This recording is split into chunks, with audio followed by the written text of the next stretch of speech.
Good morning. Today is 28th of February 2025 and we're going to be racing today. Today we are going to be racing at Orange. This is in New South Wales, Australia. We have raced here a few times. The ground rating today is good. The last finishing mile from the last bend to the finishing post is about 350 meters, and we are going to be racing here today. The shape of the track is something that is in favor because it's not it's almost a round shape, and these tracks generally are very favorable. So this is exactly where we're going to be racing today, and we'll see what we can do here. Welcome to Grandstand, and we do horse racing 5 days a week, and we do that in 2 steps. First, we try and identify the best horses through machine learning, physics, mathematics, a little bit of understanding of horse racing. And once we have identified the best horses, that's when we try and take a look at the horses at the paddock when we get the live stream from the paddock or the gates. If we find that all the horses that we have chosen are looking good and good to go with, we stick to our picks and place our bets. But if we find that there are better horses at the paddock and there are circumstantial changes, we do make changes with our picks and then place our bets. There are situations when we also step out when things are very confusing. So that's what we try and do. And I've got 3 tabs open in front of me. The first one is where we get to see the live feed. The second one is RaceNet, where we take a look at the number of scratchings and the odds. And the third one is Top Sport, where we take a look at the winning numbers. So that's all that we have. Now, what I have started doing is I have started calibrating the races prior to the races, because there are almost 50 channels, 50 different indicators that needs to be shortlisted. And it takes a lot of time. So I kind of, this is something that we've been doing for the last 1 year. And we always did the shortlisting during the live races. But I'm getting old, and it becomes a little difficult as a task to do that during the live racing. So I have started shortlisting, and then we do the calibration during the races. And once we have the races, we have seen the paddock, we make the choices. So that's all that we have. So we'll get on with the first race today, which is here at Orange, and we'll see the number of scratchings if there are. Number 1 has been scratched. Okay, that's what it is. So we'll get on. The feed is yet not there, so we'll take a look at what's going on here. So let's take a look at the odds. 2, 3, 6, and 5.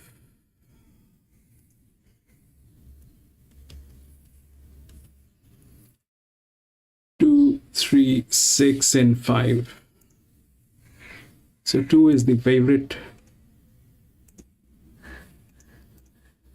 2 is the favorite. It's a 3-year-old gelding. It's a maiden race, 1300 meter.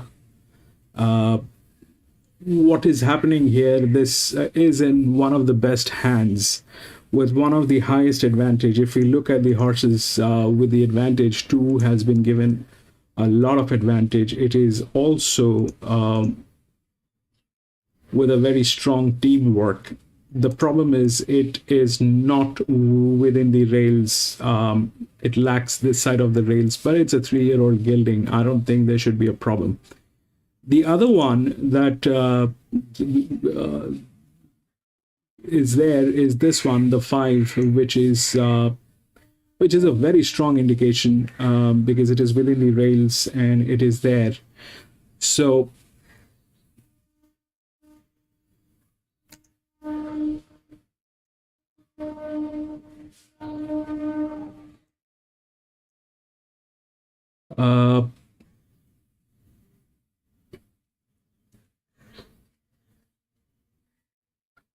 that's the outer drift. So this is a second horse spool. This one is a second horse pool.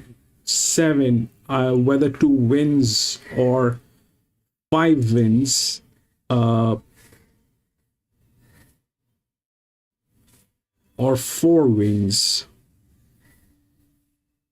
4 is the linear. So 4 is the linear, but there's a it's a dysfunctional team. I don't know how this will work, but that's definitely a check. But the 2 has never been into a racing. We do not know how this 2 is exactly. We do not know how the 2 is going to behave. It has luckily it is not 1,000 meter. It is a 1,300 meter, and it'll get the right opportunity to do this, and it is in good hands. So 2 is ideally the favorite, but it's a maiden horse. Talking about maiden horse, this one has been tested. This is the 8 is a strong one, which is there. The 8 is also a strong one, which is there with almost equal amount of advantage, which is there. So 2 is there.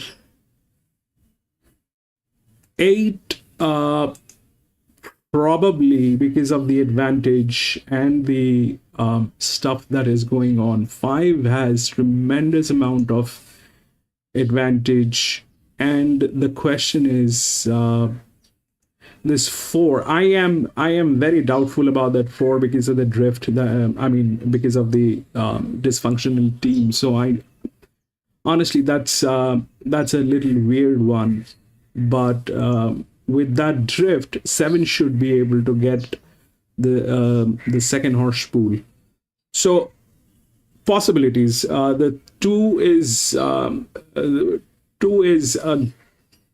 a fresh one. It has never been into races. We have no clue how this horse is going to behave. It's a chance that the 2 is going to win. It's the favorite, but it's a chance. The other thing is this drift. So the drift on a 1,300 meter, that should work. That 7 should get the second horse pool. So a better bet is on 7 as an EW. It should get a second horse pool or a third horse pool. That's the 2 is a chance. 2 might win. 2 and 7 queen should work. But if the 2 fails, because the 2 is absolutely new and we have no clue if the 2 is capable or is going to deliver. It is in beautiful hands. That's there with advantage. Everything is there. But the problem is it has never been to races. So we don't know. So that's exactly where 5 comes in. 5 has been tested with advantage, but it's a 5-year-old mare, and obviously it is a better horse. Everything is there, but with that 3-year-old gelding, it's a risk. The best, I think, is to. I would go with an EW on 7, and we'll see what happens.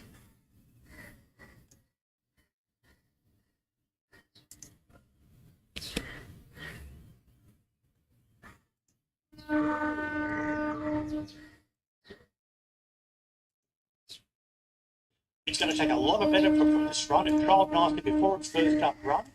Ryan keeps it to 1,400 metres. I don't think he's found the right race for this horse today. And barrier 1's a big plus with Tim Brooker on board. Look, I wouldn't be surprised if the horse even comes out and leads today or sits up in the first 2 or 3. I'd mark it the best of the day. So it's on top for me, number 9, Dan Fade, to beat number 10, Darling Heart. Soft barrier draw, Justin Stanley on board can improve. Its value at $10. But then I'll put in number 5, Atlantic Royal. Win strike rate's not strong, but down in grade. And number 2, Oakfield Storm, I'll put in for 4th. So I'm going to risk the favourite. I'm going to risk the favourite as well, Dame. I've still got it in my numbers just in case, but Dan's Babe, I agree with you. Had this horse very short of my market, probably around $2.50. Had it this morning, and I was more than happy to give it a fair bit of upside off that first run, considering got chopped out at a key stage. And I was chatting to Ryan pre-race and had a little smile when he was talking about this horse. So he's clearly happy with how it's come back, and I agree with you. I'm expecting them to roll forward. If it didn't get chopped out and squeezed up at that key stage in a decent form race, it was going to be well and truly running potentially top 4, top 3. So I'm more than happy to take the gamble in a much weaker race. Hopefully rolls forward and be really hard to catch on a firm circus. Benfica last $2.60. Now, this horse was going really well before winning last start. The wide gate's a slight knock, but it can get a beautiful run in transit and slot in there just as a leader. It certainly has the upside and come out and go back to back. And apart from that, I could not make a case for anything else. Hence why I had Dan's Favour such a good bet. Atlantic Royal always presents well, just struggling to win. And Lassaro first up, drawn wide's the big knock. 9, 6, 5 and 3 in race number 6. Race number 7, we're going to stick over the 7 furlongs. And this is the one Gallagher Damo today I came here most keen to see. He's the favourite and the top weight, Explosive Power. And for those at home, it's a half to Explosive Jack, the multiple Derby winner. There at $6.70. Paracine Piper, $6, second favourite. Marcel at $8 and Stromboli Delight 11. Double figures or better for the rest. But the market suggested it's all about one galloper. Explosive Power, they went up late figures early on, but quickly into the red. Now $1.70, was $1.75 this morning. It's only had the one race start. That was at Ballina when it ran second behind Hollywood Epic. We're going to have a look at that replay now. The horse jumps well, second about 4th or 5th, but just got shuffled back mid-race. Now here it is highlighted in the chow colours. That's the maroon with the white cap, white bands at the top. And have a look at its finishing burst. Just wants to lay in here a little bit when it's hitting top gear, but gee whiz, in another 4 or 5 strike, it just about wins Brody, I think. It was a tough watch when you saw it get shuffled back, wasn't it? Yes, yeah. Look, you have a look at that and say, well, first race start, it's got to take improvement. Comes up with a soft draw in a race where I think there's plenty of speed. So I'm just thinking today that Brendan can have this horse sitting maybe 4th or 5th, just off the speed. It should win. One on top for me. I think number 10, Parisian Piper, is the obvious danger in the race because it will go forward. If it happens to strike a little bit of bad luck, Explosive Power, then Parisian Piper is going to be up there all the way. Since its last start, it's barrier trialled very nicely at Deegan when it led there, so you know it's going to go forward. Number 10, Stromboli Delight, may improve down in grey, was trapped wide last start, and the same applies to the 13 Valley of Owls, who was on tempo in a fast run race at Ipswich recently. Both those horses I put in for 3rd and 4th were beaten a fair way last start, but they're dropping in grey. All about the favourite for me, Damo, the one clearly on top, Explosive Power. Now, I had this horse as an asterisk, best bet of the day, but when it got into odds on, I re-emailed our team behind the scenes and said, actually take it out. I don't want to cop too much stuff of it, just in case it gets held up and loses. But for me, I think this horse should come out and win really comfortably this afternoon and potentially sit in midweek 3-year-old grade, in maybe even slightly weaker company again at the Gold Coast. I think it's a really nice young galloper on the up. I went back and watched this trial, and it was ridden out, but he kept on coming. Yeah, it was a really nice piece of work, and when you line that up with his debut, I'm more than happy to take the gamble at $1.70. I think you look at the price, and as crazy as it sounds, I think it's still a nice price to take. I couldn't make a case for anything else. Paracine Piper, as you mentioned, best of the rest at $6. Marcel and Stromboli Delight, 1, 10, 3 and 12. But I look forward to seeing him go around this afternoon. Yeah, that race at Ballina was 1,200, so you'd think the step up to 14 would just be ideal. And I think we both agree there's plenty of tempo in this race too. It should suit it. Absolutely. We're going to go have a look at race number 8 coming up next. Burnett, $1.85. Exposition, $4.80. All Valor, $5.50. And Dirty Merchant, $7. Yeah, look, a tricky race in the fact that there's probably 4 or 5 chances. Burnett was $2 this morning. I thought that was short enough. Now into $1.85. But after sort of redoing the form again, that win at Toowoomba was really dominant over the 1,300 metres. Has to step up to 1,400. I know you had some reservations about the 1,300 at Toowoomba, but gee, it just raced outside the leader and really drew away the last little bit, Brody. It was an impressive win. It was. I think you can read between the lines. Yeah, I had a beer with Corey and the Connections after, and we had a good laugh about it, and that horse bolted in, and hats off to Corey. I took him on heavily, and he told me, mate, watch out, and I had to buy him a beer after. So well done. Yeah, he does have to negotiate Gatton this afternoon, which is a different type of surface, but I've got him on top. I wouldn't go rushing in at those odds. I think 2X positions racing really well for the Alan Chow stable. Got some good chances today, Alan Chow and Brendan Lorena. Exhibition in for second. Third, putting in 13, Ready to Boom. Disappointing his last 2 starts in particular, but has been wide. Comes up with barrier 1, dropping back in grade, gets a chance to improve. Fourth, I'll put in number 15, All Valor, who'll sit up on the speed. I'm going to throw the 3 in my quaddie. I promise you that may come burning across from the outside in the lead. So my numbers here are 9, 2, 13, 15, and I'm throwing the 3 in for the quaddie. I've gone the 15 on top, All Valor. We'll pop those numbers up on screen. We're running out of time, Damo, so I've gone All Valor over Burnett. I think it's going to be a really nice battle between the two coming out of the same race. But in regards to race number 9, 1,075 metres once again. Race number 9, ratings benchmark 55. A lot of scratchings have come out, and Mr. Polar is our favourite currently, and we're shopping at that shorter end of the quote for the team. I was really unlucky there last start. Mr. Polar for the Butler stable. Justin Stanley goes aboard. Peru's 420 and Mr. Midnight 480. He's been really well back this morning. Mr. Polar was 370. And you could have got better earlier on. I'm with him. It's been over a year since he's won a race, but his form overall has been good in stronger company at the Sunshine Coast. His run 2 runs back there was really, really good when he found the line nicely. So that's him back on the inside in those blue colours. He just missed the start on this occasion, and his most recent start he was slowly away. I just think Justin Stanley's the right jockey for him, but you can see here that he switches back to the inside and just continues to make good ground, Mr. Polar. I thought the run was really good. And this, I think, is a slightly easier race. So 13 on top for me, Mr. Polar. That's him finishing the race off well. He gets up to run 3rd and doesn't miss 2nd by much.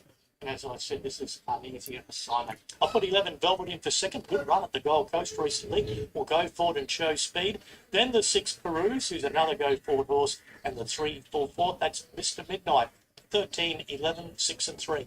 Very similar numbers for me, Damo. I've got Mr. Polar on top over Peru's Mr. Midnight, and also in for 4th, I chucked in Bun in the Oven. I think this horse can take a beautiful sit behind the speed for the Gentle stable, and Hellier goes aboard as well. 13, 6, 3 and 9. Best bets this afternoon, Damo. Okay, I'm going to make 3. I'm going to go race 6, number 9, Dance Babe, around the $4 mark. I think it's really good value. I think race 7, number 1, should win, although it's odds on now. And I think in the last, Mr. Polar, I didn't think I'd be making him a special, but I think this is his race. Race 9, number 13, Mr. Polar. You're looking for a bit of value? Yeah, I've gone a couple of value plays headed off by relatives, then also Vast Karma, my best bet, Dance Babe, race 6, number 9. If one of the relatives or Vast Karma can place or run well, that'd be a bottler. What about your quadding? Okay, I'm going to play it pretty tight early on. So first leg 9 and 10 into 1 and 10. So I've gone with the 2 favourites, but in both legs. Then I'm going to go wide in race number 8, which is the 3rd leg. 9, 2, 13, 15 and 3. And I'll come out with just the 3 in the last leg. It's Mr. Polar, 13. And I'm going to put the 11 and the 6 in. So just a $60 outlay for me, Brody. And Jockey Challenge, we'll pop that up on screen. My quaddie's up there for you. I've gone $16 for 100%. Very short. I've stood out a couple. But the Jockey Challenge up on screen for you now. Race number 1 at Gatton. We're only about 40 minutes away. Really looking forward to kicking it off. The first of 9 races. Huxley even money. You can understand the price for the Jockey Challenge. Racing on a good 4. Hot conditions, expecting a dry and firm track. We look forward to you joining us very shortly for race number 1.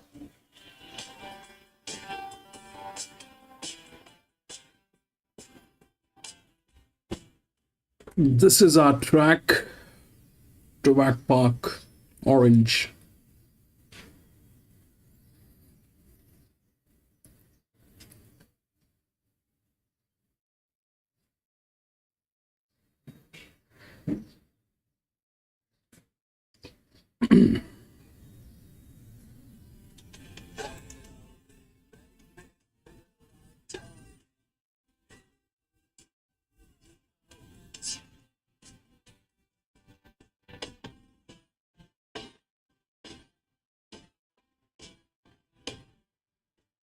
Racing about to get underway here at Orange today on Evergreen Turf Country Championship Qualifier Day. That'll be race number 7 on the card.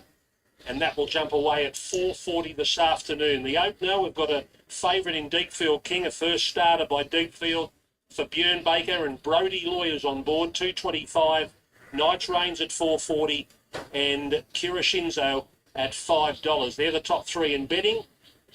Ben and Mick about to look at them, starting with the favourite, Deepfield King, Loy and Baker. Well, his trials have been good. He had 2 trials last preparation. He was tipped out for a break. He's had the 1 trial back this time in. And I thought the effort was good there at Warwick Farm. It was over the 1,207 metres. He was beaten less than 2 lengths by Deluvier, who's come out and won since. He gets the inside draw. He's a well put together horse. He's well bred.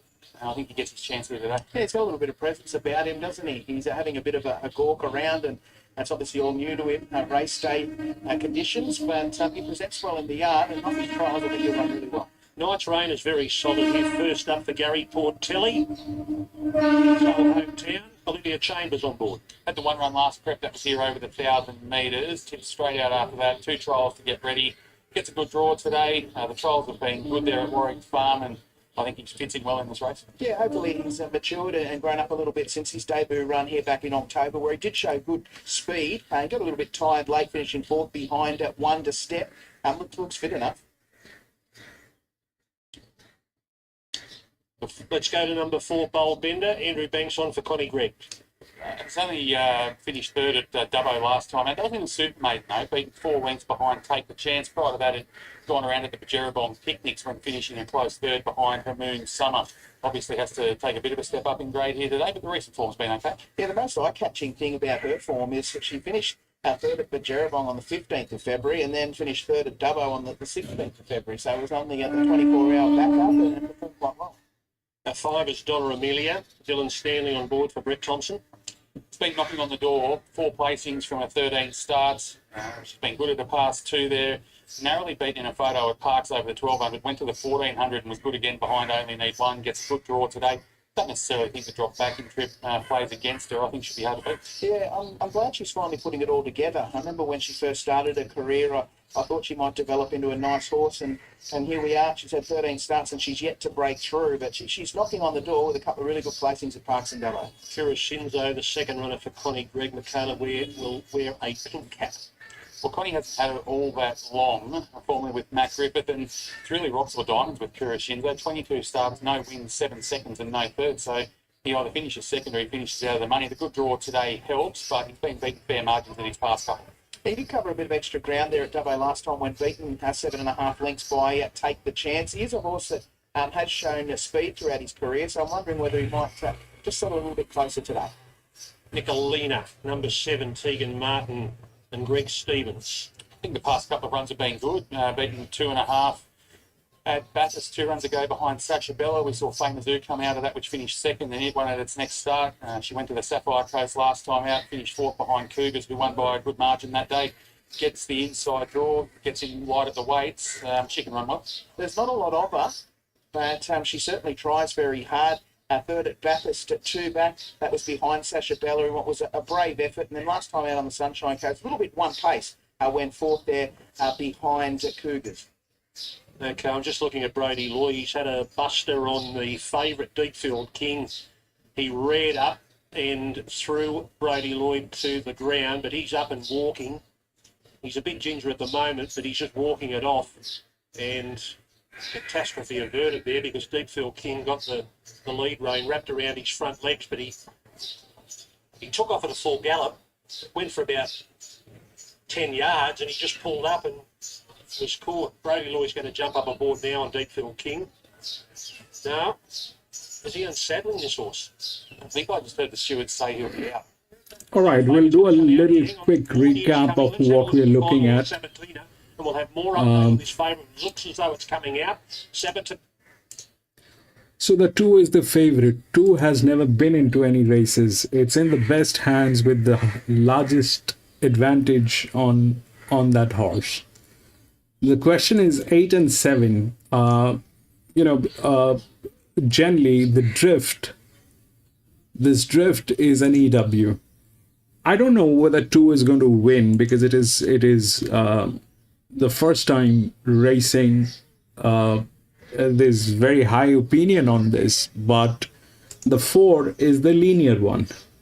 The 4 is a good horse. There's no doubt that the 4 is a it doesn't have advantage as such, but I mean, beating a linear is a very difficult thing to do.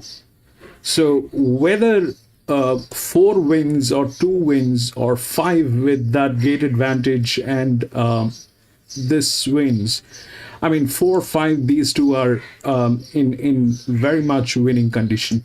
4 and 5, they're very much in winning condition. The question is this, whether there's going to be a second place or an EW that can be worked out. So generally, for the maiden races, the moment it is placed under the linear, the moment the horse is placed under the linear, that's a very strong horse. This horse is not something that can be taken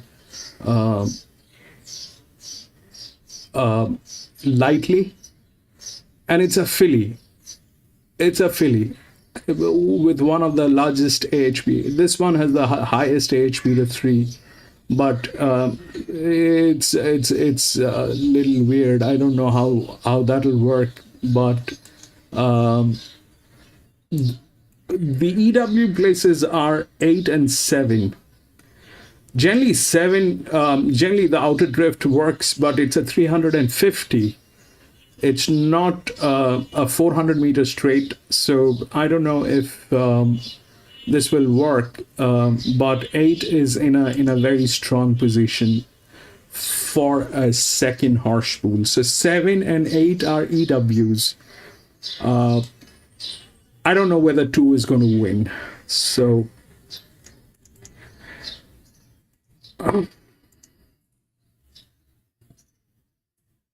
$3. This is going to run favourite Night's Rain. It's into $3 now, in from $4.60 this morning, into $3, $5 for number 6, Kira Shinzo. So I think we're about to see a change at the top of betting here. $2.90 Deepfield King, $3 Night's Rain at the moment. Ben. Look, I'm with Deepfield King. Obviously, it's not ideal what we saw in the mounting yard. In saying that, though, he didn't take off and bolt. He just went for a few yards, like you said, and then he stopped. So I don't know that there'd be too much wrong necessarily with him. Maybe it's just an attitude issue. First day of the races. I believe on top. I wasn't trying to take over last time. Down here. Get them a win, get them confidence, and then they go on their journey from there. He gets a good draw. He's going to be hard to beat, albeit you wouldn't have liked to have seen what you saw in the mounting yard. Night's Rain, I thought the trials have been good. The run here first up, last preparation was good also, not being all that far over the 1,000. I think the 1,300 first up today with the 2 trials was an ideal setup. I put the 7 into 3rd, Nicolina, rarely far away, and the 5 into 4th, Donna Amelia. Well, Björn originally had 2 horses scheduled to run in this race. He split them up. Meekney and Bondi went to Wyong and won. First up off a 530-day break. That was at Wyong yesterday. A horse that he was having its first start for Björn, ex-Sam Kavanagh. And he's left with Deepfield King now. No, Deepfield King's come back into $2.80 to remain favourite in front of Night's Rain at $3. But it's been the big mover. So Deepfield King today, $2.25 out to $2.80, and Night's Rain, $4.60 into $3. Kira Shinzo has been $5 to $5.50, and number 5, Donna Amelia, has been $7 out to $8. The other one around, under double figures anyway, at 9 to 1, $10 is Sabatina, $8 out to 10, and 16 and 26 the other 2. Just getting around to the gates, Deepfield King. So we're assuming that the horse, although fizzed up, is uninjured. And Brodie Loy, although walking quite gingerly after he was thrown, seemed to be managing okay when he jumped back aboard. So we're hoping they're both okay. Well, if Brodie Loy were running in the race, he would have scratched him. I don't want to back Brodie Loy in a running race at all. I saw him do 2 laps of the track earlier this morning when you guys were doing the preview in a big tracksuit, trying to lose those last kilos, and it was more of a shuffle than a run. 270 now for Night's Rain. So we do have a new favourite. Night's Rain 270, $3 for Deepfield King. It's going to be led in riderless. It's been checked by the vet and it's been passed fit to start. The ambulance officers have passed Brady Loy, fit to start, but no longer favourite. In the space of 10 minutes, Deepfield King has gone from favourite to second favourite. And after that, Drama will be walked up into the gates and Night's Rain will run favourite at 270. So they're going in. Let's get up to Cole Hodges for race 1 on Evergreen Turf Country Championship Day. Championship Day. And the red light comes on. So it is held on the National Racing Service. And we've got the Sky with us too. Big welcome there. All set. Racing now. Sabatino out wide. Began well. Kurashindra and Donna Amelia driving up. Nicolina, Deepfield Kings in a bunch of about 5 that are vying for the lead. Dropping in behind them now. Sabatino lost its early position. Then came Knight's Rain, and there's already 5 or 3 links back then to Bowl Bender, but it's right on in earnest now. Deepfield King raced up in the centre to take on Nicolina, but Kurashinda will go to the lead now as they pass the 800. Kurashinda got away a length and a half on Nicolina. Deepfield King was next on the outside there. With Donna Amelia, Sabatino is saving ground on the fence. Bowl Bender's made ground, the heavily back one. Knight's Rain is about 2 lengths off last. Down the side they come in. Kurashinda a length and a half now. Going around them quickly with Donna Amelia. Nicolina about to get off the fence now. Deepfield King, Bowl Bender's come from a long way back. Sabatino on the fence.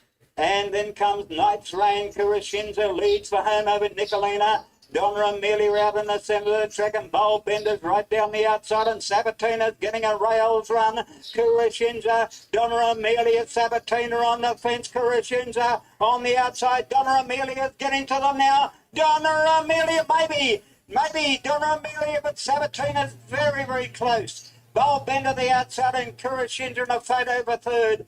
Followed in there by Knight's Rain, Nicolina, and Deepfield King has tailed out to last. Oh, great thing. Yes, Deepfield King he has. He tailed off and probably 10 lengths behind the second last horse.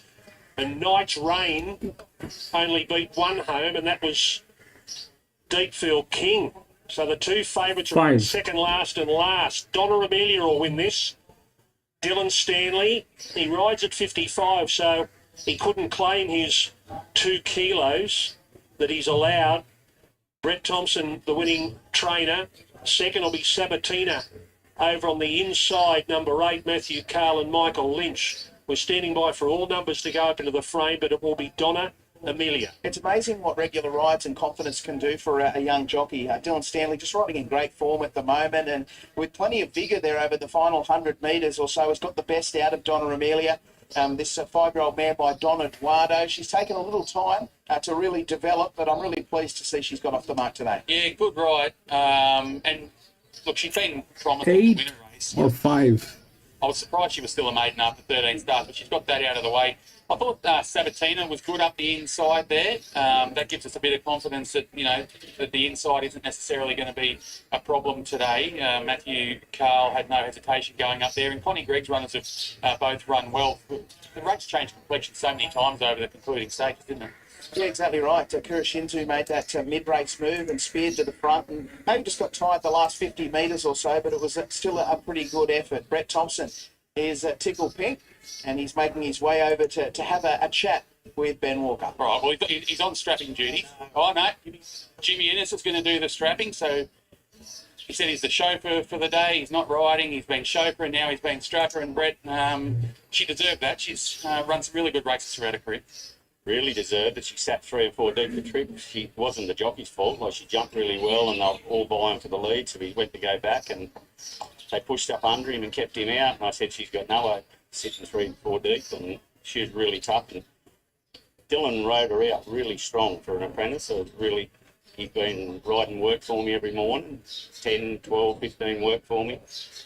And I told him yesterday morning he'll start to reap the benefits shortly, and he just kicked and ride. He's scared of nothing. I've got a couple of bad ones over there, and he gets on them every morning. So 5, 8, 6, and 4. They've been with me ever since I started training, and Nita's had a lot of sickness. and they're here today. So it's great to get the win up for them. And So we'll take a look at what happened. I'll get on well with him to get that That interview. two drifted from being favorite because that was not possible. 5 was the linear, I think. No, 5 won. Good way to start the day. She went really well this afternoon. Yeah, no, she just keeps improving, of course, but 5. she's going real well. She's working well at So home. the 5 definitely got through. So the horse is improving, but you're improving all the time. You must be pleased with the. Then it is 8, which was the linear, which was placed under the linear.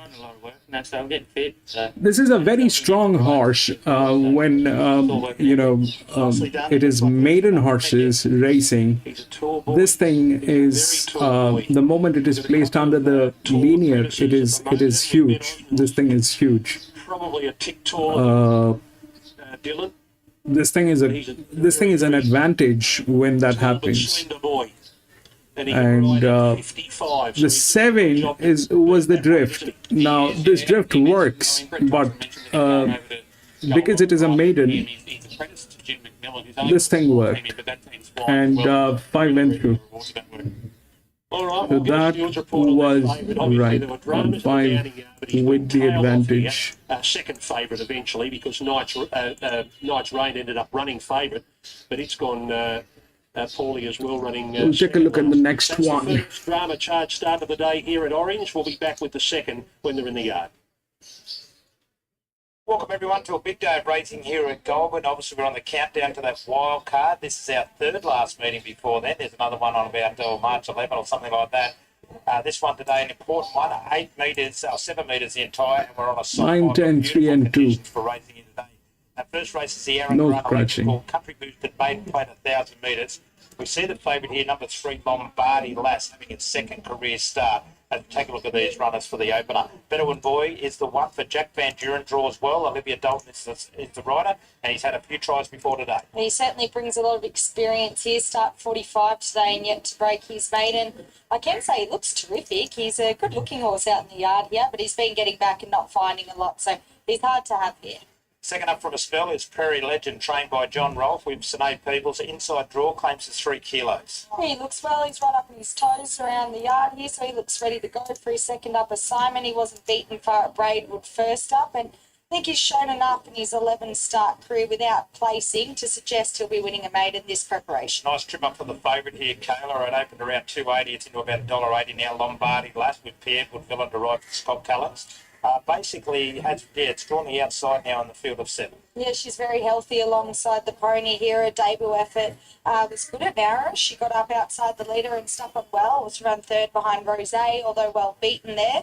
Rose ran a terrific race at its next start, so this is certainly an easier assignment for her. She does look the part, our favourite for sure. The 4 is out, the 5 is upskill. An improved effort last start when resuming for trainer Jim Scobie and Jeff Penzer in the saddle. That was a PB for sure at Tumut there. Showed good early speed and held on for second. This is slightly harder, but may give a sight. Another horse that's right up on her toes in the yard. 6 is first up from the spell. Close the door, Darcy, prepared by Tommy Wilson. You're with it, and Louise Day rides. I am. Look, there's not a lot of her, and probably couldn't make her pick of the yard, but I thought her 2 runs last preparation as a 2-year-old. She found the line quite well for a young filly that didn't know what she was doing.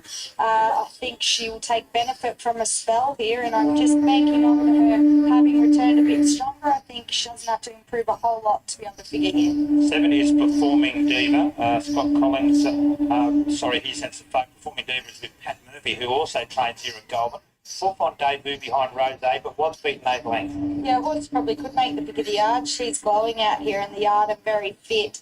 I expected more from her on debut. She trialled really well, although over 800 metres prior to that, she led the field up and ran a fading 4th, well beaten by Lombardi Lass, so finds an easier assignment but needs to find a little more. The 8 is We Shall Overcome. Well named. This horse is by United Conquer, so very cleverly named, out of Cherry Tree. This horse was raced by its breeder and its owner, Keith Carpenter, who's got this horse with Grazivella, and Damon Butler in the saddle. He was also aboard when it trialled at Canberra back on Feb 21. Yes, and out of Cherry Tree makes her a half-sister to Don't Give a Damn, who was obviously a very handy horse with Danny Williams.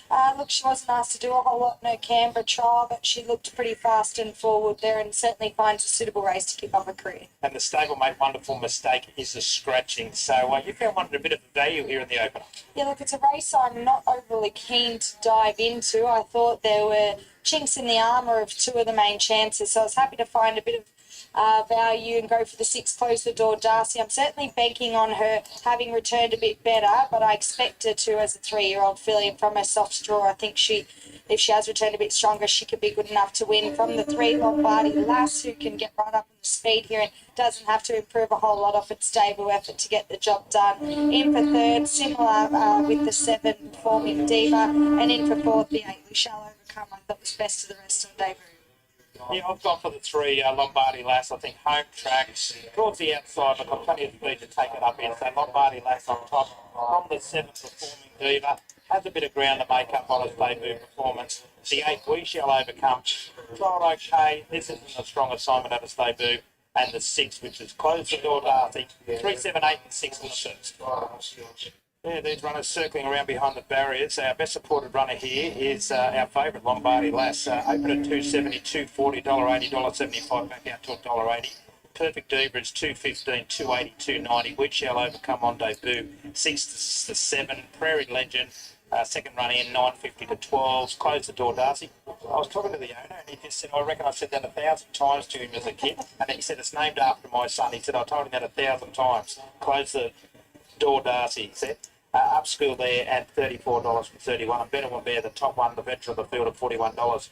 Scotty Collins trains our favourite here, Lombardi. That's good to see you over here, Scotty. You've been all over the place. Tickle Belly, of course, did you and the Connections proud in that country championship race the other day. Should go around in the wild card here on March 23. This horse looks hard to beat. Home track, second career start.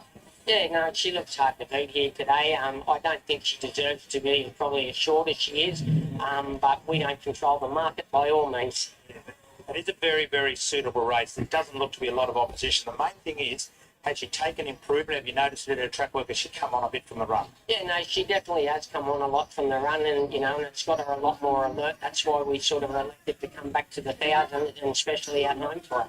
Yeah, the home track is a big, big event. So these runners just taking that. Quick word on Tickle Belly. She'll go around here in a few weeks. She was very gallant the other day. Yeah, no, she went super. Just the wide draw probably didn't help us, and but she ran super. She done us all proud. So yeah, we'll come here to the wildcard.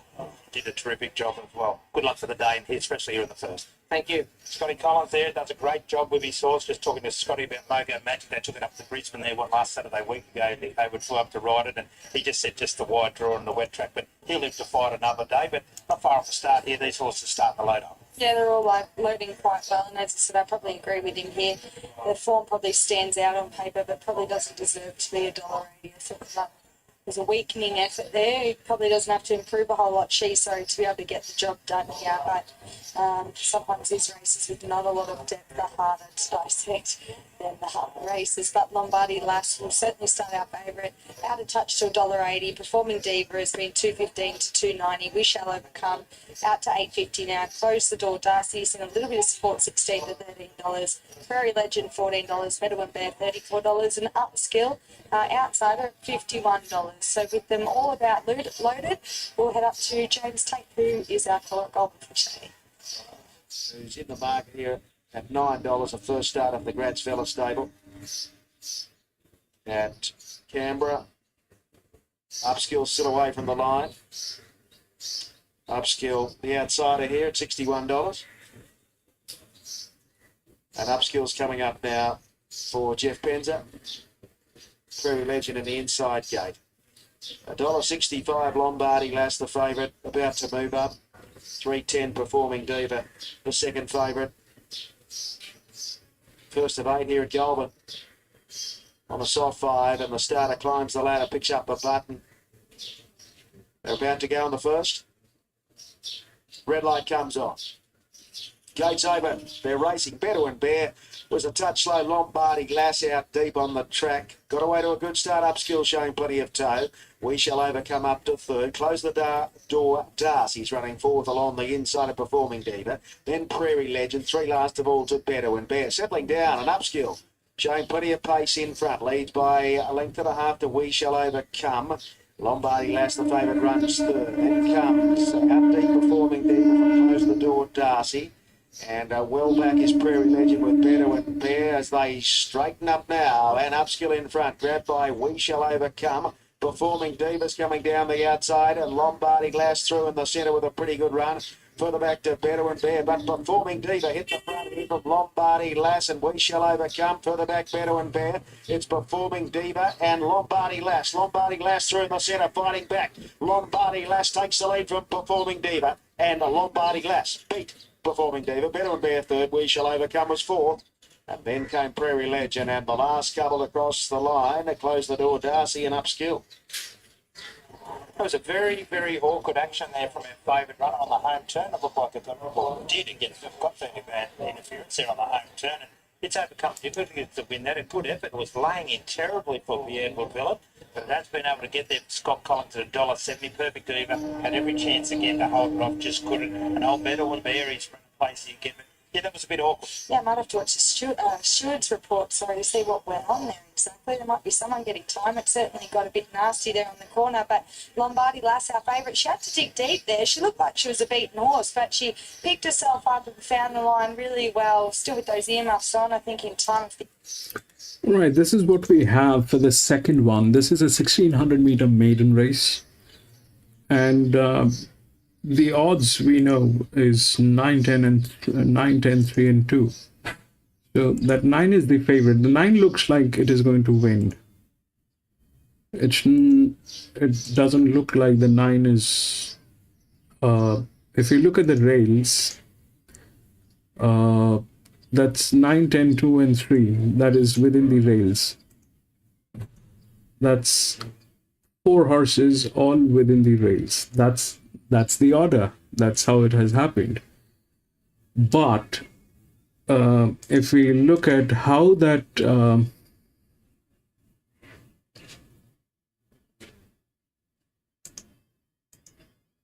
if we look at how that 2 has been placed, it's a very strong position with a lot of advantage over 9. It's not a good horse. It's not a good horse. It is probably a mule, and it is probably not in a position to win. It's probably all that. But the advantage which is given to this horse is tremendous amount. So 9 is a super favorite. 9 is a super favorite. 9 should win.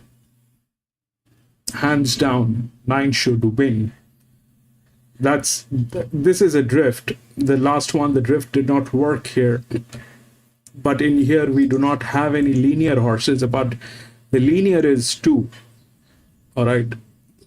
Here, we don't have the negative markings like this one, but that's the linear. That's the 2. These are drifts. Now,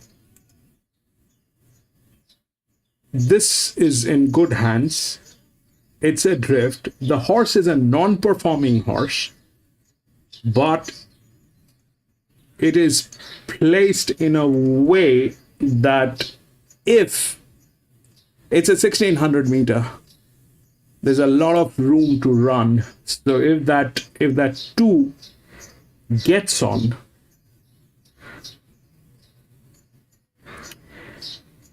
it will destroy. It will destroy. The 9 is good. That's very predictable. The 9 is going to win. We've got all the indicators in favor of 9. But the risk is 2.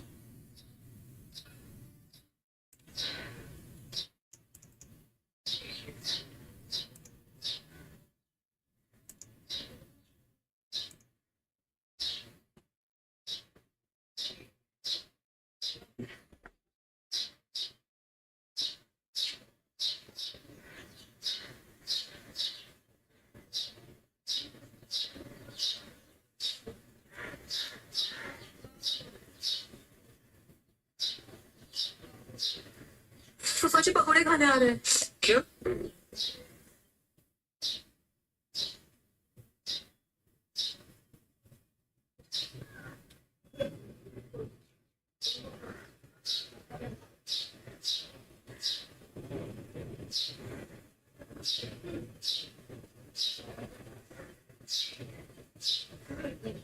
Well,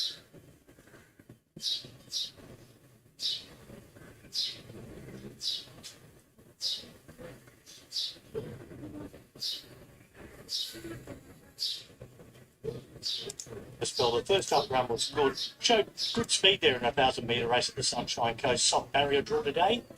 So I'm going for the inside barriers. Jacassi from barrier 2 to beat the 3 Clee. He's got the inside barrier of Justin Huxtable on board.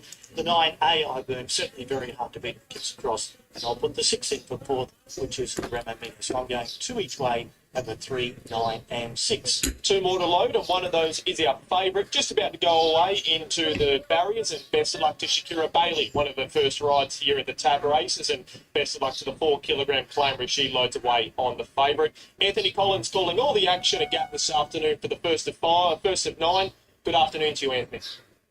Good program today. Once again here at Gatton. AI Boom. Best backed. Set and ready to go. Lights are on. Our Red Central boys are with us. Stalls are back. They're off. AI Boom left fast from out wide, but the favourite has to really go forward fast to try to obtain the lead. Marathi is sticking right with it from the deep. Followed then by Jacassi. It'll land back to third over on the inside as the favourite found the fence. Then came Ramonia. It's up to 4th. Lee got shuffled back, and they're followed by Letters of Romance. Well back to Amale, who's about 3 lengths away and about 6 or 7 lengths away to the Prophecy. Last of all, as they approach the home turn, so on the bend, AI Boom in front, leading the way narrowly. Over Marathia, sticking right with it up on the outside. Clears next to Jacassi. Off their hammers there next of all, and they're followed by Ramomia, who's using inside runs, but with 150 to go, still AI Boom in front. Marathia up on the outside. Jacassi is coming at the pair, and here's the line. Oh, AI Boom, Jacassi are the 2 in it. Marathia will be 3rd. They're followed by Plea 4th. Further back in the field 2. Then when they hit the line, Ramomia. And they're followed by Amale, who was well back with Letters of Romance, and the Prophecy was the last runner in. AI Boom was in front. Jacassi the outside lunge. Maybe the favourite just. The inside should just hold on to those shots. AI Boom potentially breaks her maiden at start. Number 5, the 3-year-old filly by Unite and Conquer out at Boomstress. We're waiting for official numbers to go up. We're very far away from the semaphore board, so we'll have to wait for those to go up on screen. Jacassi's dive, Damo, your each way play, and looks like it's narrowly missed. It looks like it's gone down by a nose. I think probably 2 strides after the post it's in front. But Shakira jumped this horse out strongly. That's what you thought might happen. And she won the race in the first 150 metres. She was able to cross. She did cop some pressure from Emily Lang on the outside with Marathia, who's run a good race. But Jacassi had to sit on it. Took a little bit of time to wind up. Probably gets there 1 stride later. The numbers aren't in the frame. But it does look like the favourite may have just got in. But we'll wait on those numbers to come through. So we're looking at either number 9, AI Boom, number 2, Jacassi. There we go. 9, 2, 10 and 3. So the favourite falls in, but if you're on it, you've got the money. Congratulations to Shakira Bailey. And pays $1.80, $1.10. Yes, well done, Shakira. Jacassi has run 2nd at that same quote, and Marathia $2.10's run 3rd. We'll take a break here on Sky Thoroughbred Central. Come back with a big racing today at Orange this afternoon. Greg Bradley's on track with Ben and Mick Wallace, and we'll join them very shortly.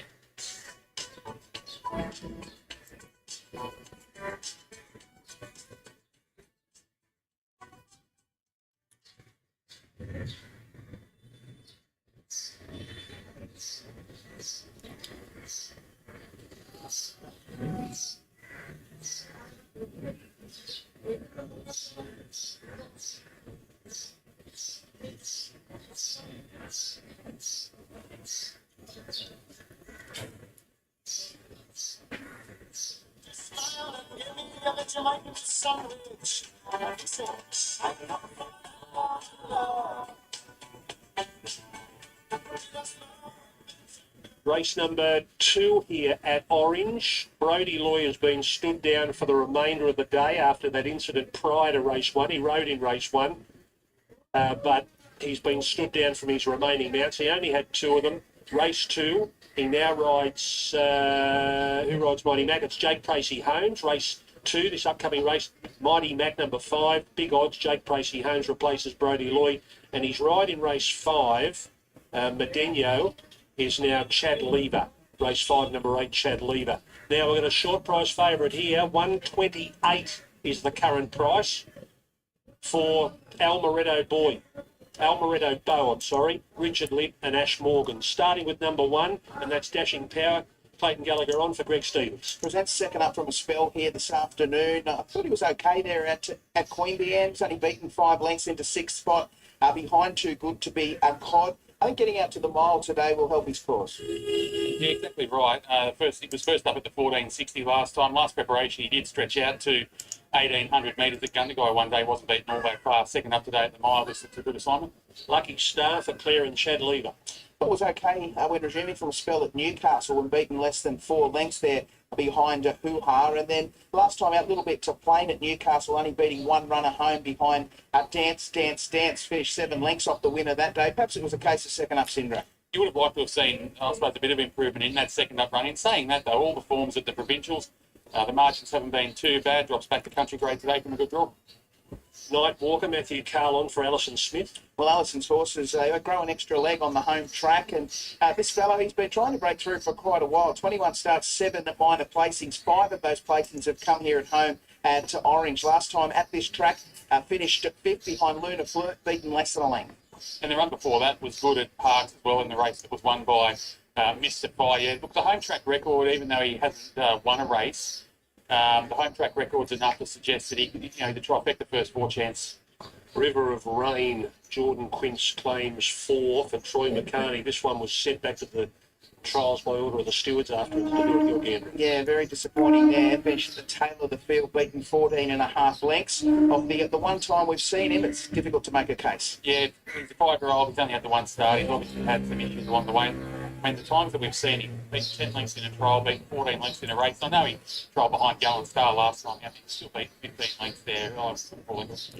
Mighty Max, Jake Pacey home replaced with Brody Lloyd for Jared Austin. Certainly had the one race start. That was at Braidwood. Was quite slow away and finished at the tail of the field behind Sacred Mistress. That was over the 1,350. I think getting out to the mile today will suit. And with Jake Tracy Holmes on board, I'm sure he'll be trying to get this fellow to at least step on terms with his rivals. The good draw is obviously a plus, but look, it's hard to say that getting beat 10 lengths at Braidwood's good form for a race like this. He'd need to lift, but he's capable. He's only slightly raced. Brandy Wine, Georgina McDonald on for Mel Harrison. I'm surprised she hasn't won a race. She's had 34 starts for 8 minor placings and really hit the line strong here at Orange last time out when 3rd behind Luna Flirt. I think she's a strong each way home. Yeah, I agree. She's the kind of horse that gets back into races and flashes late, so I'm not overly concerned about the barrier. The run last time out was good, and she's another one that's certainly trifecta or first 4 chance. Its stablemate is Flame On. Ashley Stanley rides. She was a little bit better last time out at Orange when finishing 4th behind Luna Flirt. Showed good tactical speed to stalk the leaders coming to the turn and wasn't beaten all that far. From gate number 2 today, she's likely to secure a very similar run.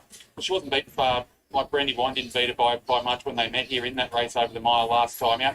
She gets a good draw. She's improving all the time. Again, each way chance. A Warm Glow, number 8. Emma Leon for Michael Lunn. Very disappointing here at Orange last time out over the miles, a little bit slow away and never really recovered when beaten 12.5 lengths by Luna Flirt. Looking to others. Yeah, the margin was too much for my lot. We've got 12 lengths to turn around on a couple of key rivals here who aren't exactly well in the market, so this might be a bit tough. And here's the favourite, Almoretto Bow, number 9, Ash Morgan, riding for Richard Litt. Well, her form is far superior to that of her rivals. Very good at Newcastle too, back when a narrow second to My Fair Lady, who we've seen come out and win again since at Newcastle. Last time out was runner-up behind Jay Ashry in a very busy finish. I think she's brought out here for a soft kill. Yeah, she presents well. The form of the provincials is good. You go back last preparation, she's only beaten 4 lengths behind Gerringong. I know that was over 1,100 metres, but he's a pretty handy type, Gerringong. This is obviously a plan to get the win out of the way, get a bit of confidence and move on from here, but no, she looks well. The market says the only possible danger to the favourite is this one, Casino Diva, at $5.50. The market says Amaretto Bow $1.28, Casino Diva $5.50, and then the next in line, Lucky Star, 3rd favourite at $14. So what about Casino Diva, Dylan Stanley, who's looking for an early double? and Brett Thompson Well, looking for an early double. she's improving the racing, isn't she? I thought she was very good at Dubbo last time out, went second behind Mizzou.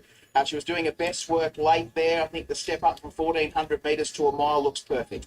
Yeah, look, she's the only danger in my eyes.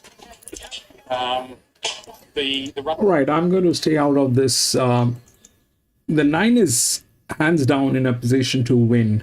There's no doubt. There's no doubt. But if it gets between 2 and 9 in the last mile, the 2 will kill the 9. But the problem is whether 2 is going to be able to get there at the last 350 with its present performance. So I'm going to step out. The 9 should win. The 9 is the super favorite, and there's no point. I do not want to get into it. This has been laid in a very strong position. If it gets between 9 and 2, 2 will kill it.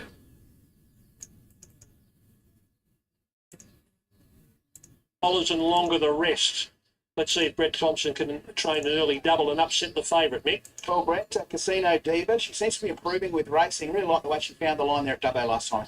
Yeah, she's got a bit of a check Jake's horse when Jake went for the stick, come across and cut her off, had to come off field, otherwise she win.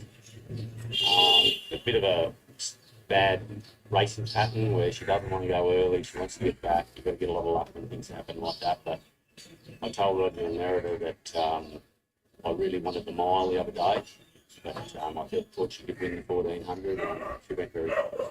If she didn't get the interference, we'd probably win.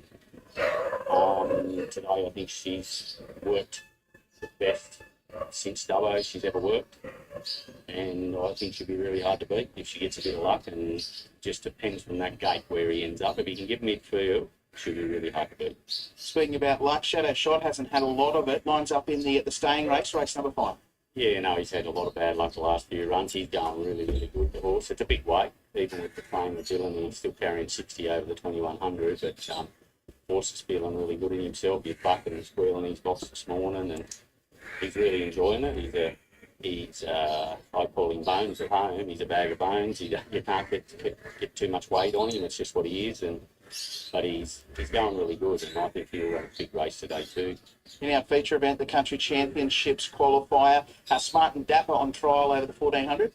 Yeah, well, this was his last chance to have a go at it because he's right on the limit of how many runs you can have, and he is settling way better. We took the blinkers off him, and he used to be a horse that just over-raced all the time. When we put the blinkers on, it helped settle him, but then now we've found when we've taken them off him, he's really relaxing his work at home. He's got settling really well. If he's settled good enough today, he's got a bad gate too, but if he gets in under the speed and present it at the right time, I think he'll run a big race. Well, you trained the first winner. Hope you can find another one. Yeah, I hope so. I normally get ruined by you interviewing me, but we'll see how we go. Best of luck. Thanks, Mick. Don't fall for that, Brett. Superstition, please. $1.15, $1.15, Amaretto Bow. I think being interviewed pre-race, you should be more worried about Amaretto Bow here. $1.15, $8, Casino Diva, 16 the rest. Can it be beaten? Look, probably not. It's not my price, but I can't see it being beaten. 9, 10, 6 and 3 for me. I've got it on top, Amaretto Bow. Hard to beat. I put the 10 in for second, Casino Diva, Brandywine for third, and Nightwalk for fourth. Yeah, coming off a good placing last time out, Amaretto Bow in a super maiden at Newcastle. I expect that form to hold up. Brandywine looks a good place chance. Casino Diva might be able to sell a little bit closer from a good draw through in Mighty Mac. 9, 6, 10, 5. Amaretto Bow in the white colours with the blue armbands and epaulets.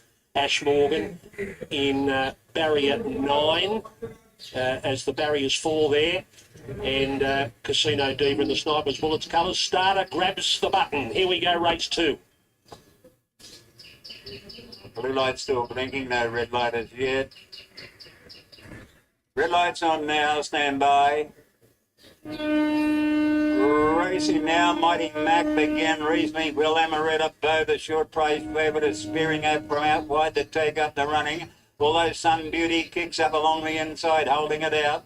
Then comes Mighty Mac, followed over on the rails by Flame On.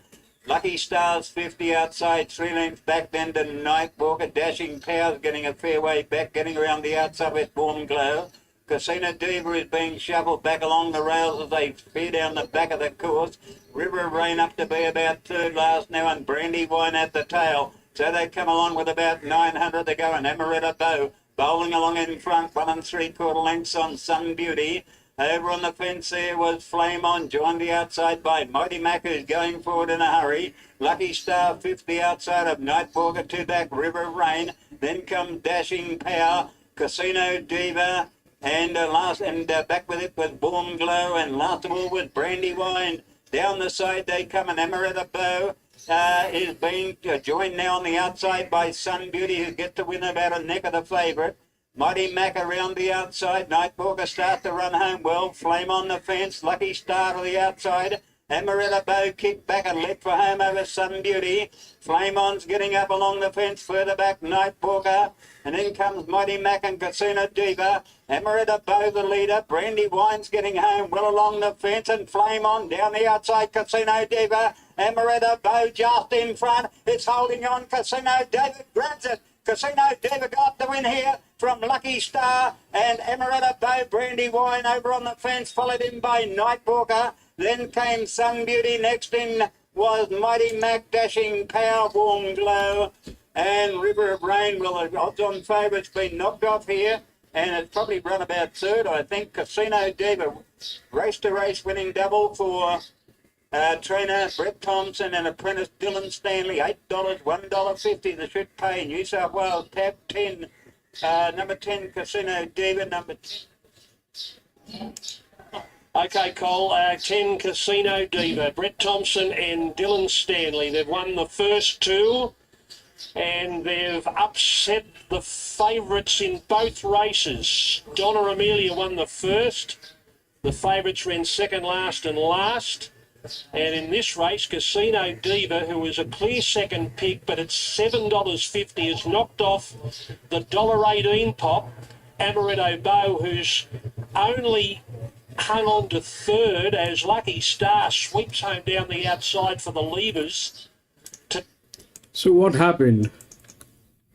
That 2 was a non-performer, but with the advantage, it did get to the third position. 9 and 10, if you look at the 10 was getting tailed. I did not have much going on with the 10, but here is what has happened.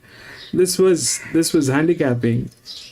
This horse was handicapped, and this was an advantage which was there with this 10. So out of these 2 top performing horses with the best ROIs, this one had the advantage on the last mile, and this one was handicapped, and it just did not work. So 2, on the other hand, it's a non-performing horse. I mean, generally speaking, how will you put place a bet on a horse which is such non-performing? But it had the advantage. If this was a racetrack like some of the best, the possibilities of putting a bet on this is much wiser. But that's what happened.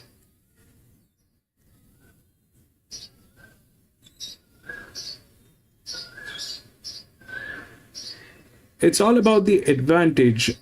Here with the smaller tracks, it is all about the advantage which is been provided to the horses. Here we've seen the same thing. This is with the advantage. 2 was with the advantage, but it did not have any races, and that was the favorite. That's a little weird.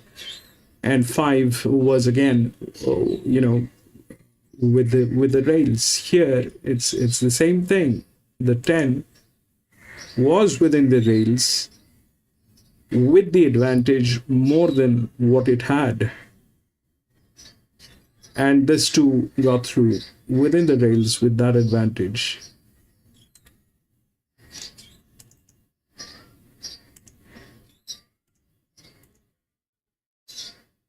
I stayed out of this one. This one did not look right for me. 6 and 14 has been scratched from the third one. A lot more patience too. And it's hard to get better when you're not getting opportunities. And he's getting regular rides now, and there's going to be more and more trainers out in this part of the world that are happy to put Dylan Stanley on. All right, how are you feeling, punters? Favourites go down in the first two. Race 3 will be back when runners are in the yard. I'll tell you what, Kayla, on a Friday afternoon, Doyle's Seafood Restaurant would sound very, very good, I thought. We've got an upgrade for this race too to a good 4. So the jockeys were just out on the track prior to this race having a look at it. Hear any more there? No, not the jockeys. They just had a steward in that top corner, but we heard no news. But I'm assuming with the carnage, perhaps someone felt like they knuckled in a part of the track. That would be my assumption, but it's play on, so nothing to be concerned about. Okay, so this is over 900 metres in an improved track, a good 4, nice and short. It's our favourite Ditterich here, barrier 1. Glenn Carl, Andrew Burp. I didn't think he'd be this short, but I do have him on top. Yeah, well, he finds his right race, isn't he? And he's a very, very honest horse, which will help him to win more races for sure. He was very deserving of his second career win last start at Queanbeyan, and from barrier 1 today, he's going to get every chance. Certainly looks hard to beat again. He's a well-performed horse, the 3 Mainstream. He's a 10-year-old. He's won 498,000. So if he runs third today, he will tick over $500,000 in prize money. Jeff Crothers prepares for John Glenn Overmere, and he just might get the best out of him. Yeah, that's right. He's another horse that finds his right race. He's on a week's back up since racing at Canterbury, where he had a very tough run there and was also probably outclassed. But his runs prior in the right grade were very good. So back to his right grade today, certainly expect him to be competitive. Well, I don't think there's too much doubt. Kiss the Colours will try and find the front here, even though Mainstream's fairly fast. Kiss the Colours is drawn outside it, so that's a big query for mine. But Joe Cleary, I'll get it out in a minute, trains this very speedy mare for a big syndicate of owners, and Olivia Dalton takes the 2 off. Yeah, she only knows one thing, isn't she? Doesn't she? She's always vulnerable late. But that's what makes her a 900-metre track specialist. I thought she was terrific last start, leading up and giving a good sight in a benchmark 66 on a heavy track, and finished running third to Plaza and Bodacuna. That was much harder than what she faces today. And I think getting an uncontested lead here, she could just get a big enough break on them to be able to win. 5 is out, 6 is airplay. First up from a spell, Danny Williams and Louis Bismilliner will ride. He's alongside the pony here. He's nice and relaxed. I don't really know what to make of him. They've taken all the gear off him this preparation, obviously starting from scratch. He had a long spell. He's had a couple of trials this prep, which were fair in hot trials. Sorry, I thought he was. I've got him in my number. Sorry, because I had him ahead of a few of the other horses here, but it's hard to get a gauge of him.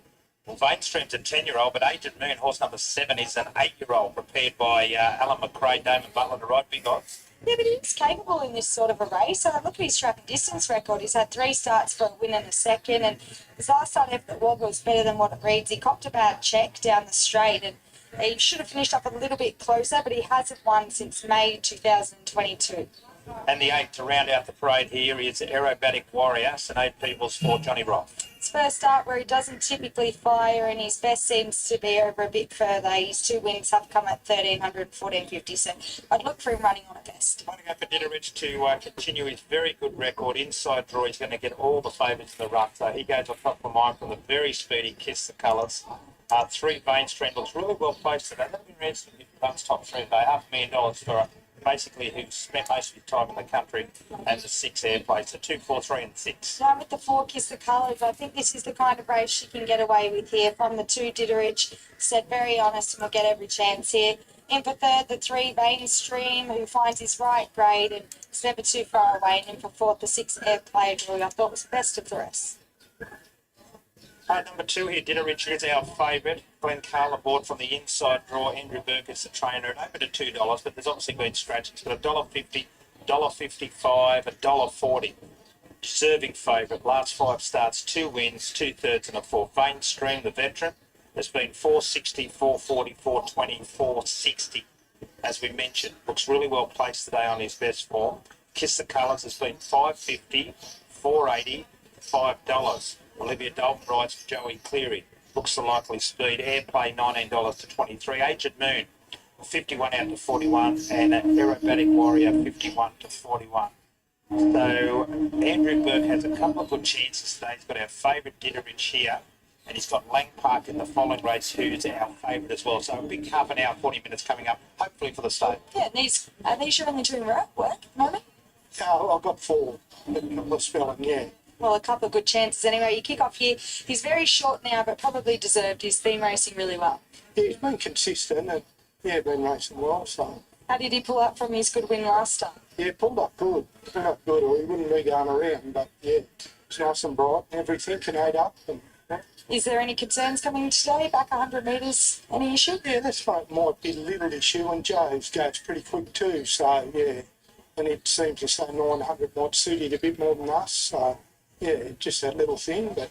Where would you like to see him, in front or box seat? Yeah, I reckon I told Glenn just to drive up and make them work, and if they are going too quick, then just take a sit. But being 900, you don't want to be giving them too much of a start, I don't think. You're dead right. In the next race, we've got Lang Park, as Graham mentioned, our favourite. He's struggling to get another win on the board, but he's racing well too. Yeah, he's been consistent, but he's just frustrating.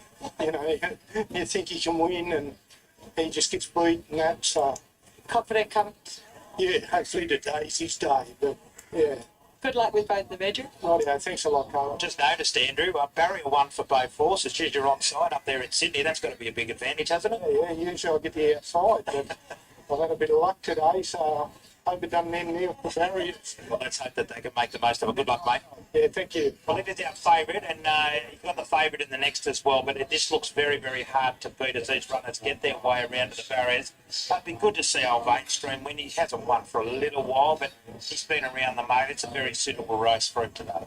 It is, yeah. Look like our first race, probably a race, a small field with not a lot of depth, but as you said, Mainstream, his form probably reads a little patchy, but they've faced him up to some tough assignments throughout his preparation, which has been quite a long one, and he's never disgraced himself. Even last start at Canterbury, he was obviously well beaten there, but he had a very tough run, and he's just probably not up to Canterbury at this stage of his prep. So you're right, back to the right grade. He's more than capable. Airplay, I don't really know what to make of him. I think he's a capable horse on his day, but his form's patchy, and I assume something when it missed with him last preparation, hence the long spell. His trials have been okay, but he's from track in a race with not a lot of depth. He's perhaps capable of pulling out his best here too.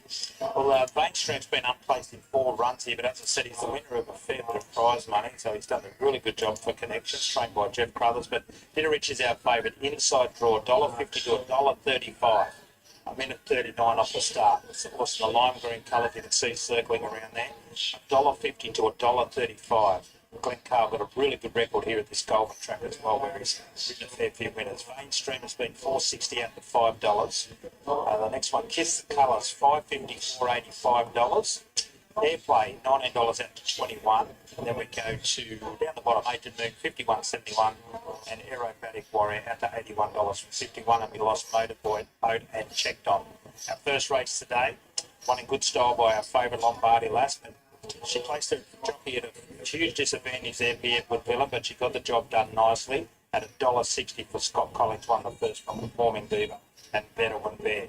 These runners starting to load up for our second race on the program. 8 races today. We're on that upgraded track. A good surface for the last 7 races here today. We'll head up to James. Brought up to line. Kiss the Colour still to move up there. Airplay comes forward, locally trained here at Goulburn by Danny Williams. First up today, Airplay, since March of last year, so it's almost had a year off racing Airplay.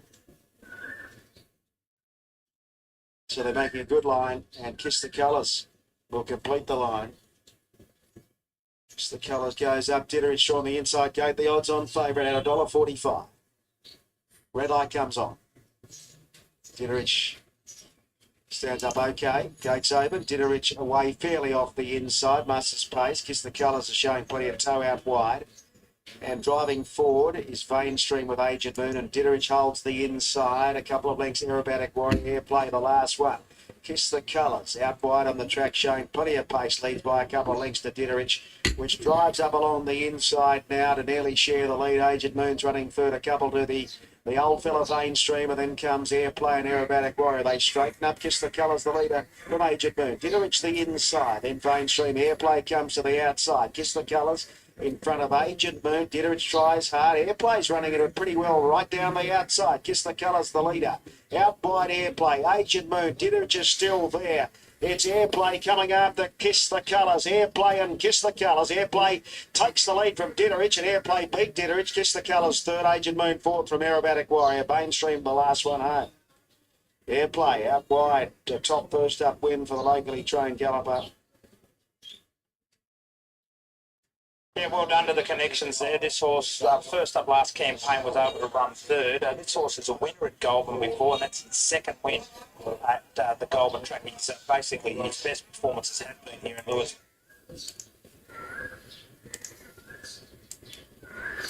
Right, this is the third one here at Orange, and what are we looking at? That 8 is the favorite. If you look at the odds, the 8 is the favorite. 8, 12, 13 and 5. So 8 is the favorite. Now the thing with the 8, if we look at the advantages, it comes within the top 4 horses with advantages, right? It comes within the top 4 with the advantages. It's 1,000 meter. And maiden, it's a 4-year-old mare. But if we look at the when it's 1,000 meter, the AHP will matter. It is not the top AHP. The top AHP is 12, and it is probably second in line from the rails. The first one that's in within the rails is this one, and these are very strong handicappings which are being done. This is strong, this is strong. The green ones are the advantages, but if it gets between 12 and 13 has better advantage. 13 has better advantage. Having said that, again, we'll go to this one, 10, which is a maiden horse. It's a maiden race. That one is placed right after the 12. So that's the linear. Now, that 10 is an EW for sure, because this is a maiden race. So if I don't know whether 8 is capable of winning, to be honest, and they have similar advantages. This one has raced, this one has not raced, but it is considered to be a better horse. It's considered to be a better horse than the 8. The advantage is the same. But the question is, how will this probably work? The 12 is the linear. This is the linear. This is probably the best horse. This is probably the best horse which is there. We've got some very strong, and 12 is the second one from the rails. The first one is 13. The 13 is has advantage if this is strong handicapping, this is less strong handicapping. So definitely this one has chances, especially when it comes within the rails, it is there. But 12 is probably the best horse, and if 12 is the best horse, the second best horse in this situation is the 10, which is it's a maiden race. So whether 8 wins or 12 wins, or whatever happens, that 10 is do we have a 10? We don't have a 10 within the odds. That 10 is a strong EW. Uh, Now, the 13 is also within the rails. It's got tremendous amount of advantage with so we talk about jockeys, we talk about the the jockey challenge and everything. So this is where exactly we calculate that. So the 13 is probably with the best in terms of jockey challenge. So this horse is the weights that has been assigned, and the jockey who is riding that horse is quite capable of executing that in a very strong way. And we've got about how many horses? We've got about 12 horses. So there's going to be traffic in here. So 13 is a major check. I don't know if 13 is going to win. The 8 is the favorite. I don't even know if 8 is going to win, because it's a little weird, because if we talk about 8, we'll have to talk about 12. 12 is the linear.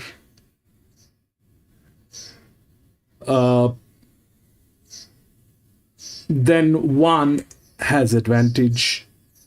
13 and 1, they're tailing gates. 13 has, out of all this that is happening, 13 has the highest advantage, and out of this 10 is the one which is an EW. So probably 8, I don't know whether 8 will win, honestly. The question is 13, 1 and 12. If that happens, 13 definitely has an upper hand with the jockey and the handicapping. And then it is this one, which is number 10, which is an EW. They're not tailing gates, but it's a very strong proposition that this might just get through. Again, I'm going to be out. It's a 1,000 meter. I have no trust on what is happening here. Also, there is this 5 which is here, but it is it's got no advantage, no disadvantage. It is going to run neutral.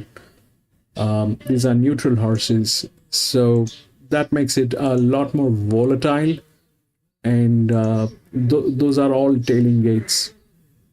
3, 2, 4, those are all tailing gates. The one which is outside is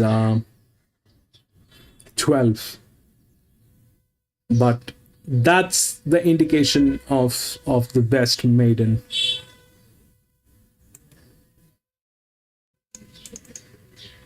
That's exactly what happened in the first one, how the 8 got through. By Lady next, they're followed by Lilica. Ebettor's over on the inside. Parista down the outside, but Oolalu's in front with about 120 to go. Got away. The margin all of a sudden about 3 lengths as a few of them queuing up. The second, third, and fourth, the favourite Robson. Oolalu, much too strong for Petite Piera.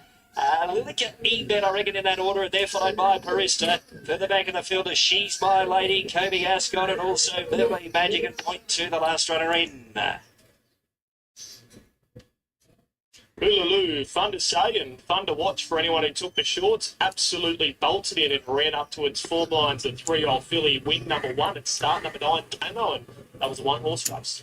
Yeah, once she jumped to the front, Kobe Ascot didn't jump all that well, and I think that made the decision for Jake Bayless pretty easy for him. Jump and let's see if you can catch me, and she was just far too good for them. Running up to a very good form, kept nice and fresh, and she deserved that win today. Oolalu. Heavily backed, she started the $1.35 favourite, and trained by Jack Bruce, ridden by Jake Bayless, and that's win number 1 at start number 9, but she'll win more. Petite Piera boxed on well to get second. Lilia Ebet boxed on well to get third, and fourth looks like being number 6, Bruce. I've lost on the race, Damo, so I'm going to gamble with you. I reckon the 5, Lilica Ebet's run second narrowly. So the way I'm going, I'm going to get that photo wrong as well. But we'll just wait for the numbers to go up on the board. And in for 4th was Parista. That takes us away from race number 2 at Gatton. The odds-on pops go back-to-back. Hopefully, if Ebolt is still alive, we'll be back with race number 3. Another maiden up to 1,075 after this. Third of the day here at Orange in the Yard, 270 Missy Moss for Matt Griffith and Ash Morgan.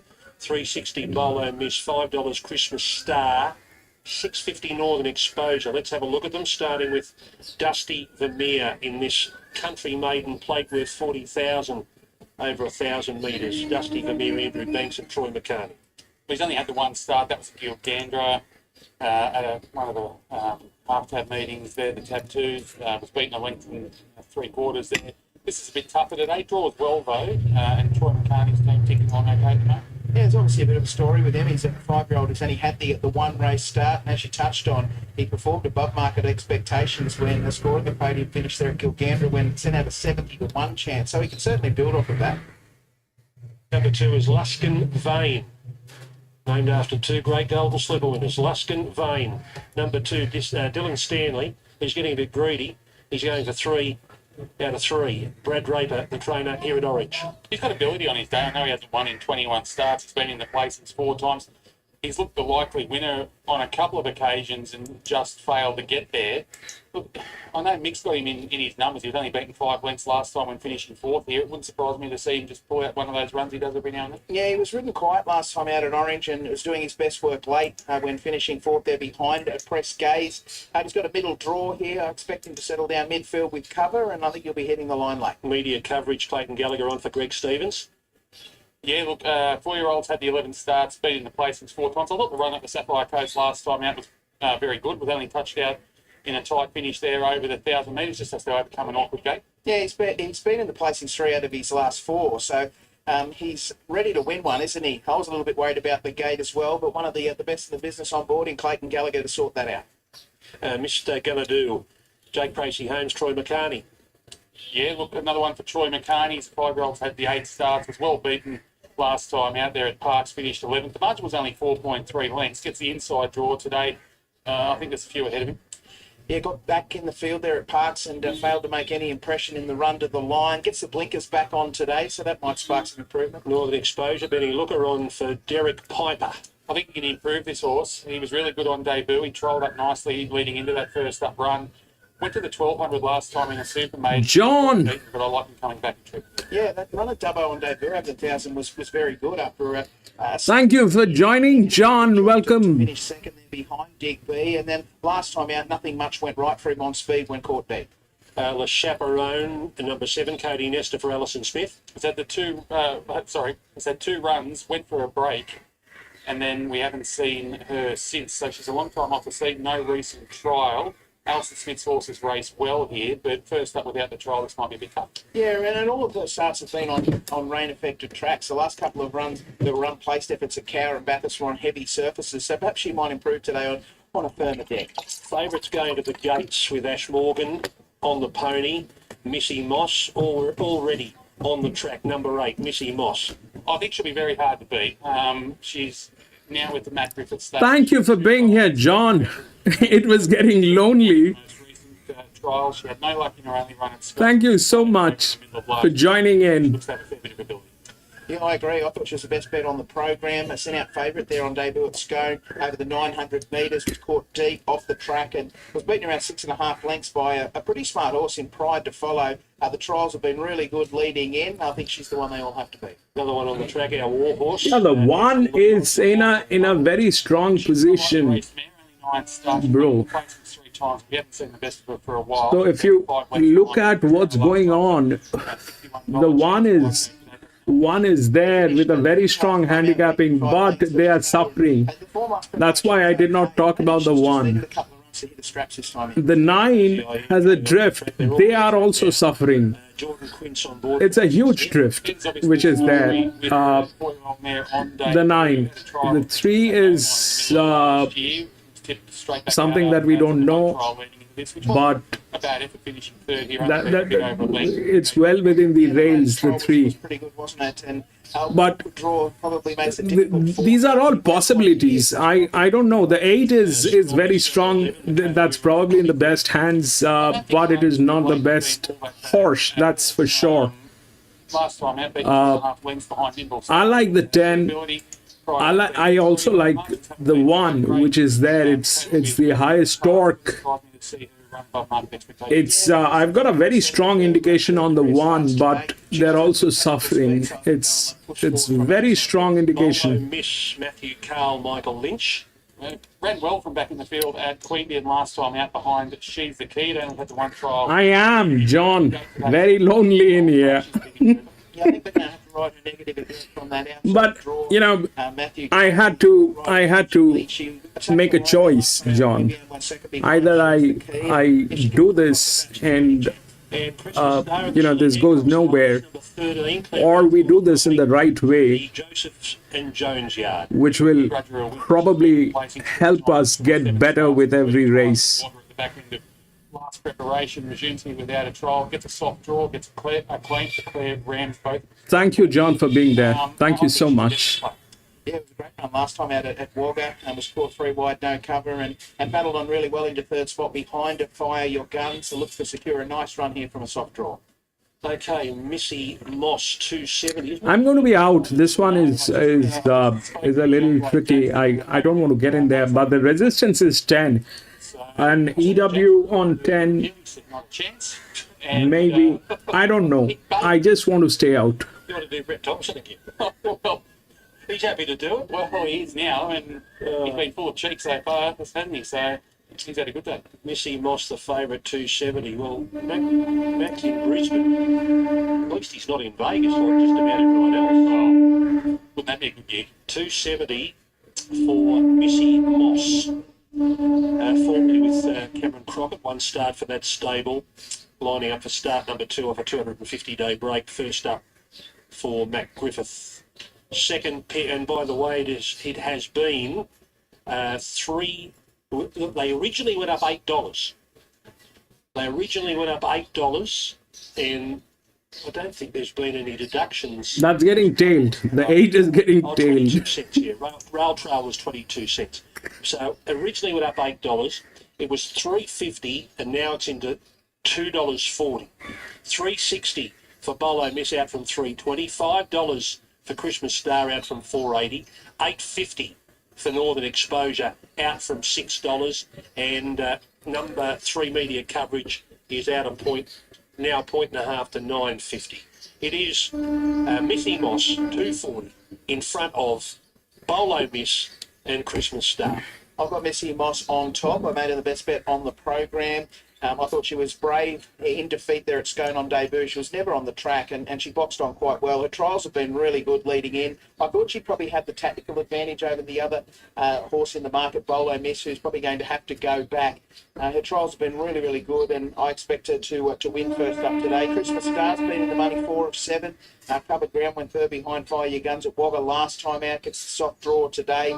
12, which is Bolo Miss. She's drawn the outside. She didn't show a lot of speed there at Queanbeyan on debut. Went second behind. She's the key. She's the one that'll be 350, John. 350. The Bolters. Wasn't such a bad effort behind Press Gaze here last time It's out. 350. 8, 13, 12 and 2. 8, 12, 5 and 13 for me. I'm with Missy Moss for all the reasons Mick just mentioned. I was really taken with that recent trial. I know there's only 4 in it, but just the turn of foot that she showed when Nick Haywood slipped her a bit of leather suggests that she's got her share of ability. She was going to be very, very hard to beat here. I put the 12 in. 350 is the straight, Doesn't need to do John. much of that debut effort to run well here. Probably just needs to handle the start a little bit better, but she's got that awkward gate anyway. For third, I put in the 5, Northern Exposure. I really like him coming back in trip. The debut run was good over this journey, and I put the 13 in. 12 is the linear. How that 8 got to the favorite is a very questionable thing. 8, 12, 5 and 13. Loading up, 230, 220 now, 220 for Missy Moss, 370 Bolo Miss, 550 Christmas Star. Keeps firming Missy Moss, trying to get the first favourite home of the day. First 2 biting the dust, 220 Missy Moss. Let's get up to collars. They load in well for the third. This is over 1,000. About to move in, and I'll be able to get underway here for the third event here today at Orange. Our war horse is still out.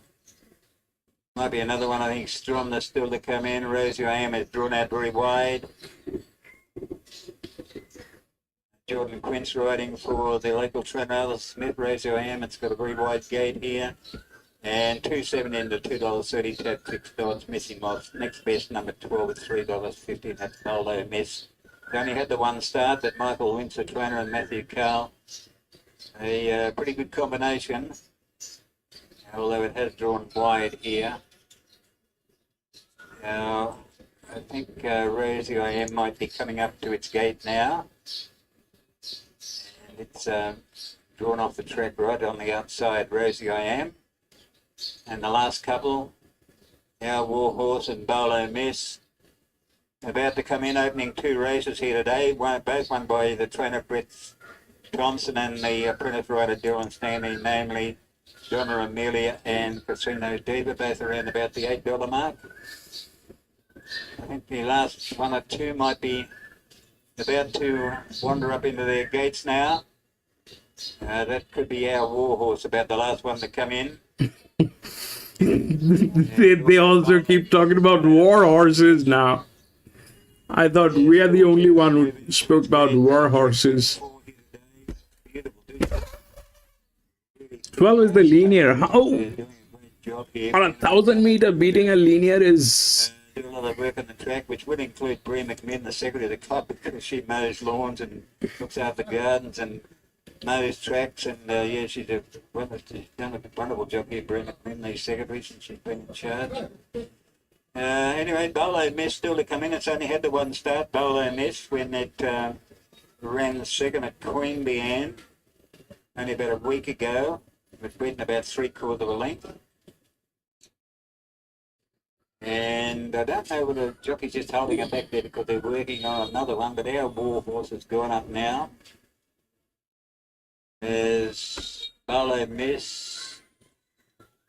Matthew Carl hasn't sort of brought it forward yet. They might still be working on another one. Dusty Vermeer at a huge price for third at its first start in the race. I think it was about 33 to 1 at Gilgander in a field of 7. Now here comes Bolo Miss, still wandering around there, but I don't think it has actually tried to walk up as yet. Maybe they were. No, the starter's coming around front now, and the red light is activated, so it looks as though they're about set to go here. Missy Moss, the favourite. Red light's on. About to go here, stand by. Starter Sam Fitzgerald still holds them. No action as yet. Coming out of the 1,000-metre shoot here. Often Racing Bolo Miss began only fairly, and Stromness was showing early pace, and it might even lead, and going up there with media coverage and Northern Exposure. Quickly through the second on the fence, Mr. Gonna Do holds fourth. Christmas Star goes around them pretty quickly. Rosie I Am from a wide gate trying to work across, likewise Bolo Miss. It's coming right across now to be up about 4th or 5th. In behind them, Missy Moss, back centre field, then last Chaperone. Luskin Vane, followed by Our War Horse, and Dusty Vermeer is last from this lead. Media coverage as they round the home bend. Northern Exposure on the fence. Bolo Miss is about to be switched to the outside, even deeper there with Missy Moss. Media coverage went up to Stromness. Bolo Miss is coming home well. Media coverage. Bolo Miss the outside. Stromness on the rails. Bolo Miss hit the lead. Christmas Star's coming home well. Bolo Miss just in front. Kicking back was Media Coverage. Media Coverage right to kick back to beat Bolo Miss and Christmas Star. Then Missy Moss followed in by Stromness. Last Chaperone. Northern Exposure. Rosie I Am was out deep, followed in there by Mr. Gonna Do, Dusty Vermeer, Luskin Vane very wide, and then comes Our War Horse. Right. Media Coverage will win this along the inside. Media Coverage will get the better of Bolo Miss and Christmas Star. Nothing for the favourite there, Missy Moss. It's a great 3, 12, 13. The favourites here today, and this has fought back. Media Coverage to get the better of Bolo Miss. Clayton Gallagher on the inside for Greg Stevens at Canberra has beaten Bolo Miss. 11. Carl and Michael Lynch, the Cowra boys. 3, 12, 13, 11. Star, Claire Ransbottom for Joseph and James. Where is that 3? A good determined win up the inside there. The favourite was just a bit... Yeah, so that's the other drift. I'll show you. This is what happened. So, if we look at the drifts, this is the second highest drift. All right, this is going through a 67. The 9 was going through a 67% downdrift. It's a dysfunctional team, but the 3 with that drift just went through.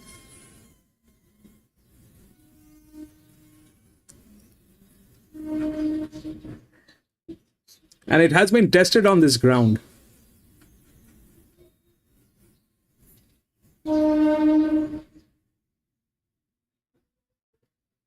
So that's this. I mean, I had my eyes on the 9, but I missed out on the 3 because my freaking eyesight, man. That's all. I made it larger also, but this is the second highest drift.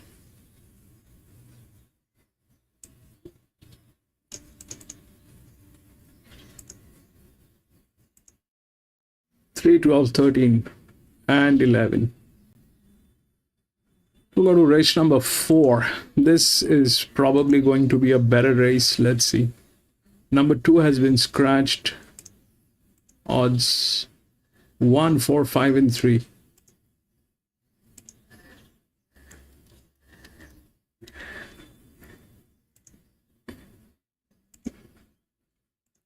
They're forcing the odds here, John. They're forcing the odds.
John, bro, I'm so happy that you are in here. At least now I'll be able to speak to you.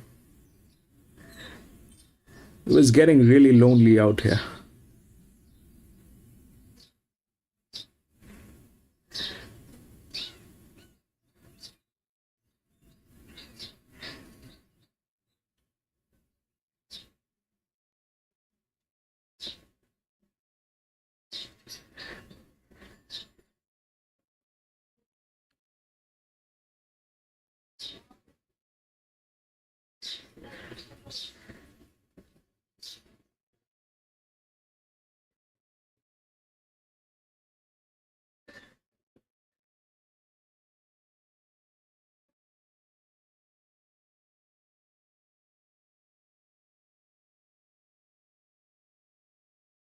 And John, you have joined the Grand Chambers. Please let me know when you need a little support line on any of the tracks, right? Just let me know at least 48 hours before.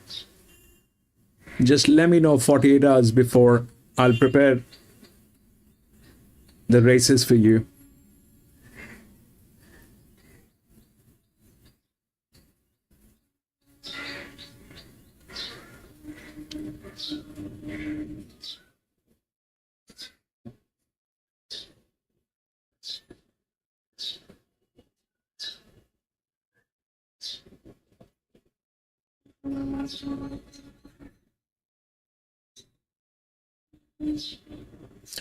Tuna, welcome back. Now it is nice. Thank you for being here, Tuna.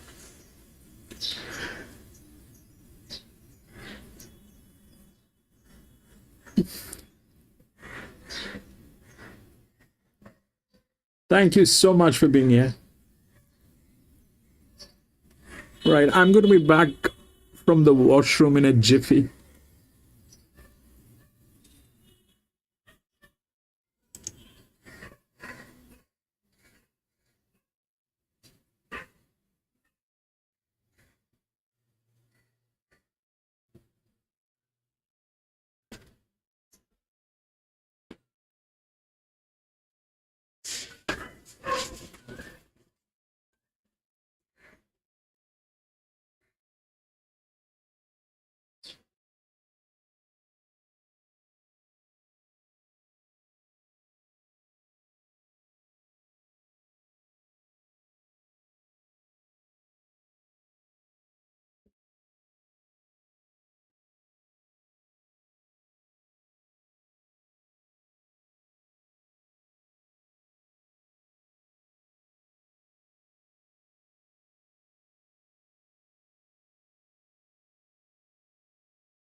All right, I'm back.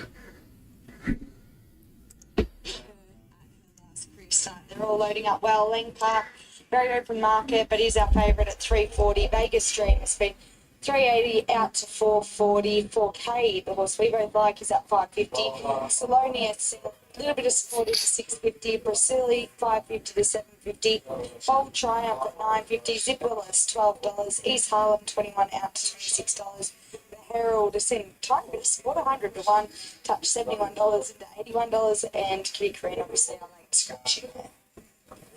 A real shame for connection. So Vegas Dream trying to get the job done. Geez, they'll be partying over there still. There'll be a few of them probably back there just as the owner event, of course.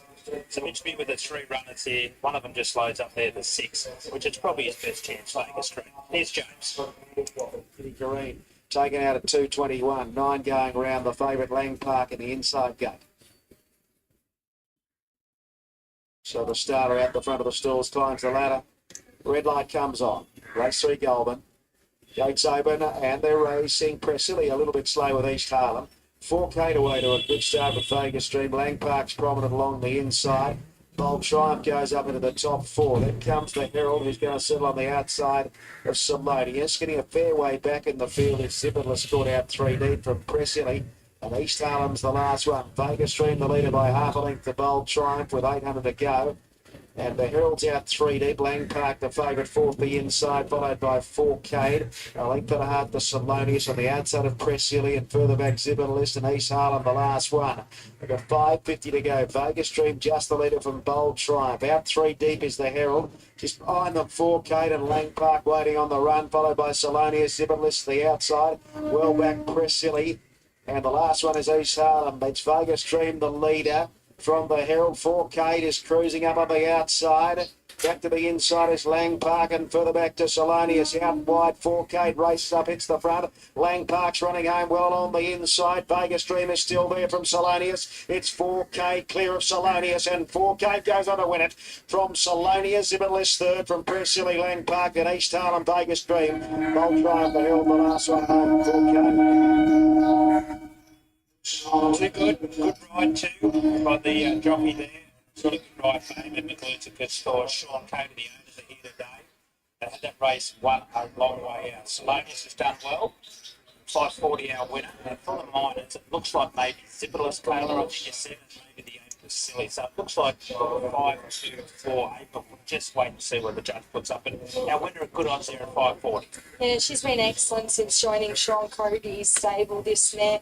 I believe last time she went around, I went right back through a form of about 14 starts she'd had with him. She'd only finished outside of the top 4 3 times or something. So she's been very, very honest. He's placing her to perfection the whole way through, and that's seen her get another win on the board, second up here.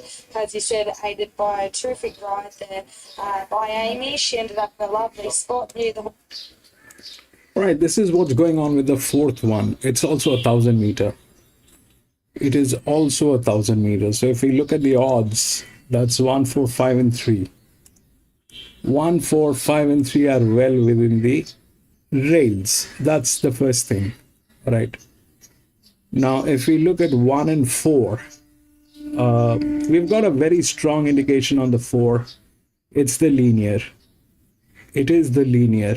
But it's not a strong linear. It's a linear which is there. It's 6-year-old mare. That's why maybe the thing is not that high on that. But 1 is with management and probably in one of the best hands. That's a 5-year-old gelding. But now let's take a look at the drift. So this 5 is a drift. It's a huge drift. The last one, the drift took it out on 1,000 meters. But this was a maiden race. That was a drift. But in this case, the advantage is with this drift. 7. So now, the highest advantage is with this one, the 6-year-old mare, which is there, but it looks like that's kind of suicidal. The other one, which is there, is got about 127 races. It did not do anything in 127. What will it do here? But these are 2 drifts which are already there, and 6 has a very strong and large drift. Advantage. This 8 has. If we look at the rails, 4 and 6, they are tailing gates. The jockey, if we look at the jockey is also pretty much not from this track, so he definitely doesn't understand what's going on. So that's one way of looking at it. But this 7 is with a very, very strong drift. This is a mule. This is a mule of the highest order. There are 49 races that it has been to. 49 races, and the numbers are not, adequate. But it's not in a winning position. But with that advantage, it's an EW. 5 has a larger drift. So it's an 8-year-old gelding. The jockey advantage is huge on this horse. There's a however you're calculating the allowances on the horses that are being carried by the jockeys that are happening because of the jockeys. That's huge on 5 and 4 both. That's huge. And 7, on the other hand, is on the lower end. 3 is on the lower end. 7 is the smallest, but with the highest drift, highest advantage over 5. So You know, five is within the rails. Five is within the rails. I'm going to go with a 7 EW. I mean, the four. The four, I have a very strong, that's the lead here. I have a very strong thing going on with four, but it's a 6-year-old mare. The other one is well managed. It's one of the best fits. There's no doubt. So 1, 4, these are there. But there is going to be a second horse which is not going to be between 1 and 4. So that's either 5 or 7. That's either 5 or 7. And 5 is, it's either going to be 4, 5, 1 or 1, 4, 1, 5, 4. It's something on, because the drift will get in. Now, which drift will get in? Either this one will get in or this one will get in. 7 has the advantage, it's a little younger horse. But 5 is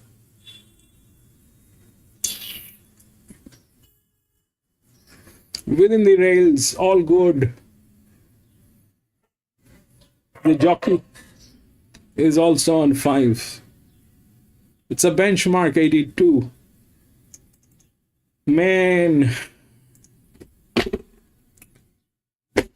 5, 7. 5 is there within the thing. 5 will not be there. It's going to be 1, 5, 4 or 4, 5, 1. It's either that or the 7 kicks in. Or the 7 kicks in. The second position is between 5 or 7. Now, how and what?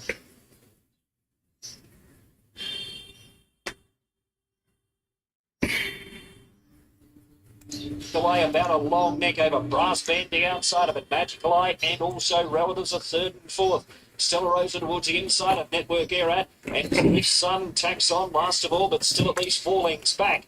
Coming down past the 400, switch to go in front. Brass Band still there the outside. Relatives is next, and they're followed by Magical Eye. Swift Sun using inside run. Switch to go led. Down to the 200. Over in second position there was Brass Band. Relatives is next. Magical Eye's over on the inside, but it's still switch to go in front with the lead. 75 metres to go. It's got it one. Switch to go. Switch to go beats Brass Band, Magical Eye. Relatives or Swift Sun.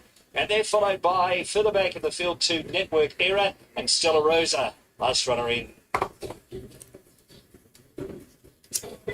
Switch to go on debut. Les Tilly gets the debutante home with 3-year-old son of Unite and Conquer with a $60,000 yearling purchase. Goes to the races for the Richardson team and gets the job done. A short trip from home there at Toowoomba, so there'll be plenty of happy connections, and has got the job done quite comfortably over the top weight, and heavily backed favourite Brass Brand has run second, at $2.90. Magical Eyes run a bottler there, Tarrant Churchill, and Relatives runs 4, 1, 8 and 13. Now switch to go was all too strong. Damien, the first 4 and run, first 4 across the line, but the winner, dominant. Yeah, well supported late in betting, $6 this morning, so there was really good money in the last half hour. And Bubba Tilly jumped it out in front of Brass Band, and that probably was the difference in the race, although he did win nicely on the line, switch to go. Nice type of horse, well presented by Harry Richardson, leading all the way at its first race start. Brass Band up on the speed box done well, as did Magical Eye. Relatives, I thought, have every chance. Yeah, had every single chance. Slightly disappointed, had the right run in transit, but at the end of the day, we've got everything right except the result, so more than happy with that game, and although bank account's not too happy with me. That takes us away from race number 3 at Gatton. We've got 6 more to come here in Queensland, and a reminder, Sunny Coast Racing tonight. Looking forward to tuning into Joycey and Kian as well on track there at Caloundra. We'll take a break on Thoroughbred Central and come back with the next at Orange.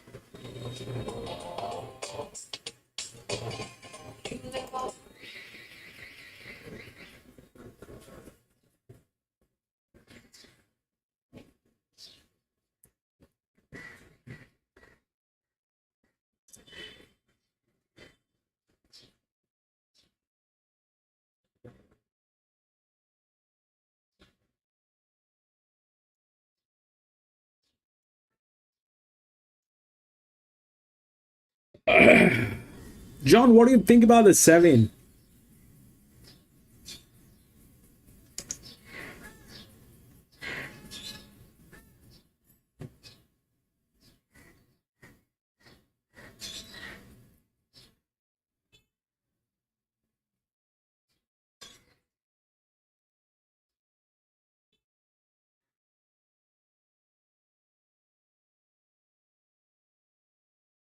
167. Queen. 7 is, the 5 is already there within the odds. It's a drift. Technically speaking, the 5 is in a position to nail it. Technically. But the 7 has advantage over 5 in 2 ways. One, the weights which has been assigned to 7, and 2 is the age of that horse.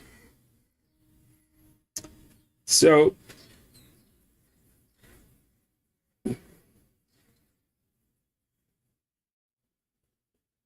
that's fabulous.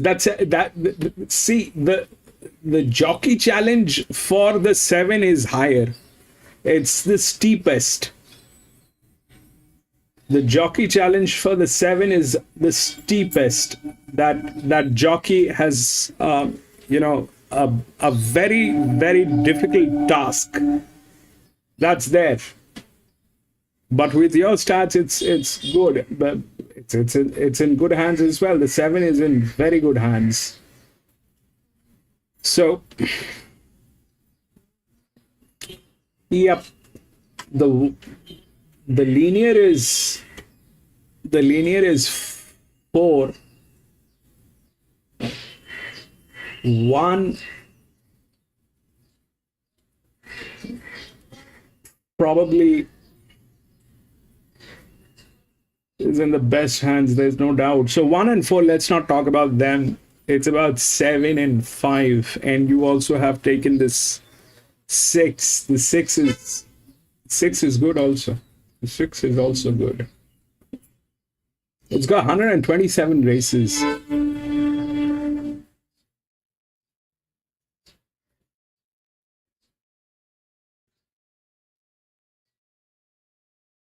The other day when finishing second to Gold Lover after doing a bit of work in the run. He looks the testing material. He does indeed. He's quality. His record suggests that. He's had one go here at Orange. He was victorious in it. He loves good tracks. I don't think the coming back 100 metres in trip's going to be a concern for him. The market supports there as well. Okay, number 2 is out. 3 Ship Shape. Chad Lever on for Conor Kennedy. He's always been one of mine. He's had 18 starts for 2 wins and 5 minor placings. He hasn't been seen at the races since finishing 4th at Trina Barrabrand. Going back to October last year, that was behind Plenitude. His trials have been good leading in. Inside draw helps. Yeah, the little concern I've got is both his wins to come on soft track. We're obviously not dealing with that today. The inside draw helps.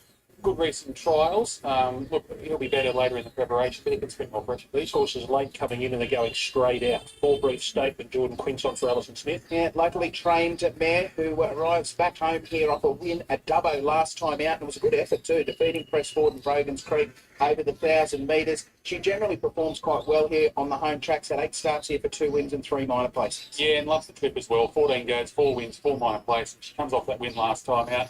Jordan Quince knows the well. She's a definite chance. Number 5, Brogan's Creek. Toby Pracey trains, and the unrecognisable Jake Pracey Holmes rides. The mullet's gone. The beard's gone. Who is it? He looks like a different person, doesn't he? He looks like a teenage boy. His fresh face, Jake Pracey Holmes now, and I know that he lost the mullet and the beard for charity, for a good cause. So he's a good fella, Jake, and I'm sure he'll give Brogan's Creek every opportunity here. It does look as if he's building towards another win. A couple of good placings of late at Bathurst and Dubbo, and has a nice draw. Yeah, look, he's been going around against no more night shift. Capital Mac brief statement. He's got the right form lines. He hasn't been beaten far in any of those past 3 runs. He gets a good draw. Benny, look at taking out Titan Star here for Mike Van Gestel. Yeah, and this fellow's packed in plenty of racing into his 7 years so far. It's had 127 starts for 10 wins and 33 minor places. Huge drift on that horse. Huge. Yankee 1. This looks his type of race. Can do it. Ash Morgan and Alison Smith. Yeah, this has had 4 wins from 49 starts, and I thought it was a good effort here last time out. Behind Always the Same was beaten a touch over a length. He's got a very good record at this track and distance. He's got to step up a bit in grade here, but in saying that, loves the track. goes well at the 1,000, and Ash Morgan has won on him in the past. And Scruff's Magic is Justin Stanley, Daniel Stanley. Coming off placing it, but Jerabong last time out went third behind Zillions. I don't expect that form to hold up here. Yeah, you'd imagine this is a bit too tough for Scruff. Okay, Brett Rob's got Wilbury here, the favourite, and he's also the trainer of Gallant Star, who's one of the favourites high up in betting for the... Do you know what are you on? His turn at Canberra coming up in a couple of weeks. Here he is with Ben. All right, so Wilbury on the 1 week backup off that run at Corindai last week, drops back 100 metres in trip. He's obviously... This is... 1 and 4 are pretty much impeccable. Yeah, look, the plan was always to go to Dubbo next week over 11, but yeah, to go to Hub, look at drop back in the field for the super early. He's got the wide draw again today, but he's got enough early speed. You imagine he leads? Yeah, well, he'll roll forward. Pulls pretty hard. This is the second horse pool. I'll play the two. You scratched Capital Mac. Yeah, he'll get around Dubbo. And of course, Greg mentioned Gallant Star on the country championships path trial during the week. You must have been delighted with that. Yeah, we took him over to Scone. He trialled over 1,200. Yeah, that topped him off. And headed to Canberra and super, against the rules over there. And he's come home and he's done very well since. 33% down the road. Planning. He can't have a run, obviously. So he's at the 3 One trials, is getting ready to rock and tailed. roll at 14 first up. Yeah, I reckon he's at 3 trials. He had an 800. One is a 5-year-old gelding getting tailed. John. Yeah. Been sticking along well. Best of luck. Thank you very much.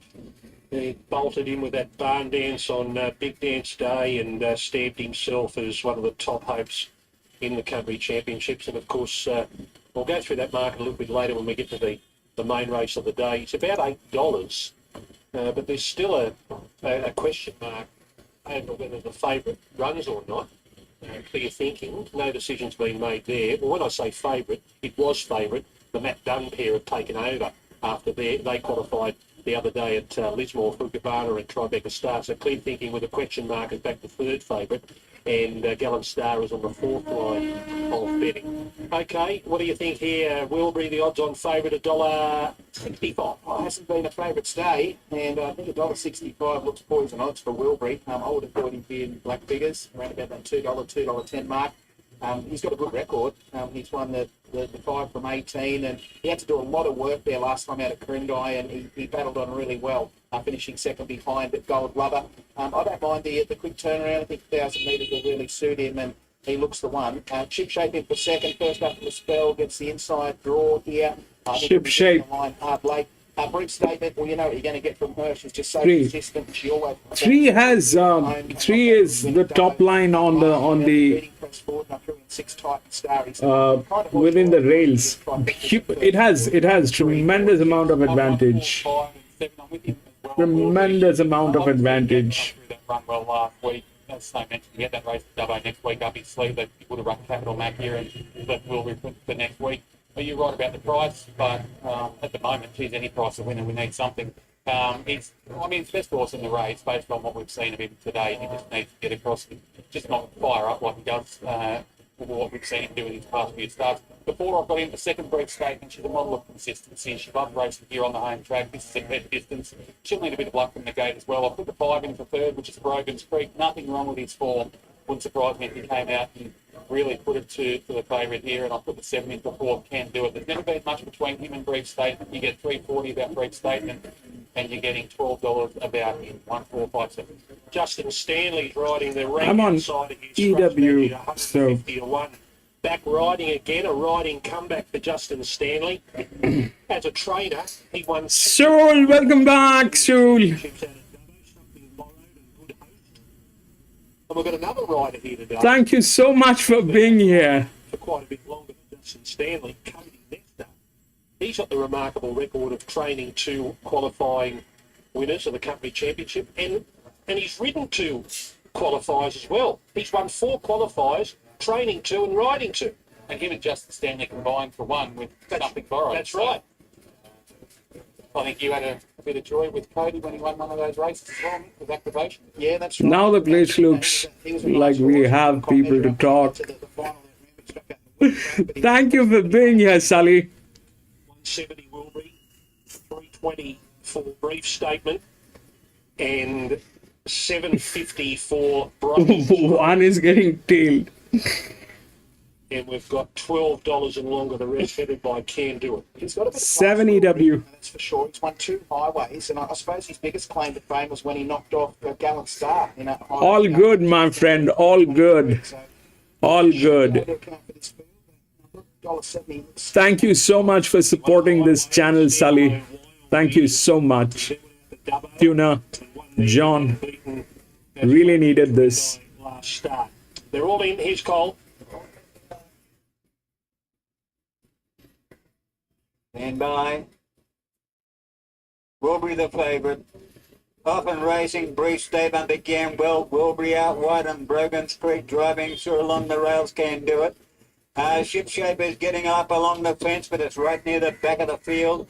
Triton Star is caught out pretty deep, and Scuff's Magic is in that bunch, so they get in the stride, and Wilbury, the top weight, takes up. They're running a length and a half now, but Brief Statement, Jordan Quinn's giving a nice run in the second. Brogan's Creek was third, followed in by Ship Shape, Can Do It, Titan Star, and Scuff's Magic. Wilbury, held together by Gallagher, comes down past the 400, 3 lengths now. Over on the outside there with Brief Statement, followed then by Ship Shape, who's getting up along the rails. Further back then, Dude, Brogan's Creek and please don't freeze that horse. Come on, move it. Move that horse. 7, come on. 5. Huge drift on that 5. Cannot beat that drift, man. 5 is the second horse pool. Standing by G. Gallagher. He lifted the previous minute media coverage over the line after it looked beaten, and I think he Lost it on that 7. on Wilbury over Brogan's Creek, Ship Shape, and Brief Statement. Probably about a length and a quarter. Yes, that sounds about right, Wilbury. It looked like another one was about to bite the dust. About 50 out, 100 out. 1534. It wasn't looking good for Wilbury because Brogan's Creek loomed up ominously, but he found enough, and the strong riding of Clayton Gallagher will get this favourite home, the first of the day. Wilbury, Gallagher and Brett Robb have won. It'll be Brogan's Creek. You can't blame the jockey. It was like, it was a steep job on that 7. In front of Brief Statement. Well, I think we've had to pick ourselves up off the canvas there, haven't we? He just does himself no favours at all, Wilbury. He's got all the ability. Well, the thing is, whether we can, you know, that is the second horse pool. That's the second horse pool. It'll always get to the second position, no matter which one wins. The one did win.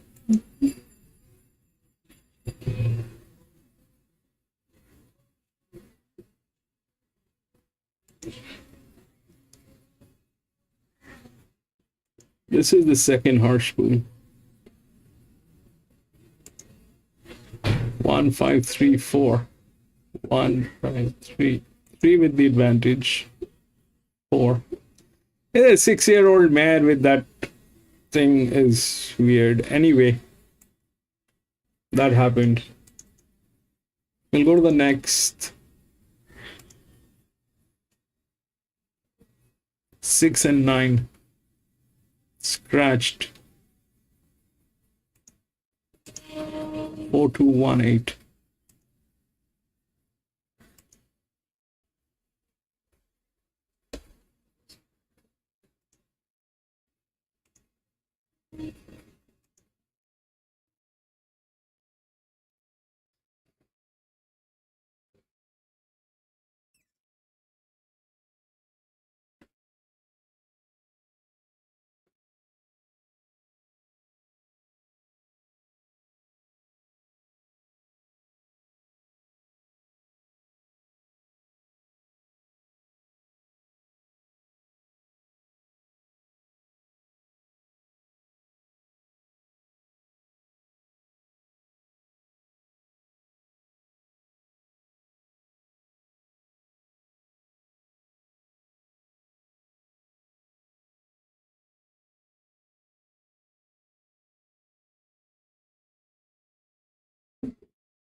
Beaten just under 3 lengths. Second up, getting out to 2100 in country grade. He's very well placed. The 3 it is to be for Pat Murphy, Sean Geimer. Big odds about this galloper, but I thought it was a good top 4 chance, Carla. Yeah, I've had him in my numbers his last few runs, actually, based off his win 3 starts ago, where he let down really well to break his maiden from back in the field. Last time he sat outside the leader and faded to run last over the mile at Canberra. This is his first go past the mile, and it may be what he's looking for. The 4 is Format is the other one in the market. This horse for the last start went on the moment. That was his first winner, start number 4, Warbred Galloper by Frankel of a fast net Rockman. So very well bred, and he could have a little bit of improvement still to come. Yeah, he's a $650,000 weanling, so obviously good reason to still keep him a colt. Lightly raised. I loved his determination that he showed last start to break his maiden, getting out over 2100 on the Rosemont track there. He was well beaten, and he was in for the dogfight to get back and win, and I think he's well placed to go on with it here. He looks particularly well too, our second favourite. The 5 is Stern Torch. Look, he up to start number 19 today, but I thought his run there on Monday, I think it was at Albury, was quite good. So he's on the quick backup, but a lot to like about that effort. I agree, and that was his first go out at the 2,000 metres, and I think that may be the key to him breaking his maiden, getting out over this distance. I think today he may find a few of these a bit slick, but I think in an easier 2,000 metre race he can win a race quickly. 6 is Mariner's Dream. Jeff Penta picks up the ride for Matt Kelly. He comes out of that same race at Albury where I found a spot for him. I thought he was ready to do something third up, and he was struggling a long way out and beaten a long way. So I'm happy to wait for him to improve. 7 is Anna Carolina. Andrew Atkins for O'Shea and Chubb. This horse ran second to our favourite runner Format last time out. And she actually got past him in the straight. I thought she had him cold, and then he kicked back, as I said, to be able to beat her in the end. I think she's really knocking on the door. They drew clear from the rest of the field that day, so I think with the right run here, she's got a big good chance. Chelsea Dior is the 8. Its best career performance was in a super maiden there at Kembla Grange over a mile, so gets this distance for the first time, but ready to show something. Peter Snowden, the trainer. I thought she's found the line well in all four of her runs. And I think getting out to the 2100 can see her improve again. The 9 is Iconic Miss, Teresa Bader, and also the Weeds Day combined. This horse that's run last start at Gosford only last Saturday was quite good. So we've got a few on the back up here. It was beaten 8.5, but the winner won by panels. She's a fighting mare. She's at start 16 today and yet to break through, but she seems to run the same race no matter what grade. She's in her start prior to that at the Sapphire Coast in an easier race, and she ran a similar race to what she did at Gosford. So capable, but may need to find a little bit more here. Yeah, well, I'm with the 4 here format. I think it'll be extremely hard to beat on what it showed last start, and it will lead. There's not much between these horses. It's nice and fit, so we'll go for it from Fineo.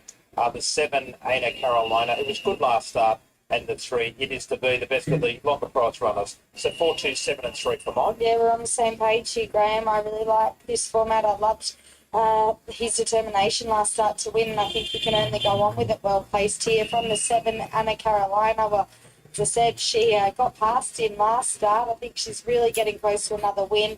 In for third, I put the 2, our favourite, Fineo, who has competed much tougher races than this and been competitive over this distance. So getting out to this distance second up can certainly see him improve sharply. And in for fourth, I put the 8, Dolce Dior. But I think getting out to 2100 can see her go very close. Here with Johnny from the Waterhouse Box stable. You've got a couple of good chances here, but we'll kick off with this very well-bred 3-year-old colt. How's the stable confidence going into today? Yeah, look, confidence is high. Come off a good win at Newcastle. Obviously, these staying trips are right up his alley. Bounced through that. Had a few days in the water walk at Evergreen and straight back into his gallops at home. So, yeah, really happy with today. Has he come on at all from that? Yeah, it's obviously he's only still lightly raced. That was his first goal at the trip last time.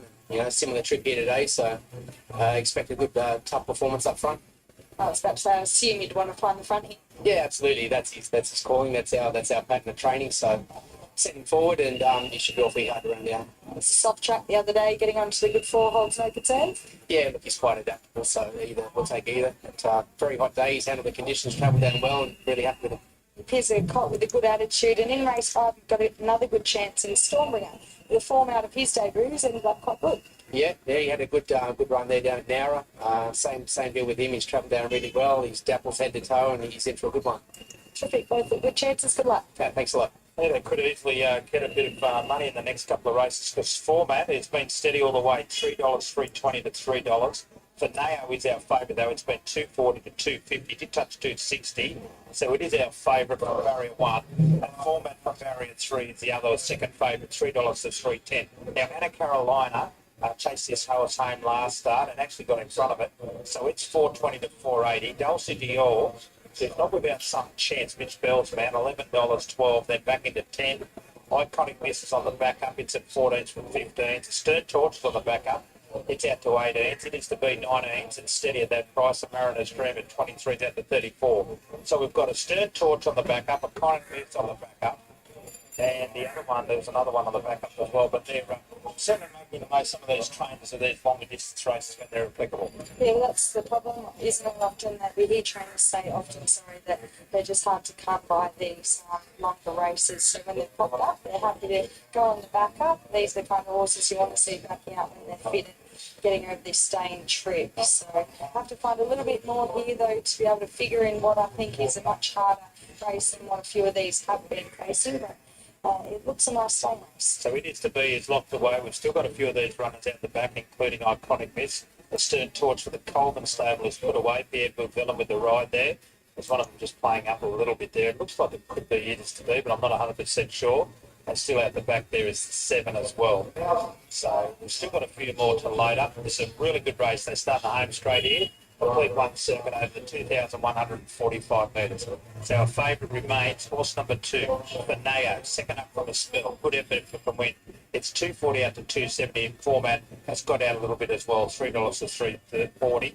And Ana Carolina, $4.24.40. And a good trim up late here for Dulce Dior, $11 to $8, which we head up to Charles.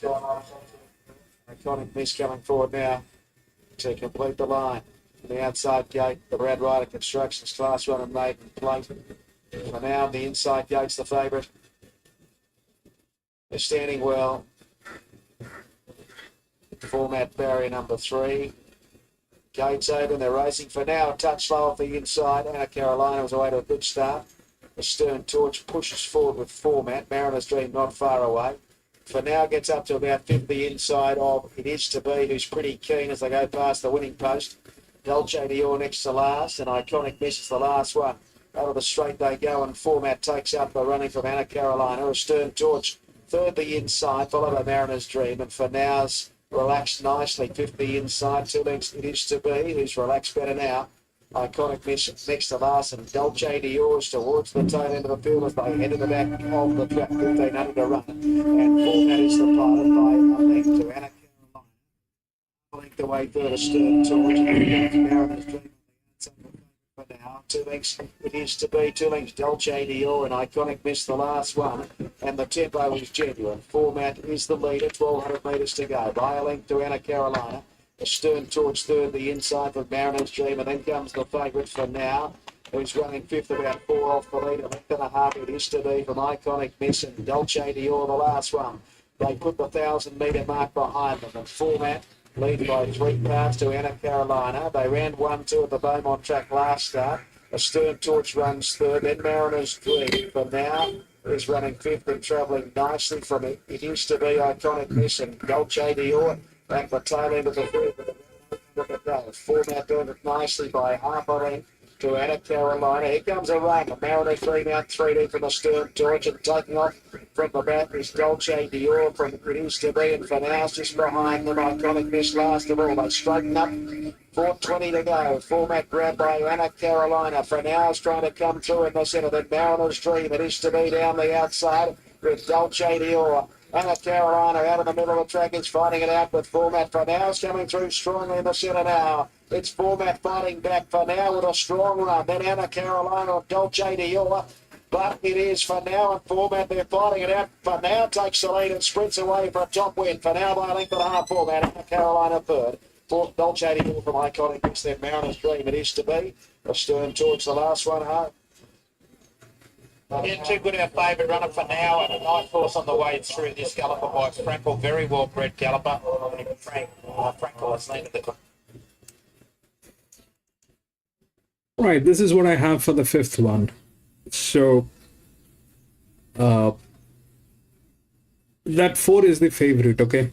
We've got very strong stuff going on with that 4. It's got the highest AHP.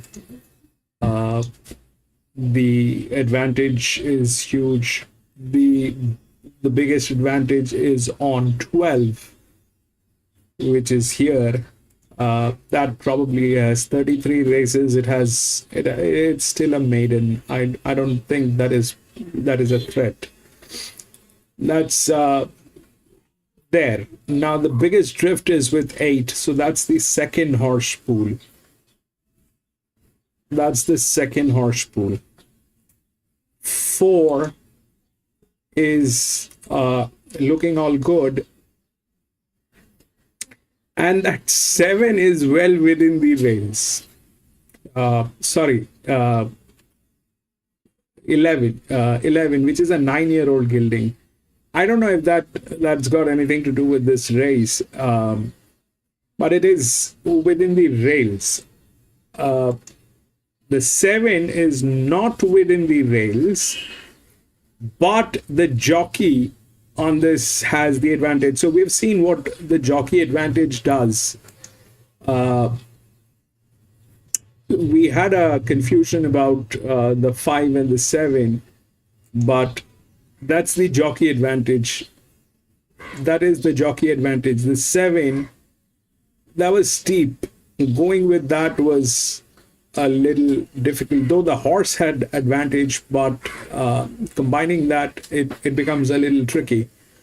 Wherein the 1 was the linear, definitely in the best hands, and 5 was the second horse pool with the drift.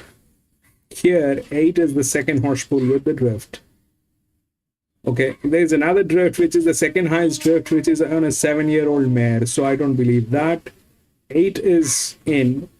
4 is the favorite in the odds. It's also the one within the rails, and everything looks good. But the 7 is also there.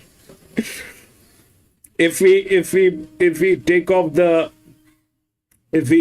9, I'm sorry, 11, which is the 9-year-old gilding, even then the 7 is there. It is also in one of the best hands with the jockey advantage on the distance.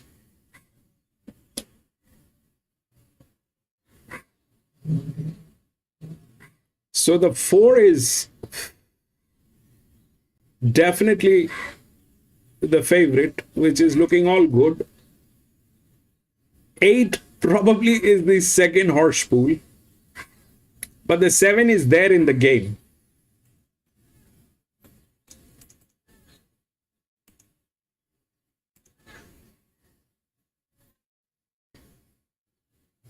Doe is our favourite, shopping around $2.70 for Daryl Hanson. Justin Huxtable goes aboard.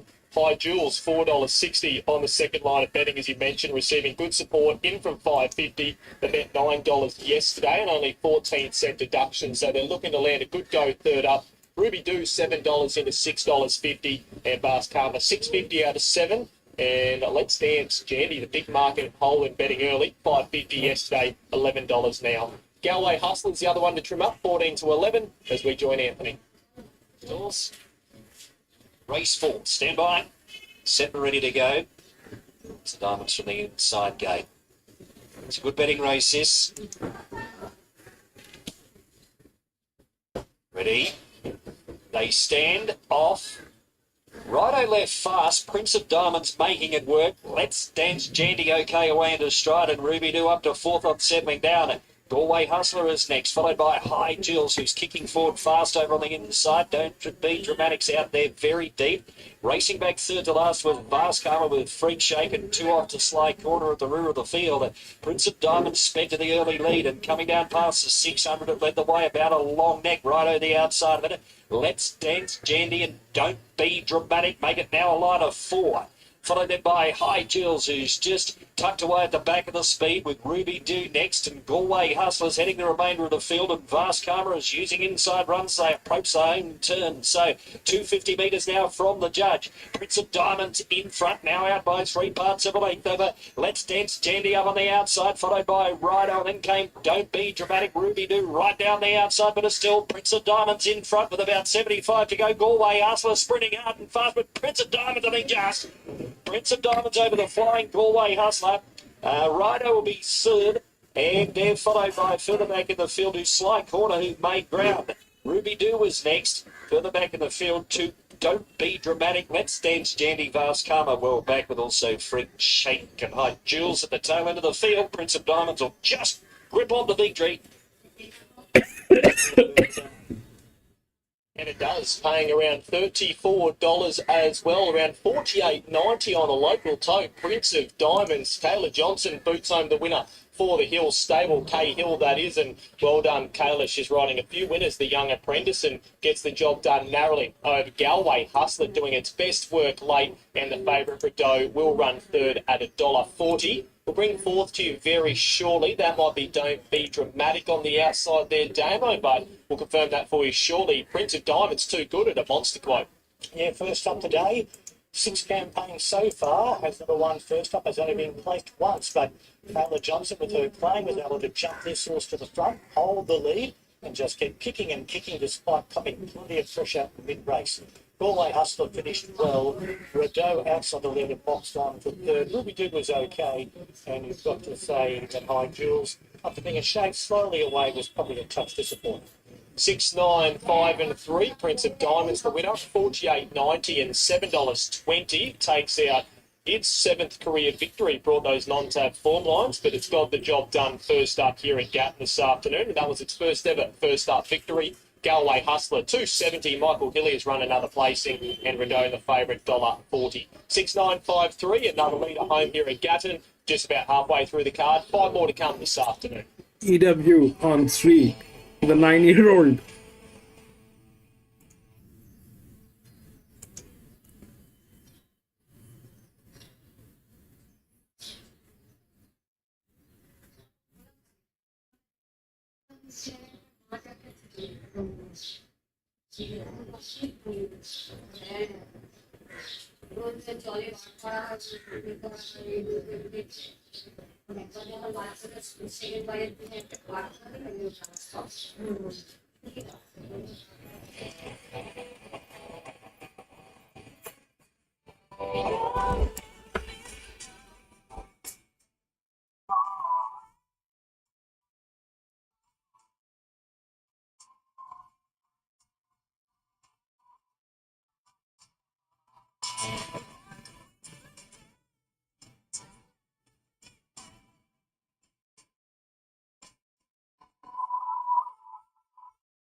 Here we go for race number 5. Start of the quaddie here at Orange. The Opa Hotel Showcase benchmark 58 over 2100 metres.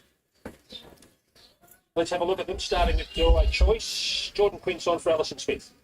He should be at the peak of his powers now. He's had 4 runs back from a spell, and I really like. Yeah, I'm looking at that. Late over the 1600 metres in Dubbo last time out, went 5th behind at Mrs. Ball. I think he's crying out for today's trip. I think all 3 runs of late have had merit behind No More Night Shift. How's it, Kevin? That run behind Mrs. Ball. He's ready for 2100. Gets a soft draw. I think there's a definite chance. 2 Shadow Shot. Dylan Stanley on board for Brett Thompson.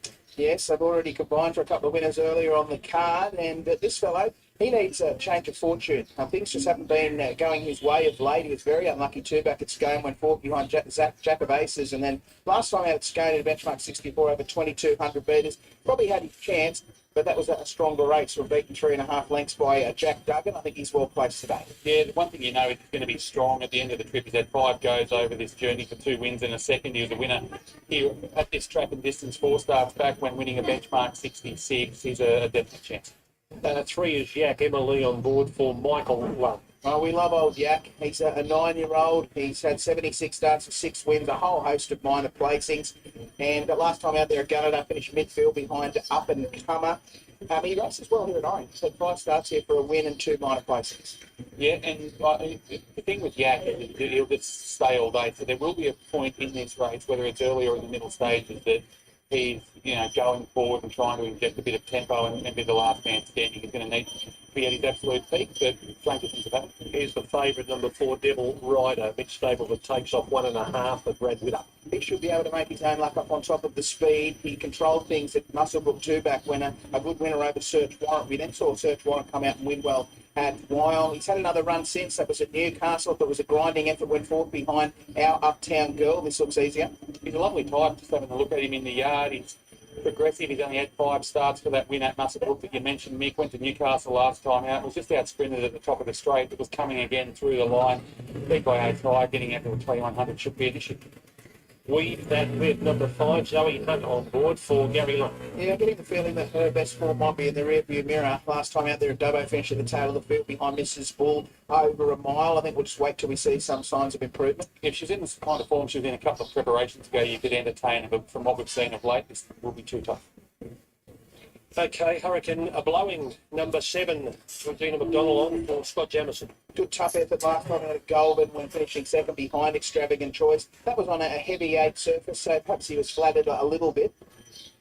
Showed a lot early in his career. We haven't seen the absolute best of him for a while, but last start was a bit of a sign he was turning a corner. Just needs to overcome an awkward gate. Next is Medina, number 8. Chad Lever replaces Brody Lloyd. Stood down earlier in the day, sort of bung knee.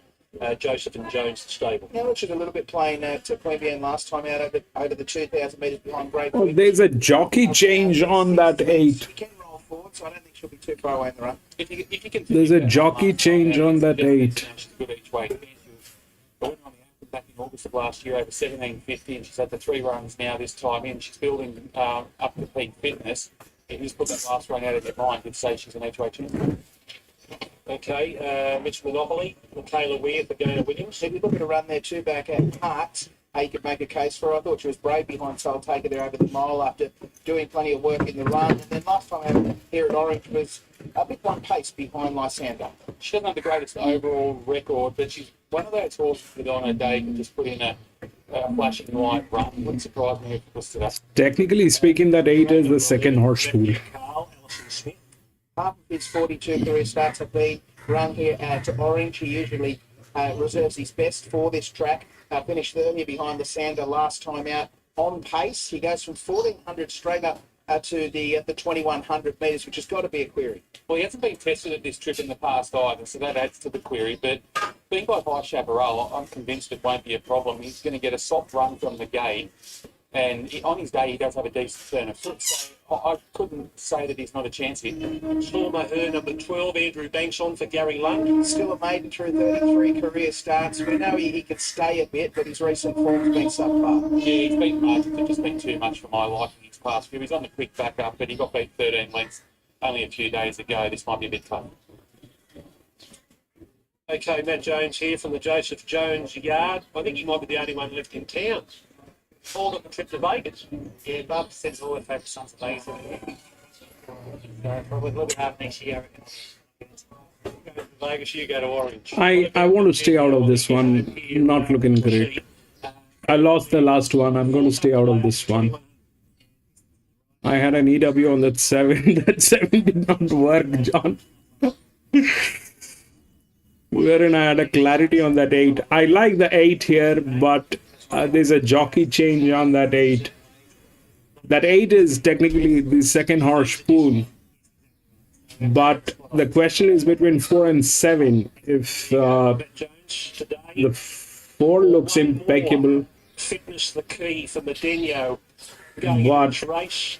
On the 4th line of betting at around $8. it's a 3-year-old gelding over 2100 meter. I don't feel it. $8.50 for Medeno. I don't feel it. $8.50 for the Quiro. Numbers. I'll stay out. Brett Thompson, that Dylan Stanley combination here with the 2 Shadow Shot. He, as I mentioned, I'll stay out. He hasn't had a lot of luck. I thought he was pretty good, particularly behind Jungle Basin 2 back when finishing 4th there at a benchmark 66. I think he probably should have gone close to winning. This looks a nice race for him, despite the fact he's going up. There are a lot of changes, Really well. late changes that they made. The jockey is changed on 8. That will not match with the data. So we don't know the advantage or disadvantage on that jockey. Late closing 5th place finish at Dubbo last time out behind. The horse itself is good. Should get the 2nd place. A rising trip, but it's always given the impression that staying might be his caper. 2, 4, 1 and 11. Same numbers, slightly different. Water 4, 2, 1 and 11. I'm going to go with Devil Rider. I think he's still on the way up. He was lovely and relaxed in the yard. He had the head down, just taking it all in. He, of course, ran that race at Newcastle last time out over the mile. He now steps out to 2100 metres for the first time. Mitch Bates sort of playing kilo and 1/2. So he'll carry the 58 kilos, and I thought the win 2 back and must have brought 11. They've gone with the 11 9-year-old gelding. It's well within the rails, but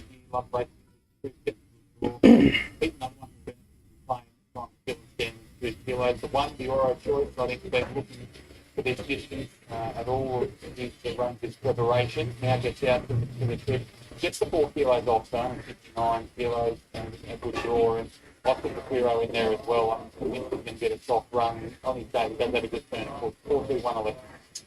Devil Rider, smart young rider, Mitch Staplecliffe, claiming 1.5 here for Brad Witter, but with a 2 ago at Musselbrook. And then at Newcastle behind Uptown Girl over a mile, 4th up to 2100 metres. There's Zoe Hunt who rides Weave That Web. They've got 2 runners in the same colours here, or very similar colours that would have been similar colours. Yak in the St George colours. They've had to change Weave That Web, who has got black and gold,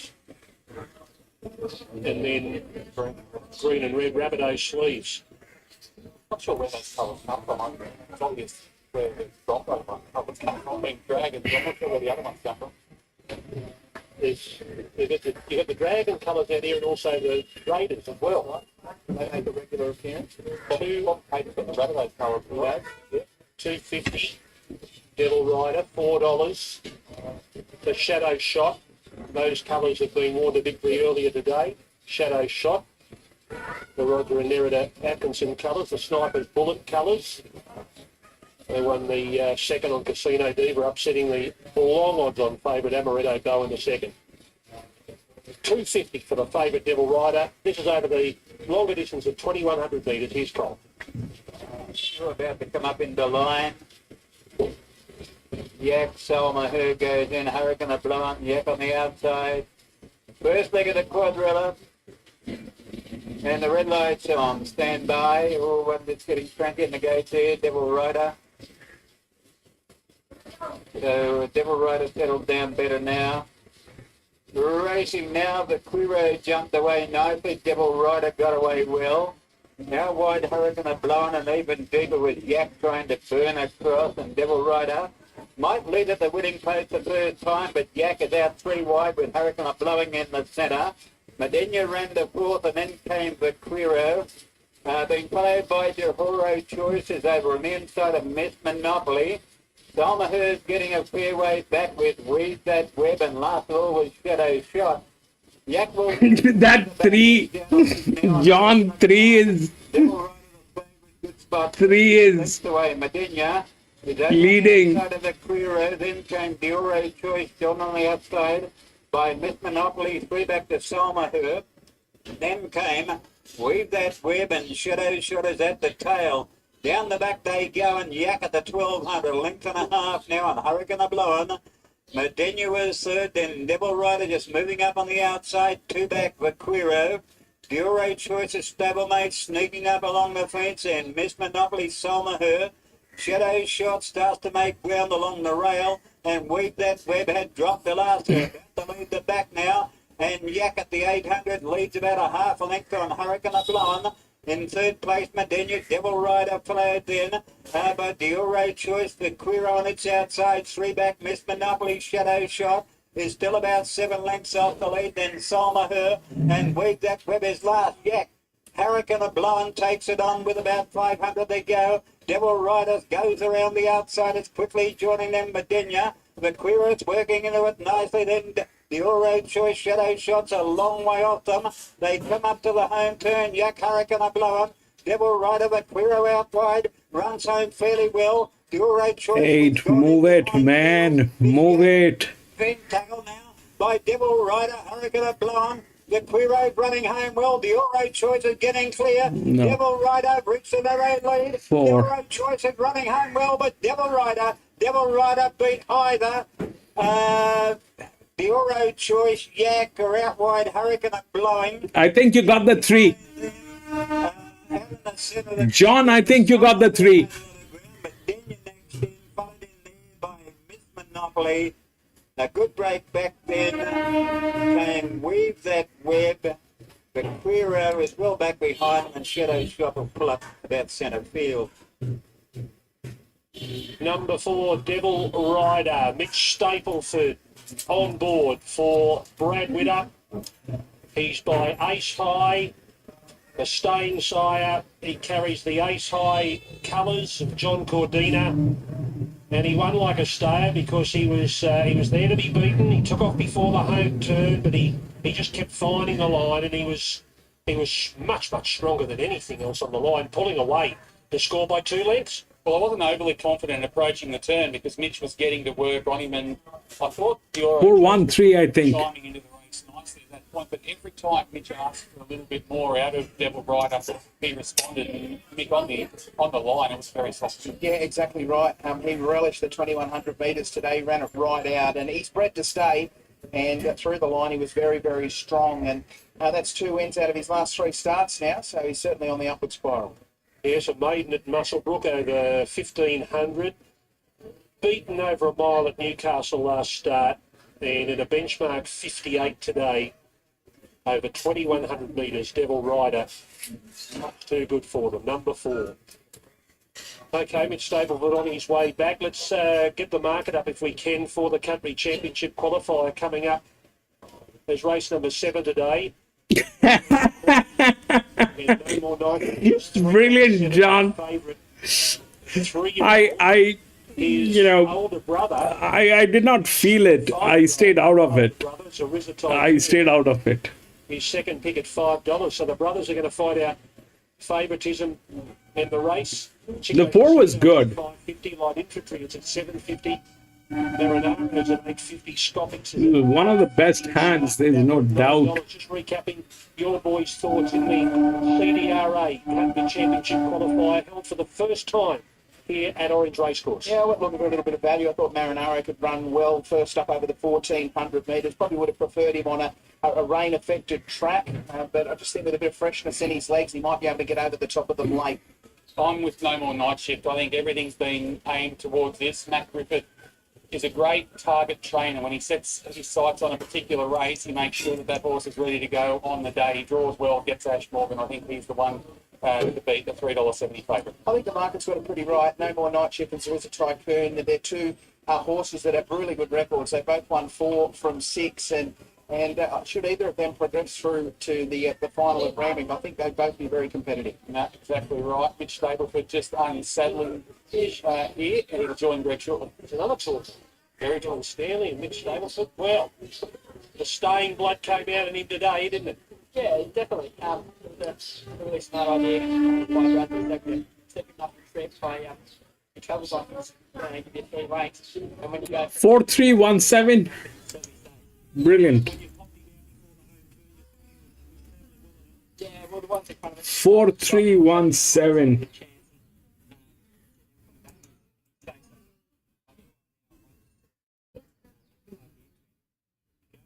Two legs on, so it's quite easy. Yeah, for sure. I think he's probably still learning his crafty. I thought his last week his work was his best, but it's when he went to be most tired, so a little bit confusing, but no, Good job. Stableford there, winning rider. We'll go back and weigh in after winning our 5th race today. 4-3-1-7, Greg. So Yak, the old boys, finished in 2nd with Dioro Choice in 3rd. There are the full details on race 5, the Ophir Hotel Showcase Benchmark 58. We'll be back with race 6, another 58, this time over 1,300. It's due right on 4 o'clock. We're up to the first leg of the quaddy here at Goulburn today. Interesting race. Didn't really have a lot of confidence in this race, but the later race I'm a little bit more sure. No, that's exactly right. Not a lot of exposed form, but a couple of interesting, lightly race runners, I thought. I'm happy to be with the favourite here. Yeah, the first horse you'll see here is Commander. This horse has only been racing fairly. Big odds. This one with Sean Geimer aboard for Mick Smith. Yeah, he's been doing a bit wrong too. Last start particularly, it was quite hard going in front and he just couldn't go on with it, beating 7 lengths. So they put earmuffs on him again, which will certainly help him settle and could see him ride a bit more. The 2 Viva Varela's getting closer each Dan time. has one Caleb plays scratched. his last couple of starts for Amanda Turner, Olivia Dalton. 6, 7, It's in the market. Yeah, he's had the 11 starts for only 2 placings, but as you mentioned, they're in his 2 recent runs. So he just seems to be putting it all together. He'll get himself up on the speed and he finds his right race. He's a pretty casual big fella, isn't he? The 3 here is Backburn. Amy McLucas rode one of our early winners, rode it really well for this one with Mitch Spear. It's on debut after running last in both trials. And this horse is by the great Justified. Yeah, most recent trial I thought was a little bit better, seemed to find a little bit late underwriting, but I'm happy to see what he does on debut. 4 at big odds is Interim Order. Louise Day from Matthew Smith finally makes it to the races after 4 trials. This horse is by Royal Meeting. Yeah, his trials have been fair as well, but similar to Backburn, his most recent one, I thought was an improved effort where they rode him a little bit closer in the trial and he held his ground, beaten only a length and a half. So this seems a good kick-off point for him. 5 is out. The 6 is our favourite, Mason Lewis. Second career start after going around $21, it must be said, on debut at Hawkesbury. Beaten 4.7. Andrew Atkins rides for Charlton and also O'Shea. Yeah, I liked the debut effort. He got back and I really liked his last furlong. Where he found the line strongly there over the 1400. The winner of that race went on to win its next start at Randwick during the midweight races there. I think he's perfectly placed here. The 7 is out. The 8 is Stormbringer. Real contender for mine. I like it. The 3rd on debut at Narra was okay behind Old Style Merc. It's 1 set, so another one for Waterhouse and Bond. Exactly, nice type of horse. It's very casual in the yard. He sat outside the leader that day and he just kept trying to hold on for 3rd. As you mentioned, over the 1200, so getting out to the 1500 looks really suited. 9 is Visualise. John Van Overmeer rides for Blake Ryan. Disappointing last start. Previous run's okay. He had excuses though. He led and they stepped him up to the 1800 at Newcastle. he obviously just didn't run it out. But they're going to ride him quieter today. He drops back to country grade and back in distance, which I think can see him at his best, which would be good enough to do something here. 10 is Olympic Dame Touch Burley, who trains here locally. It's ran last in both its starts. A fair good villain with the task ahead.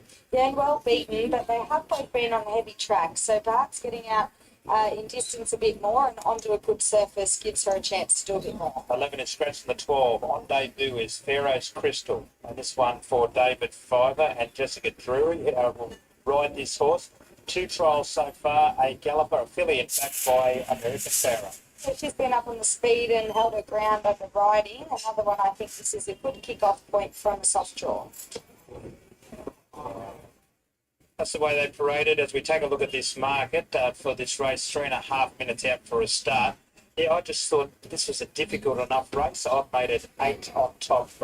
Stormbringer, this horse should be hard to beat on what we saw on its debut from the 6 Mates and Lewis, the 2 Via Varalo and the 12 Pharaoh's Crystal. So I made it 8, 6, 2 and 12. Down with the 6, our favourite here. I like what he did on debut, and I think he's perfectly placed here with a bit of form out of that race to be able to get a win at start 2. From the 8, Stormbringer, likely to be ahead of our favourite in the run and doesn't have to improve a whole lot to be very competitive here. In for 3rd, I'd put the 9, Visualise. I think coming back in distance can help. And in for 4th, the 2, Via Varela, who seems to be getting it all together.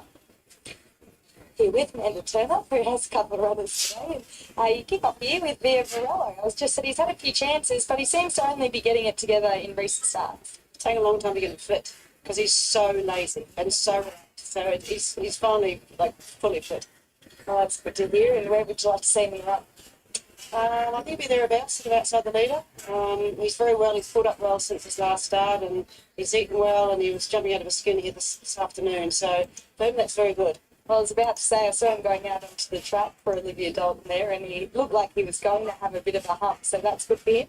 Unusual for him, but yeah, it's a good sign, some life. He's found some energy. He looks well placed here. And in the last race, you've got Aaron Ease, who was terrific breaking through at Golden last minute. Yeah, it was a really gutsy win that. Sort of coming back to 1400, I'm not that worried about because he's had that bit of a break between runs. But it's the right sort of race today, so fingers crossed. I can't fault him, so it's up to him. Terrific. Good luck with both of them. Thank you. Amanda Turner there, who had a winner at the most recent meeting here, and she's got a good chance in the last in this one. She's got a little bit of chance at a longer price, but we'll have a look at this market. This stole our quaddy. We'll take a look at those numbers for our quaddy too. But here, the favourite Mason Lewis on debut, or second start I should say, is $2.60 to $1.75. $3 out to $3.70 for Stormbringer. Vivaralo 8's the $6.50, but the one they want here is the 6. Mason Lewis. Andrew Atkins to ride for O'Shea and Jarman. This kicks off our quaddy. Colour, what you come up with for your quaddy today? Yes, I tried to keep it pretty short. I thought this leg, dare I say, was one of the easiest ones. So I've gone the 3 numbers here in 6, 8, 9. The second leg, 3 numbers again, 9, 8, 1. The third leg, I shortened it up 3 and 2 in the last leg. I thought it was tricky actually, although I'm with the favourite. I've gone 3, 2, 4, 1, 7, so $90 for 100%. Yeah, it looks easy enough for him, but they're not always easy. My quaddy today is 8, 6, 2 for this leg, and then I've made it 1, 8, 6 and 4, 3, 2, 1 and 7, and then 7, 2, 1 and 3 for this assignment. Don't forget, we've got that big country championship qualifying race at Wagga tomorrow. Expecting a crowd of 2,500 plus. Massive day also for those that love their picnic racing across here at Yass. They're expecting a massive crowd for that annual meeting. I went last year, Kayla. It's a fantastic Be back in a jiffy. Really big crowd there. And then Maria on Sunday, so it just doesn't stop at the present time. And then we're not too far away, of course, to the Canberra Black Opal meeting. We had a launch for that yesterday. Exciting times with that announcement. 5 winners, any trainer, they receive a new car. So it's certainly some offering there by Canberra. Bit of an ask, 5 winners, but stranger things have happened, is it? It's certainly a good incentive to draw bigger fields and stronger fields, probably more so from the bigger trainers, but I think it'll be a great day. It's an exciting time of year racing right across the board, that's for sure. There's no shortage of it, is there? It's just, we're in the midst of country championships, and then you've got all the cups, and we come off Nara last week, Wagga tomorrow, Orange is on today, coming up shortly in the next hour or so. So there's so much to look forward to. We've just got one playing up there. fair. Yeah, this American Pharaoh one. It's just playing up a little bit. It's had a few goes, so it'll load up soon enough, hopefully. Yeah, so that's what we've got on tomorrow and over the next few days. Fantastic racing at Sydney, of course, as well. All those big races heading towards the Gold Slipper, of course. Lovely horse, some of these. The 6 has been well supported, our favourite. Lovely horse on debut with Andrew Atkins aboard. $2.60 to $1.70. And Stormbringer, who jumps from barrier 3, probably try and lead. $3 out to $3.40. Via Varalo.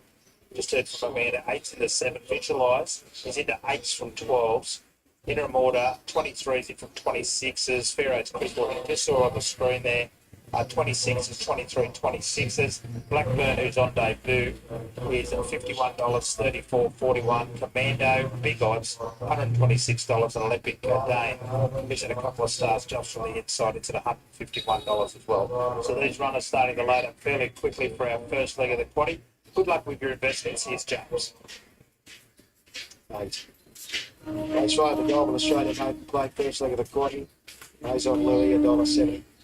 Favourite $4.60, number 8, which is Stormbringer at $7 about number 9. Visualise. Varela completes the line. Race 5, Goldman about to get underway. Starters on the ladder, the red lights blinking away on top of the stalls. Olympic Dame in the inside gate. Gates open, they're off and racing, they're breaking a really good line. And Stormbringer was away quickly, going up at the paces via Varela. Maison Lou is going to settle 4th on the outside of Pharaoh's Crystal. The first starter's 3rd the inside, and further back in the race runs Backburn on the outside of Olympic Day.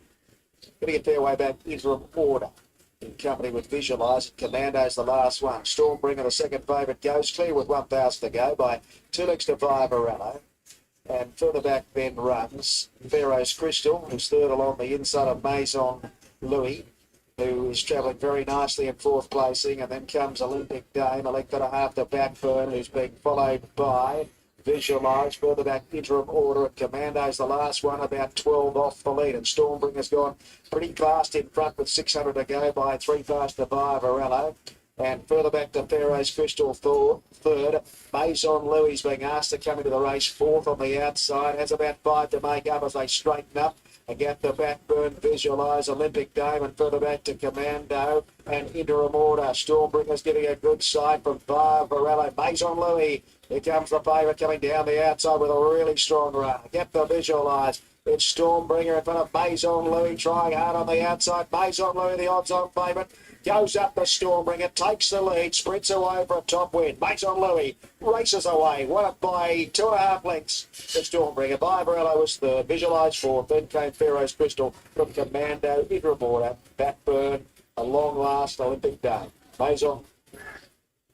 Good effort there by our winner, horse number 6 there's been able to win. Right, this is what's going on. The 1300 meter. So the 4, we know the favorite. The favorite is 6, 7, 1, and 9. So 6 is gate number 4. Beautiful linear, the only linear, and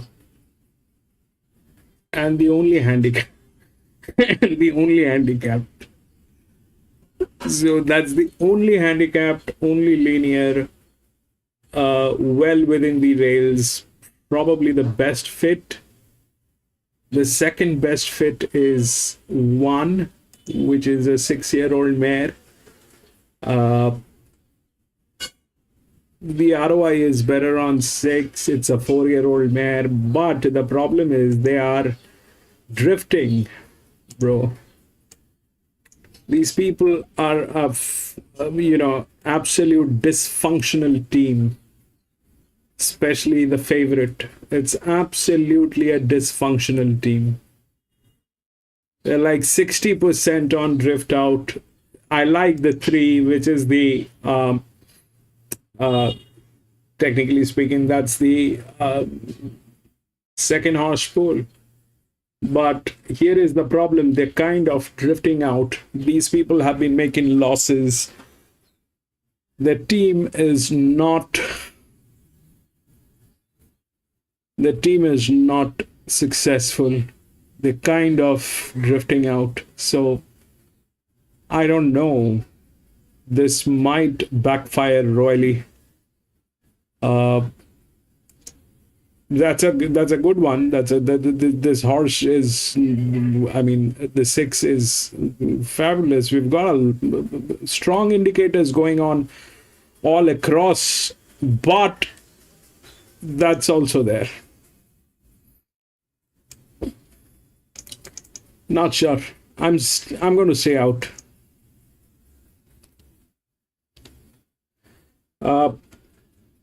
The 1 6-year-old mare is probably the only promising one that looks good here. The others are absolutely disastrous. These people are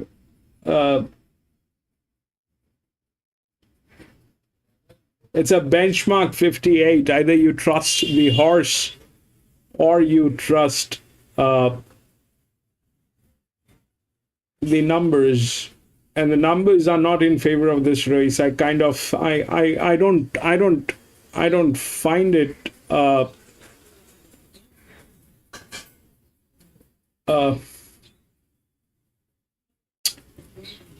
not for me. I'm going to stay out. 2 and 3 W3 is the second horse pool. There's I mean, technically that's how it should work. It's a sprint of 1300 meter. The last one was a 2200 meter, and I had doubts on that drift, whether it will work or not. But this one is a sprint. 3 should be the second one, technically. But if you look at what they are up to, these are bunch of monkeys. The jockey advantage is fabulous on 3. And the 1 is definitely within the rails, so it is there. And it is probably one of the best hands. And you're talking about the 2. Where is the 2? 2 is a 6-year-old gelding, been to a league race. The highest advantage has been given to the horse, which is horse number 12. The highest advantage, it's probably, you know, a disaster of the highest order, that horse, but today it has an advantage that can put everything upside down. That's number 12. Resistance is 12. Huge advantage. I'll show you how it is. If we look at the VH, that 12 is the 1.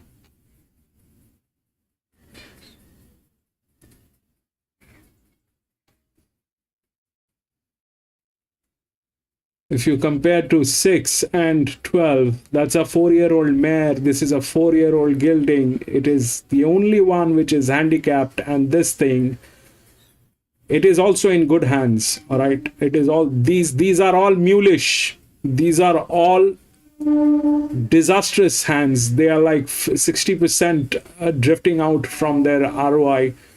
They are making losses. The team's not working. 1 probably is the only one out of all this circus that is going on, which is a good team. And 12 with that advantage. And if we look at the jockey,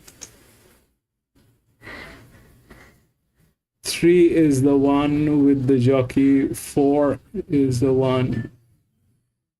So these are the 2, 4 and 4, 3. This is the second advantage on the jockey. This is the second advantage on the jockey. 3, 4.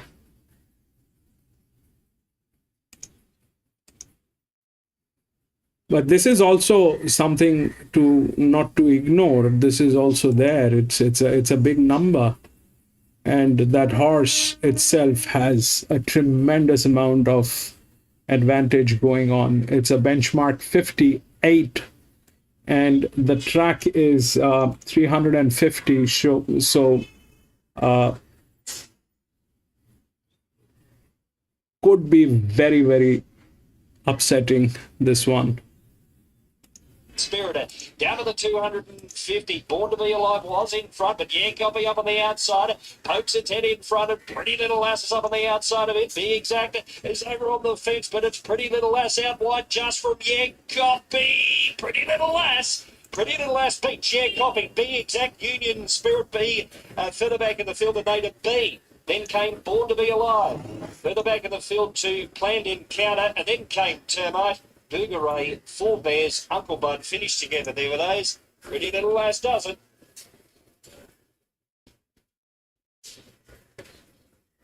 $6.50 and $2 in the end. Pretty Little Lass under Jaden Lloyd. It was the horse coming into the straight that was trucking along. It's presented to the outside and got the job done narrowly over Yeah, Copy, who should run second once again. Hard to tell there with Pretty Little Lass on the outside, but Yeah, Copy should hold on to second. And that's a tight go in for fourth, but potentially the 5 Be Exact for Olivia Kendall might run home into third. And that looks to be the Mark Curry trained Union Spirit on the outside, prominent in for fourth. But win number 4 at start number 40. Damien, Pretty Little Lass deserved that and got the job done. Yeah, that's right, Brody. Look, this is sort of like her cup of tea, these sorts of races. Rate hasn't been outstanding, but she doesn't run too many bad races, and she was just able to sit very comfortably off the speed. Jaden Lloyd, who's back in Queensland, gave her a beautiful run, so 1 out, 1 back, was able to peel 3 wide just before the home turn. And Born to Be Alive put up the white flag at the top of the straight. Yeah, Copy went to the front, but a lovely ride by Jaden Lloyd. Pretty Little Lass had fresh legs, and she was able to score. It took her all the straight to run down Yeah, Copy, who was just game with defeat once again. So that's 23 starts now for 8 minor placings for Yeah, Copy and 1 win. And sneaking up on the inside was Be Exact for Olivia Kendall, using that barrier 1 to advantage there. Okay, Jaden Lloyd, I think, is going to join Brody Nixon now. Well, Jaden, congratulations. That's win number 4 for the mare, and first one in 410 days. You had to ride her out to get her home. Yeah, she's definitely had to think about it. But today she had a good crack, which was good. It looked in a lovely spot from a good gate. We're in the back of the right horses, and to her credit, she's pretty tough fight, so it's good.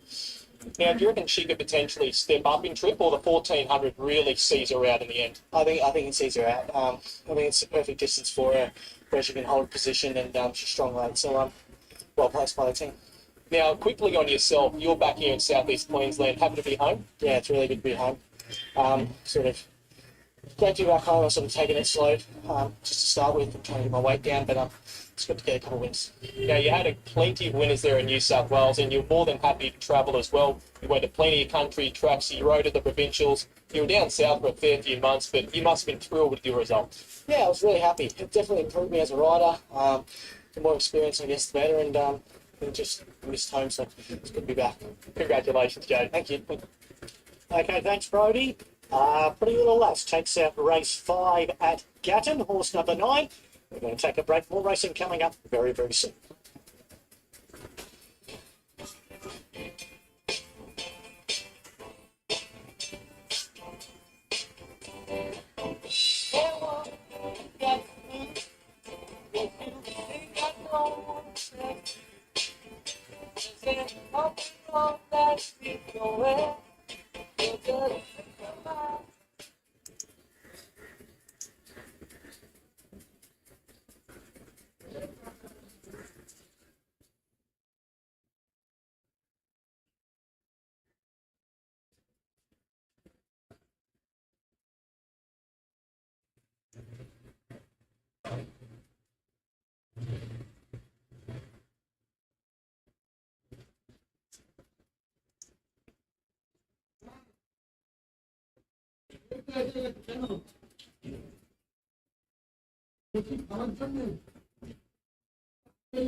This is race number 6. We're one away from the Evergreen Turf Country Championship qualifier, which will be race 7. This is a 58 rating over 1,300 metres, and Feimazu is the favourite. Here's centre reading son number 1. Rebecca Bronette-Prague is on board for Natalie Jarvis. Bar plates on the front first time. She's a good consistent type, isn't she? She's been in the top 3 in 12 of her 28 starts. She's a winner at Parks 2 runs back. Went to the Sapphire Coast last time out, was only beaten a length. She gets a good draw. The 2 kilo claim for Rebecca Bronette-Prague, I think she gets in pretty well. She's a definite contender. I think the biggest thing with her is where she gets to in the run. She was good there at Parks coming from off the speed to win 2 starts back, and then an eye catcher last time out at the Sapphire Coast went forth behind Miss Scoop after getting a long way out of the ground. Maybe that soft draw will help us settle a little bit closer. Sports page number 2, Kenny Dunbar on for Natalie Pearce. It's second up today. The first up run was only beaten 3 and a bit lengths behind Brief Statement, who we saw run well earlier in the day. Just has to overcome the outside gate, but on her day, she's got good ability. Yeah, obviously a horse that, she can produce on the right afternoon. Last time out there at Dubbo was a little bit one pace behind Brief Statement, but at the best she could win this. Miss Reeves, Zoe Hunt riding for Gary Lung. Well, she was very good early in her career. She won a couple of races in quick succession. She's only won the 1 race since, but that was 4 starts back at Dubbo, beating Mrs. Bull over the 1,400 metres. The run since then, she hasn't been beaten all that far. If she gets a bit of luck today, she can run well. Yeah, there were genuine signs of improvement last time out at Dubbo. Went forth there behind Turgenev. She was ridden a little quieter that day, and she took plenty into the finish. I think this is a suitable assignment. Wonder Brahma number 4, Georgie McDonald on for Scott Jamison. Wasn't beaten all that far behind Santorini's son, 2 runs back. Then went to Golden last time and was well beaten in a 58. That was on a heavy track though. Back on a good surface today from an inside draw, could be an improver. Yeah, he got back to last in that small field and only passed 1 late over the 1,300 metres. The inside draw should mean that he gets an economical run in transit. Bush Warrior number 5, Justin and Daniel Stanley. The Picnic Championship winner from last year, that was back in October of last year, had 1 run after that at Mudgee and was tipped out for a break. Was shoot without a trial over the 1,000 metres, which was never going to be his go. Much better suited at the 1,300 today. Yeah, well, he struggled to stay in touch with the main body of the field in the first half of that 1,000 metre race here last time out, but he really started to warm to the task late. I don't think he's out of this. Feimazu number 6, Clayton Gallagher on for Alison Smith. Well, she'd been threatening to win a race for a while. She had 9 starts for 5 places before breaking through last time out. It was a good, strong win. We've seen Casino Diva frank the form earlier today. She draws well, and Alison Smith's horses always run well on their home track. Yeah, I've always had a feeling with her that, once she won her mate, she might be able to work her way through the grade. She gets a good draw, and as we said a couple of times throughout the coverage, Alison Smith's horses grow a leg here. Now to Geo Storm, Tegan Martin on for Greg Stevens. He can show good speed in his races. Tegan Martin will claim the 2 kilos, so he gets in with 55. He's a winner of 7 races throughout his career. He goes good on dry tracks. He's got a good record at this distance. He was beaten 5 lengths last time out there at Queanbeyan, but the run before that, and the 2 runs prior to that had both been good at Orange here behind No More Night Shift, but behind on Scarlet. Yeah, the run that really stood out for me was the placing behind on Scarlet there at Bathurst, 2 starts back. I expect him to roll forward and he'll be in it for a long while. Bobby Secret number 8, Olivia Chambers on for Will Harrison. Can mix his form a little bit, but on his day, he's the kind of horse that could be a blowout in a race like this. Has a good record on dry tracks, which he gets today, obviously, just has to overcome an awkward draw. I think he'll be suited going from 1,000 up to the 1,300 metres today. He was doing his best work late last start when finishing 6th behind, always the same here. Dundash number 9 for Ash Stanley and Gator Williams. I think he's a key runner in this. He draws well. His run last time out when beaten by Lysander was good. He had to come up that inside section of the track, which wasn't the place to be that day. 2 runs prior to that here, he'd been beaten only 3 lengths behind Bambula. He gets a soft draw today and can run well. Yeah, he only found the one better there in Lysander last time out here over the 1,400 metres. He was able to stalk the speed that day, and from gate 2 this afternoon, I think he'll get a very similar run. Choice deal number 11. And now, Donovan Miller. We've still got Donovan down there. I'll have a look here and see. Choice deal is now Matthew Cole. Matthew Cole. It's not even a change. Matthew Cole on the Peter Porter. Yeah, he's an enigmatic type, isn't he, Ben? He's a horse that can really mix his form. He was beaten 3.5 lengths by Always the Saint here last time out, but he did cover extra ground. He did. On his day, he's got, that odd good run in him. The only little concern I've got is that he's much better on a heavy surface. We obviously don't get that today. He put in his good run last time out. He finds it hard to back it up. And Graham Shout, every bench on for Gary Lund. Graham Shoud's only won the 1 from 13, was beaten 9 lengths behind Poison Point last time on a 200 to 1 chance, beaten 13 the run prior to that. Beaten hard, too much for my life. Yeah, it was first up for a long time, so he probably needed that run at Dubbo the other day when finishing 8 behind at Poison Point, open to some improvement. Okay, this might be the big chance for the locals to get a win here today. Faye Marzu, number 6. Alison Smith trains. Clayton Gallagher's already ridden a double today. He's going for 3. It's the $2.25 favourite. Alison's also got a couple in the Country Championship qualifier coming up next. She's with me. Well, Alison Faimazu, it's always shown above average ability. It must have been a relief to see her put it all together and win at Dubbo last time out. Yes, it was Mick, relief to me and relief to the owner. Yeah, it was nice. She's always showed us a little bit at home, but, one thing or another, she's always found one better. So it's never easy to win a maiden and come out and win again next start. So what are your feelings leading into today's race? Do you think she's improved? yeah, she has improved from the run, but like I said, it is a big step to go from maiden to class 1, let alone 58. But same track, she's done really well since the run. Clayton rode her last start treat. We just want to maybe have her a little closer today. She's doing a little better. And I'll leave the rest of. You've got a couple of horses in the main race, the Evergreen Turfs Central Districts Racing Association Country Championship. You might start with Isle Rack. How's this horse progressing? Yeah, Mashby hasn't come up as well as I thought he would this prep. Look, we didn't think he'd get a run, and he got a run, and Craig, the owner, wanted to start him, which is fair enough. We don't get to race for this sort of money every day, so, look, he'd be doing his best. And one more thing? Yeah, he was a bit the same. We sort of had that race in mind. Started off well at Parks, and then Dubbo last start he went a bit ordinary. So look, I don't really know. I know the horse has got the ability, but look, Gainers and Mackerel are the two horses to beat. If they can go out and put their best foot forward, I'm just hoping they run a really good race. All right, best of luck with your remaining runners. Thanks.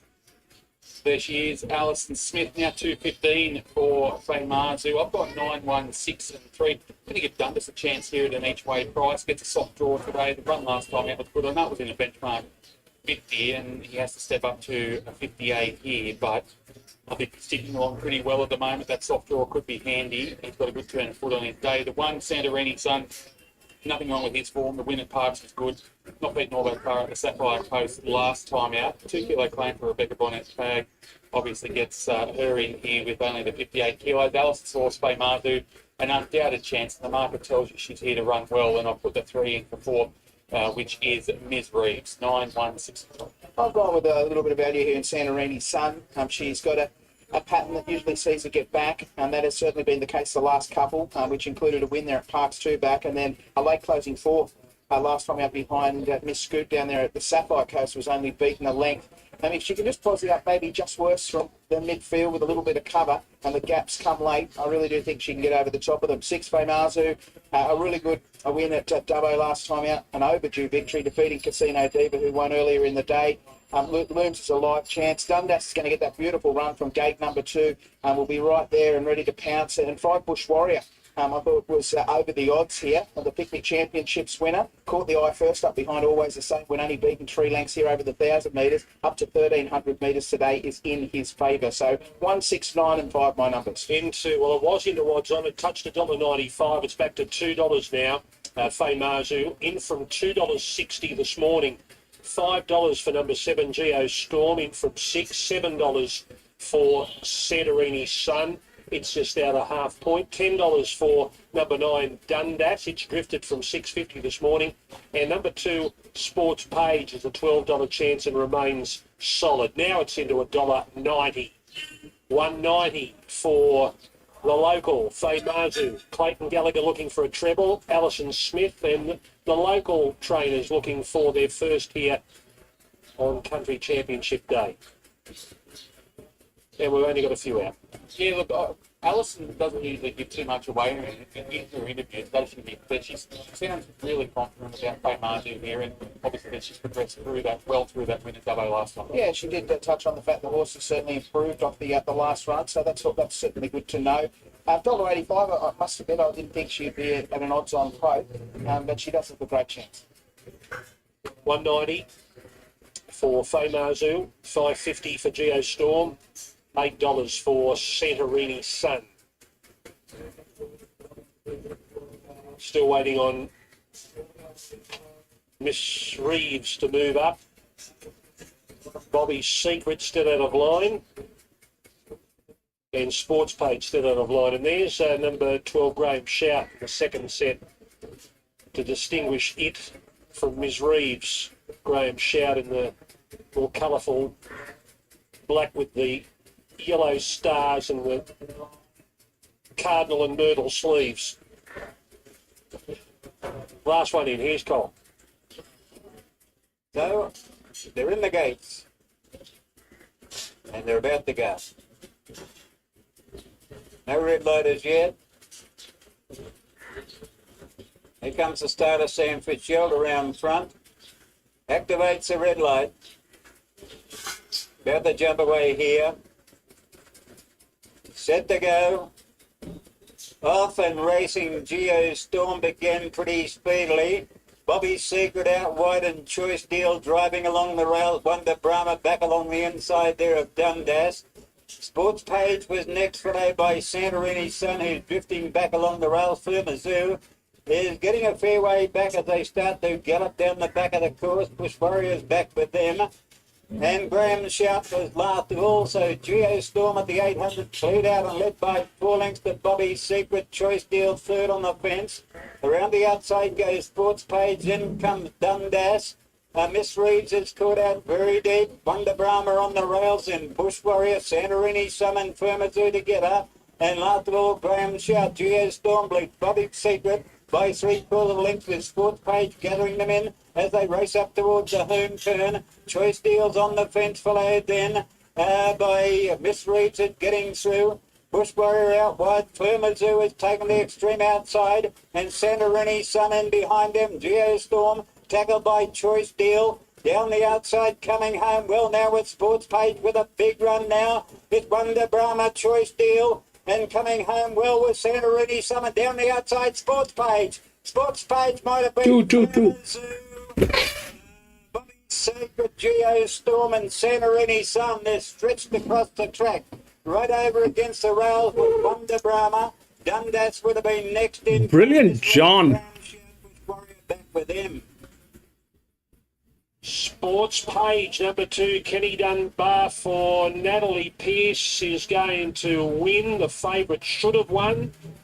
Sports Page, now where are they? There's Sports Page up on the speed, 3 deep, coming at them around the home turn, in the winkers, the white winkers. Now, the lime green and black colours are the favourite. Clayton Gallagher starts to see a bit of a gap. The horse wants to lay in, and then he's got to pull it around the heels of Bobby's Secret and try and get a gap between Bobby's Secret and the winner's Sports Page. And he was running out of room, and he tried to squeeze through, and he misses out and beaten about a half length on the line. It's Sports Page, too good for them. Has held on to score. Here's the head on. This will show it more, Benny. There's Sports Page wanting to drift out a bit, and the favourite lay in, and there's the gap. That was the second one. That was the second one on the drift. There's not enough room there, and then he wanted to lay on top. That was the second one on the drift. Things got willing, didn't they?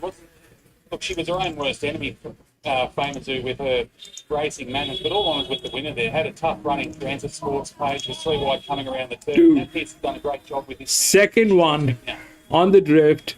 A little more advantage than the 3. I'm super proud of her. And Kenny actually went into this race probably a little bit more confident than me. I thought she might need to run stepping up from 1,000 to 1,300 at start. These are the 2 largest drifts. The rest, everything is a possibility. These 2 are the largest drifts. Yeah, definitely. No, we'll look down the program now. There's the race at Dublin, possibly a race for a double next week. And yeah, we'll just see how she pulls up. Nice setup. Thank you so much. Natalie Pearce, the winning trainer, trains at Dubbo. Kenny Dunbar, Beautiful. the winning rider. Sports Page has fended them all off. The numbers are going up into the frame, not quite there yet officially on the semaphore board. We'll get the full list of results up on your screen. The Sports Page comes back. We're just trying to sort those minor numbers out. Don't think we've got those numbers yet, have we, Mick? No, I don't think so. We'll see if we can find them. They're not up on the board yet. I couldn't. They're still two in a photo. So it rests between Faymazu, number 6, Bobby Secret, number 8, Geostorm very close up, number 7. Fabulous. To the winner, but a photo for second and third, and they just haven't got those numbers up. 3, 4. Geostorm's in the red colours, Bobby Secret in the red, white and blue, and Faymazu in the lime green and the black. I thought he might have got his head down just the favourite to get second in front of Geostorm and Bobby Secret. Here's Kenny Dunbar. Oh, Captain, you're not worried about what run second, third and fourth. That was a good tough win. Yeah, well, it's been a fight. Keep going through it to see if we can find something to find. I've won a couple on the fourth and second and third. Not a Gen Z. I thought they'll take me into it. No point trying to go back from there. Did you sense Clayton on the favourite sort of zooming through the centre there? Well, I thought if he's anywhere going to be near me, he's going to have to come around me. And there's no point sort of like me giving up, so it's some sort of ground. So I thought, let's poke forward, and if he comes around and beats me, all well be. Nat's been a great supporter of yours. She gives you plenty of opportunity. Yeah, well, as she said she'd stuck with me before the slow ones. Now we're getting a couple of quick ones, which is kicking us along, but all you can do is win. How will Collingwood go this year? Well, you should know that better than anyone. Hopefully well done. Yeah, thank you. Well, the answer actually was who cares. Now the numbers are still not up. Guys on the track, have you got any more details? Still no numbers here. There are no minor numbers. Usually Collingwood at the moment as well. If you've been given them. But I'm going to be back in a jiffy. So 2 and a photo. The judge at the moment can't separate 6, 7 or 8. I just got a text from a mate of ours, Richie. He's saying 2, 6, 7, 8. Is he the judge? I'm not sure. We don't have them officially. See on our screen there, it's 2 and a photo. The judge has not placed second or third into the frame yet.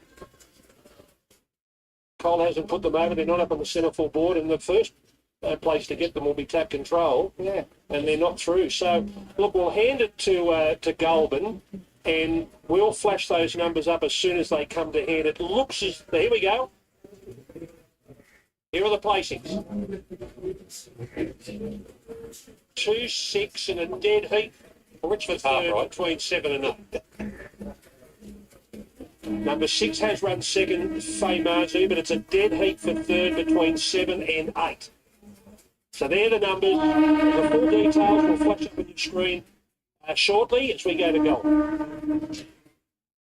A maiden handicap over 1,200 metres is race 6 on the program here at Goulburn. Interesting race 2. The one here is Able Yellow. It's in the market for Blake Ryan and John Van Oven. He draws the inside for start number 2.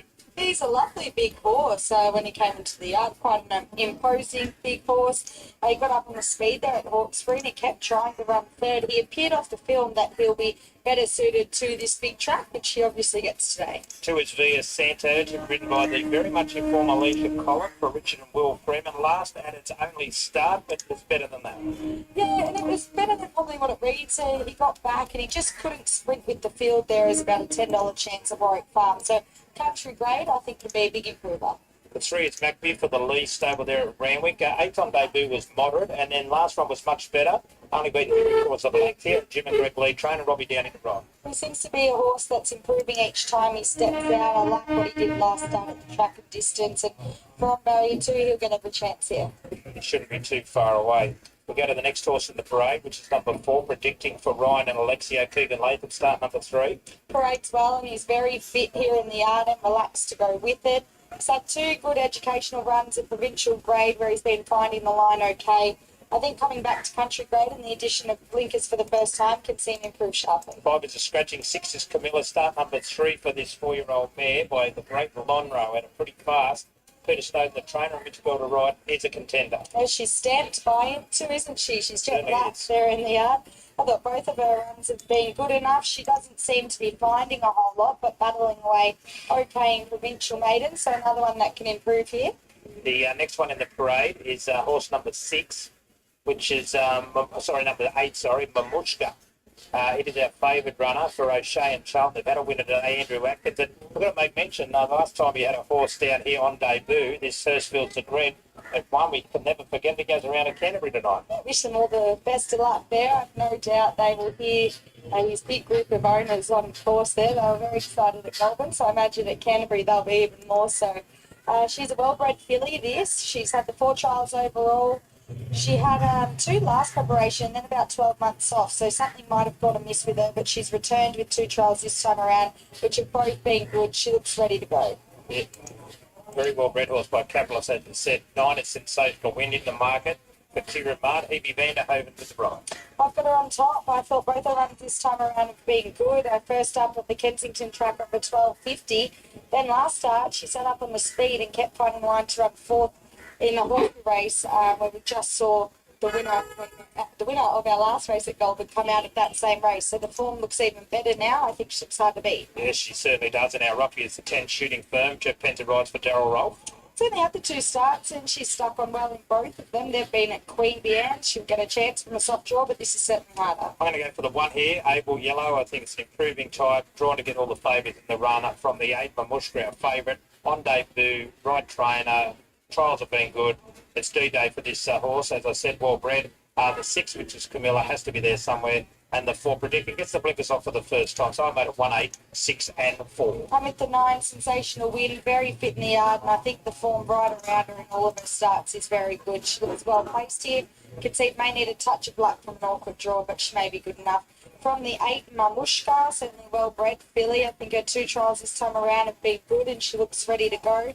In for 3rd, I put the 1, Able Yellow, lovely type of horse, and he doesn't need to improve a whole lot off his debut effort to figure somewhere here. And in for 4th, I put the 4, Predicting, I think could be a sharp improver at country grade with blinkers. And Mamushka is our favourite at $2.70, although hasn't seen much of a move here. Sensational Wind, it's been $3.10, $3.30, back to $3.10. Able Yellow has been $4, out to $4.40. Vin Santo, seen good support actually, $12 into $7 now. Camilla has remained steady at $13. Predicting $18, touch $13, back out to $15. Maccabee's been $21 to $19, and Shooting Firm $34 out to $41. So a few of our longer price runners here, so we've seen a little bit of specking, and the race sort of reads that way, doesn't it? It's hard to get a gauge on a few of them. Obviously, most of them very light, well, all of them very lightly raced here. And our favourite on debut. Those numbers at Orange, as we work towards our country championship qualifier at 2, 6, 8 and 7, and we're paying $12.80 there with Kenny Dunbar on board. Really good days racing up there at Orange. Of course, we race here at Goulburn again in about 10 days' time or so, a couple of days after the Canberra Buck Oval, and then we've got that qualifier here as well. And that's really starting to take shape now, isn't it? We've got, 6 through and 2 more to come today, so, and then 2 more after Wagga, so we'll have 10 through after Wagga. Yeah, they're very exciting. It's fun this time of year, and I think our wild card here could be just as strong as any of the qualifying heats. You're still not missing it, though? No. No, I don't think I would have had a live chance with this year. Actually, we've got to make mention Ascot, who won it last year, and another one who won it in 2022. They'll do an exhibition gallop there at Wagga tomorrow. I think it's between races 2 and 3. So that's a really good thing that they've been able to get those 2 horses together for that exhibition gallop. They'll have a massive crowd there tomorrow. So this is our 3rd last race on the program. 33 seconds off a start. Course number 4 is just about to load up into the gates for its assignment. Predicting gets the blinkers on for the first time for Keegan Latham. Over there at 1,200 metres, the 9's about to load up. It moves forward. One of our outsiders, or not our outsider, Sensational Win, who lines up for start at number 4 today with BBB, the home and aboard. Fairly windy conditions over the back there. We'll head up to James. 460, number 1, Able Yellow. Not much between the top 3 in the betting. As Ben Sando's about to come up to an towards the outside. And Camilla to move forward. Camilla drawn to barrier number 6. The only one to go forward into the gates, Camilla. And the field of 8 will be set for the Pure Image Science and Designs made in handicap race 6. Camilla coming up. So Mamushka 270, firm favourite. The first starter. 1200 the trip. Starter climbs the ladder, picks up the butt. Red light's about to come on. They're set. They're ready. Gates open. They're racing. Sensational win. Missed the start by a length. Able Yellow was away to a good start. Pushing forward is Mamushka. And Camilla's right up on the pace. Vincento goes forward from an outside gate. And they're followed by Predicting, who's about midfield, a half length to Macby, a length and a half shooting firm. And Sensational Wind is the last one, settling down. And Camilla has the lead, 800 to go, by a length to Vincento. The pace is good. 2 lengths to the favourite Mamushka, a length to Able Yellow, followed by Predicting. And further back runs Macby with Shooting Firm and Sensational Wind. Ridden patiently at the back would be 10 off the lead. And Camilla is the leader with 500 to go by Vincento. 2 Mamushka.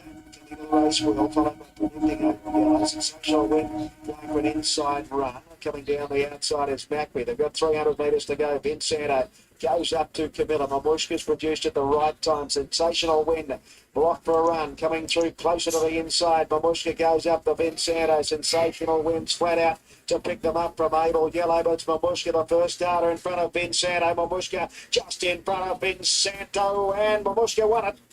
Mamushka's won it from Able Yellow. And Vincento close up behind them. Sensational Wind being followed by Macby.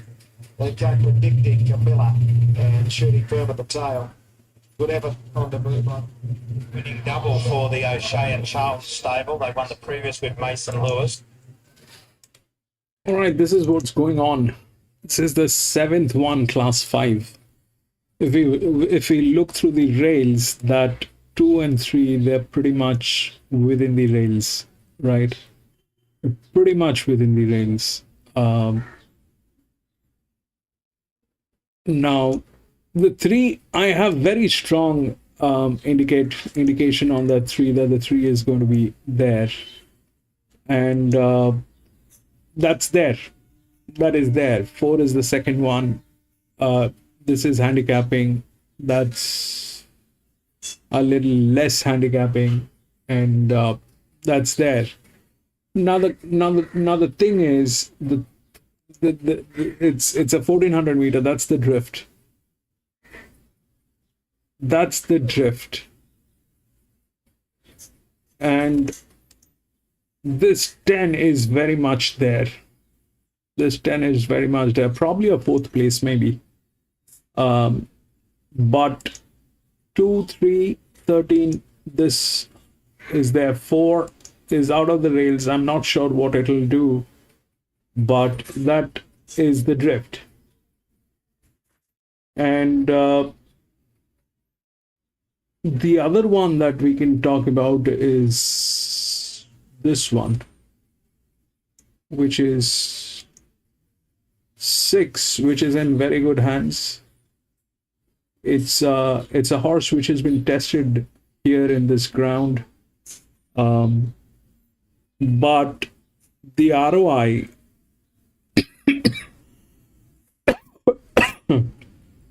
I mean, 9 and 6, they have the same torque. They've got the same torque. They've got the same advantage and disadvantage, whatever. But if we look at the jockey has better advantage on 9. The jockey has better advantage on 9. 9 is a little better in terms of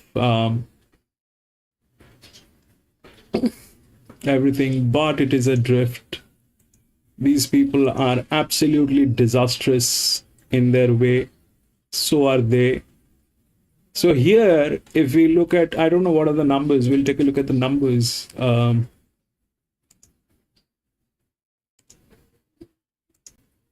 the 6th one, 2, 6, 7, and 8. 2, 6, 7, and 8. 2, 6, 7, 8. All right. 2, 6, 7, and 8. If we look at what happened here, is this was the sixth one. So that makes a lot of difference, you know. That makes a lot of difference.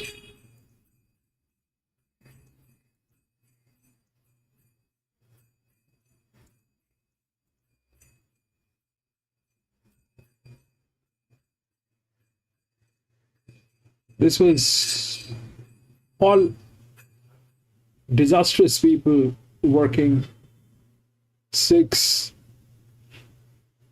2, all disastrous people. Here also it is the same thing. They're kind of, the 3 is good. The 3 is in good hands. The 3 probably should win. It's the linear. Is the linear with the right numbers. The 3 doesn't look like it is going to lose this, but 3 need to, I mean, 10 and 3, they're tailing gates. 3 is there, is the linear, and this is the second horse pool. Generally speaking, this is the second horse pool. There's a 14 which has got a huge amount of advantage going on. Out of 9 and 6, 2 of the top talks, I like the 9, so that should be 1, 2, and 3. That also makes sense with the rails, but they're kind of like that. They are kind of like that. 13 probably is a good choice. So 3 looks good. And the second horse pool should be 13.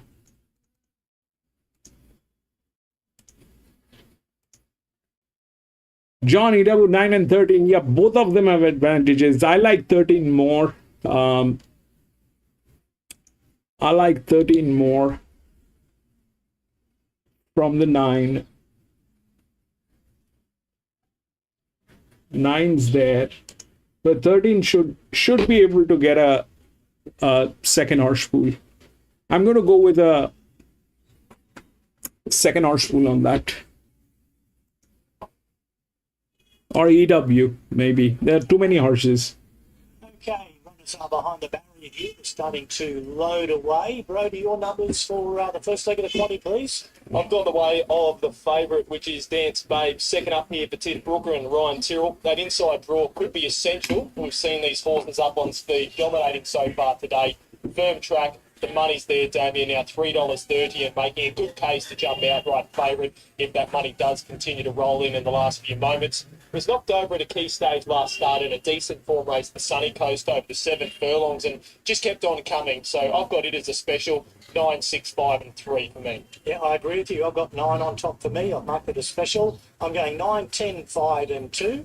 I'm putting Darling Harden as a value chance for second, Atlantic Roar for third, and Oakville Storm for a soft barrier draw for fourth. So Brody and I both got our fingers crossed that Dance Babe, who's been well supported into $3.30 now, is the second favourite behind Benfica Lass. Now, we've got a protest at Orange. Just had a dead hit for third, did we? So we've got a protest at Orange, and it's a minor protest, and it's third versus third. And I'm just not too sure which third it is that's protesting. So 7 and 8 are the two that dead hit at Orange. We've got a protest there for the minor placings. So it's the 8 protesting against the 7. That's Bobby Street against Geo Storm. Okay, they're moving the line nicely for the first leg of the quaddy here at Gatton. This is race number 6, 1,400 metres ahead of us. Here's Anthony Collins for the call. Sixth event, first leg of today's quaddy is now underway. Dance Babe from the inside won the start. Barrage goes forward. Press Yes from out wide wants in as well with Whistler Ruler. It'll be Barrage the pace setter as they search down past the 1,250 in front of length. Press Yes, Whistler Ruler getting across. Followed then by Dance Babe, who's now back to forth. But Darling Heart, who is 50 outside. 2 on blue. Then Thick on And also Atlantic Royal, whose centre field defence. 2 1/4 lengths away to the Lazaro and Oldfield Storm is over on the inside of it, and 3 away to Winston Blue outpace early on at the rear of the field. Coming down past the 850, Barrage in front. Back on the steel, the lead 3 parts of a length. Whistling Rule on the outside of it. Press Yes is third. Followed then by Dance Bait, who's over on the inside, just been put off the bit as they quicken down past the 600. Darling Heart, Atlantic Royal, Benfica Lass. So this favourite, a lot of work to do it. These 7 lengths back off the speed deep. Tracking it up there on the outside was Lazaro. They're followed by Oakfield Storm and also Winston Blue. So down to the home turn, Barrage in front. Skipped out for the run of the judge. 3 parts of a length, Whistling Ruler. Press Yes up on the outside. Benfica Lass running through behind those. Dance Babe. Atlantic Royal is over on the inside. There's a hell of a big finish coming up here. Benfica Lass out wide with Whistling Ruler, Atlantic Royal, but Benfica Lass. Benfica Lass, too good for Oakfield Storm late. Atlantic Royal and also Whistling Ruler not far back with Dance Babe. Press Yes. Further back in the field to Barrage, and then came Darling Heart. Lazaro, Winston Blue was last. Benfica Lass has won my money. 6-2 and a photo for third and fourth with Giant Williams. He's produced a peach of a ride there on Benfica Lass and got it home. Back-to-back wins for Billy Healy. $2.90, $1.60 gets the job done over potentially Atlantic Royal alongside the 14 Whistling Ruler who have gone through the line together. But it's all about the winner here, Damien. That was a beautiful ride and gets the job done to go back-to-back Benfica Lass. Yeah, a few of them came up the bit a long way from home there, and Benfica Lass was worst in midfield, but a nice patient ride by Jai Williams. The leaders did get tied, and she really appreciated the 1,400 metres. She got to the line very, very strongly. Oakfield Storm on the outside, got a long way back in the field, has come down the extreme outside, I think probably gets second. And we're just waiting on the photo to come through for third. As you mentioned, Atlantic Royal was back on the inside there with Whistling Ruler, who was up on the speed and has boxed on very well. Atlantic Royal does get third, in fact, and number 14, Whistling Ruler, has run fourth. So it's 6, 2, 5 and 14, $2.90 and $1.60 for Benfica Lass, $4 for Oakfield Storm and $3 for Atlantic Royal. First leg of the quaddie done and dusted here at Gatton. We're going to head back to Orange for information about this protest after the previous race. Thank you, Damien. Runners are coming down into the yard for the country championships, but we're just holding here for a protest decision. It took a long time for the protest to come through, but eventually it is one of the dead heaters for third, number 8, Bobby Secret, protesting against the other one, Geo Storm. Now let's go to the head-on and just show you what the stewards are looking at. Geo Storm's in the red colours in the centre of the track, and you'll see it drift out towards Bobby Secret in the red, white and blue.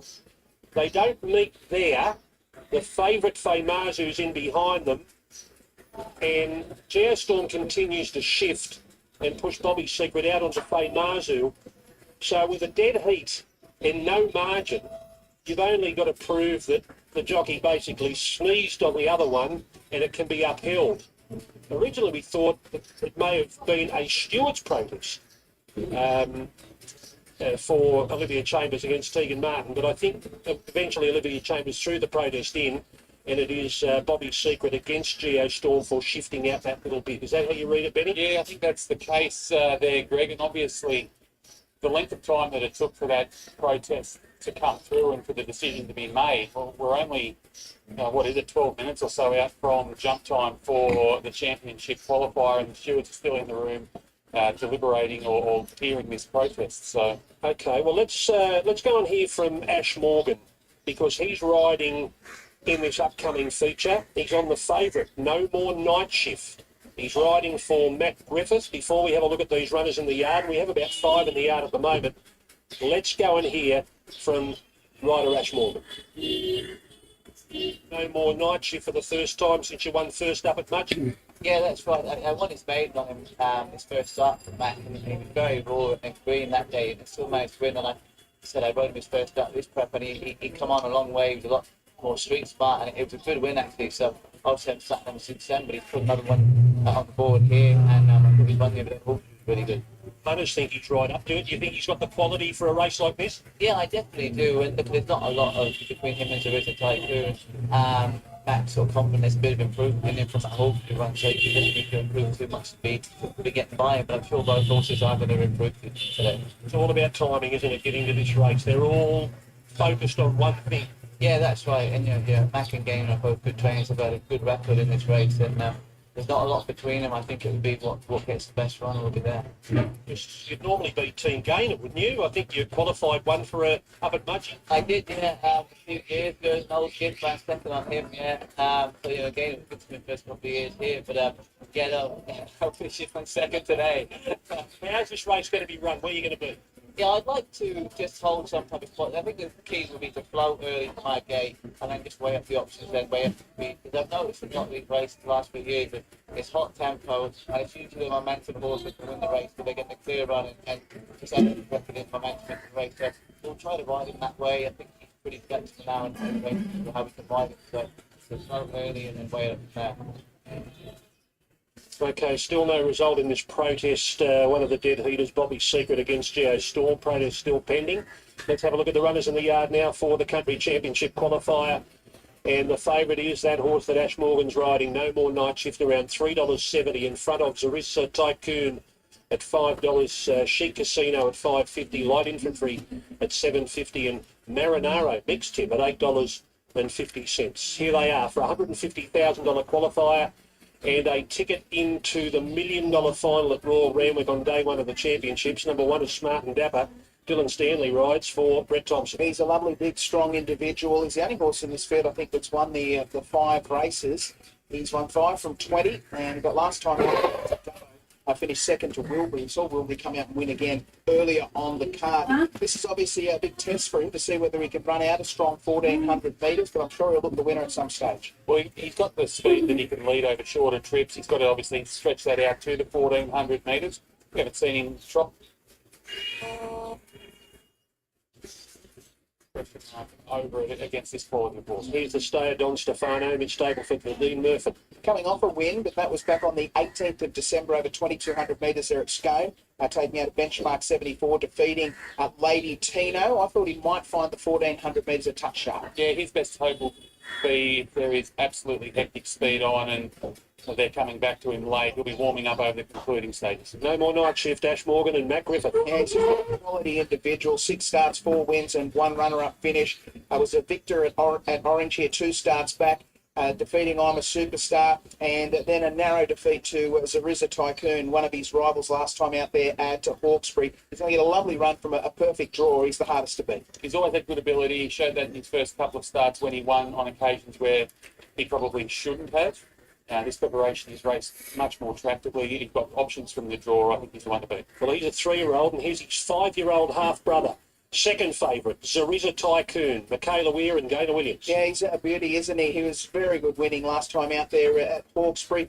Gaynor Williams, he always seems to have a really nice horse this time of year to compete in the country championships, and this fellow, you just know he's going to be very competitive. He'll roll forward and make his own luck. Well, they're a great family, aren't they? The other brother, Tags, of course, has won plenty of races as well. Look, he's a ripper. He's a big horse. I don't think he's disadvantaged by the wider draw. He'll be up on speed and he'll give plenty of cheek. Tags ran second in this race in 2022. So it's a family affair. Cheap Gas, Chad Lever, Derek Piper. There were genuine signs of improvement last time out there at Dubbo when finishing at 5th. That was behind Turgenev. Worked to the line well, was only beaten 2 lengths. Stepping up slightly in distance today will help.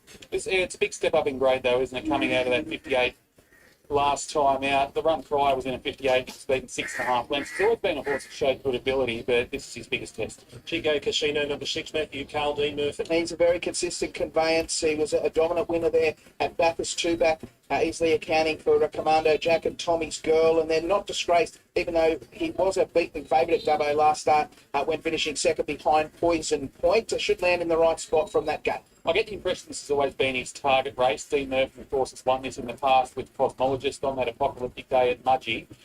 This horse has always had good ability. He was outpointed last time out, but he's a definite player. Commando Jack, Rebecca Bronnet, Prag on for David Smith. Yeah, he's a nice horse. He's had 2 wins and 4 minor placings, and he might just be striking form at the right time. A good effort at Bathurst last start when finishing at second behind to Chico Casino. He was beaten around 2.5 lengths, but he was doing his best work late. He's going to be spotting in the start. He's a get-back type. I would have loved to have seen a bit of rain around for him. Both his wins have come on heavy tracks, but he's a quality individual, and if he's in the right frame of mind, he'll be flushed home. Kyle Rack, number 8, Jordan Quinson for Alison Smith. Yeah, the fact he's on his home track's probably worth a length or two, but this is a really tough test for him. Finished 8th at Bathurst last time out, beaten around 4 lengths. He'll probably settle back in the second half of the field, perhaps a fluker's place chance. Yeah, look, he's only won the one race, so it's hard to get overly enthusiastic about his winning chances, but I'll come back to a run he had here at one point where he ran into, I think it was Musical Affair, who of course ran well in this race last year. So on his day, he's got a bit of ability. He's more a trifecta first 4 blocks. He's light infantry, Jake Tracy Holmes going to Williams. He's having a great preparation. He was very unlucky not to break through earlier in this prep. He put together a series of runner-up finishes and was only getting beaten slender margins. Finally was rewarded for his consistency down there at Wagga last time out, winning a Class 1 and doing so in good style, defeating a Guru 2. Obviously a step up in grade today, but he gets the inside gate and he'll get a positive ride from Jake Tracy Holmes. Yeah, I normally wouldn't be tipping a horse out of a Class 1 to run well in this kind of race, but that win at Wagga last time out just got him his spot in this race. Look at the runs prior. He's beaten in 3 photos by Bamboo, a Brutal Love, at Pro Rata. They've all, they're all pretty nice horses in their own right. He's the one I think if the brothers don't get the job done, he's the one who I think will be there ready to knock them over. Marinaro, Clayton Gallagher and Dean Murphy. I think he's capable of running well here. He's first up over 1,400 metres on a dry track. I'd probably prefer him second or third up over a mile on a wet track. So not the ideal setup, but he gets a good draw here. He's a horse with a bit of size about him. If he gets some room to move late, I'm sure he can figure in the finish. I think Dean Murphy, probably thinks that Chico Casino is his number 1 seed here, but I get the impression Marinaro is number 2. Gets the good draw, has been effective fresh in the past when finishing in the placings, and if they are paddling late, here's another one that'll be hitting the line hard. No protest result yet on that deadheat for third, protesting against the other one. Yeah, well, there's no sign of the stewards at the moment. No. Still in the room. One more thing, Kenny Dunbar's on for Alison Smith. Probably eligible for easier races, but you've got to have a throw at the stumps. This locally trained 5-year-old by Schnitzels won the 2 from 16. Last time out there at Dubbo, was safely held, beaten around 9 lengths by Poison Point, but did do a little bit of work in the run. His most recent win was back in October of last year over the 1,300 metres here, beating Mrs. Bull. The runs this time in. The first up run was a ripper. The second up run was a bit disappointing, but like I say, the crack on the home track. Redneck Rum, Andrew Banks, Peter Cornish. Had to give him a pass mark at Bathurst to 2 back when finishing 6th behind Chico Casino, only beaten 3.5 lengths, and then covered ground and choked down here at Orange last time out. So I like the addition of the tongue tie. Yeah, the wide gate makes it difficult for me. Only a 1-to-1 race, wide gate. I think it's a bit tough. I can't believe we don't have correct weight on the previous race and we are 3 minutes out from race 7. Yeah, it's incredible. And it was a dead heat. So the interference is either there or it isn't. You don't have to prove a margin. We're 2.5 minutes out. It's still interim on race 6 and there is no correct weight for race 6 and there are the barriers for race 7. Here's Scoppix, Ben Looker, Angus Stewart. Yeah, he's a pretty talented horse. He's had the 20 starts for 3 wins and 5 minor placings, having his 3rd attempt at the country championships. Did finish 4th to Anarchist Curie in 2023, 3rd to a Musical Fair in 2024, and looks like one of the main chances here again today. Yeah, exactly right. His highway performed. He's 1 from 1 here at the track. I suppose the knock, if you can find it, is he has had the 7 goes at this trip and only been in the placings once. Ben Looker takes the ride, the recent trial. Well, that 13 looks like I'm here. 3 is good. 3, it doesn't look like 3 is going to be beaten. It does look tested here. I just hope that the 13 brings in the second horse pool. Orange. I think he's had a few little injury niggles over the journey, so if he's firing on all cylinders today, he can run a cheeky race. Yeah, both wins have come at this trip as well. It gets a soft draw, but this is a bit tough. Okay, not sure. This race track run on time. I wouldn't think that the stewards aren't out of the room yet. I'll go for a look. Yeah, you go and check this out. Benny. Luckily with fixed odds, with the tap payout, the first and second, you've already been paid out. But tote punters, there's a delay. And for the exotics, you don't know the result yet. 370 for number 3, No More Night Shift. 460 for Zarissa Tycoon. The brothers are 1-2 in betting. Light Infantry is at $7 and $7.50 for number 6, Chico Casino. Your number, have we got news? I'm just hearing that it's been upheld. Melissa Harrison's come out and said that they've got third with Bobby's kid in there, but we haven't heard officially. But she's just left the stewards. Yes, left the stewards. So here we go. It's going to be upheld.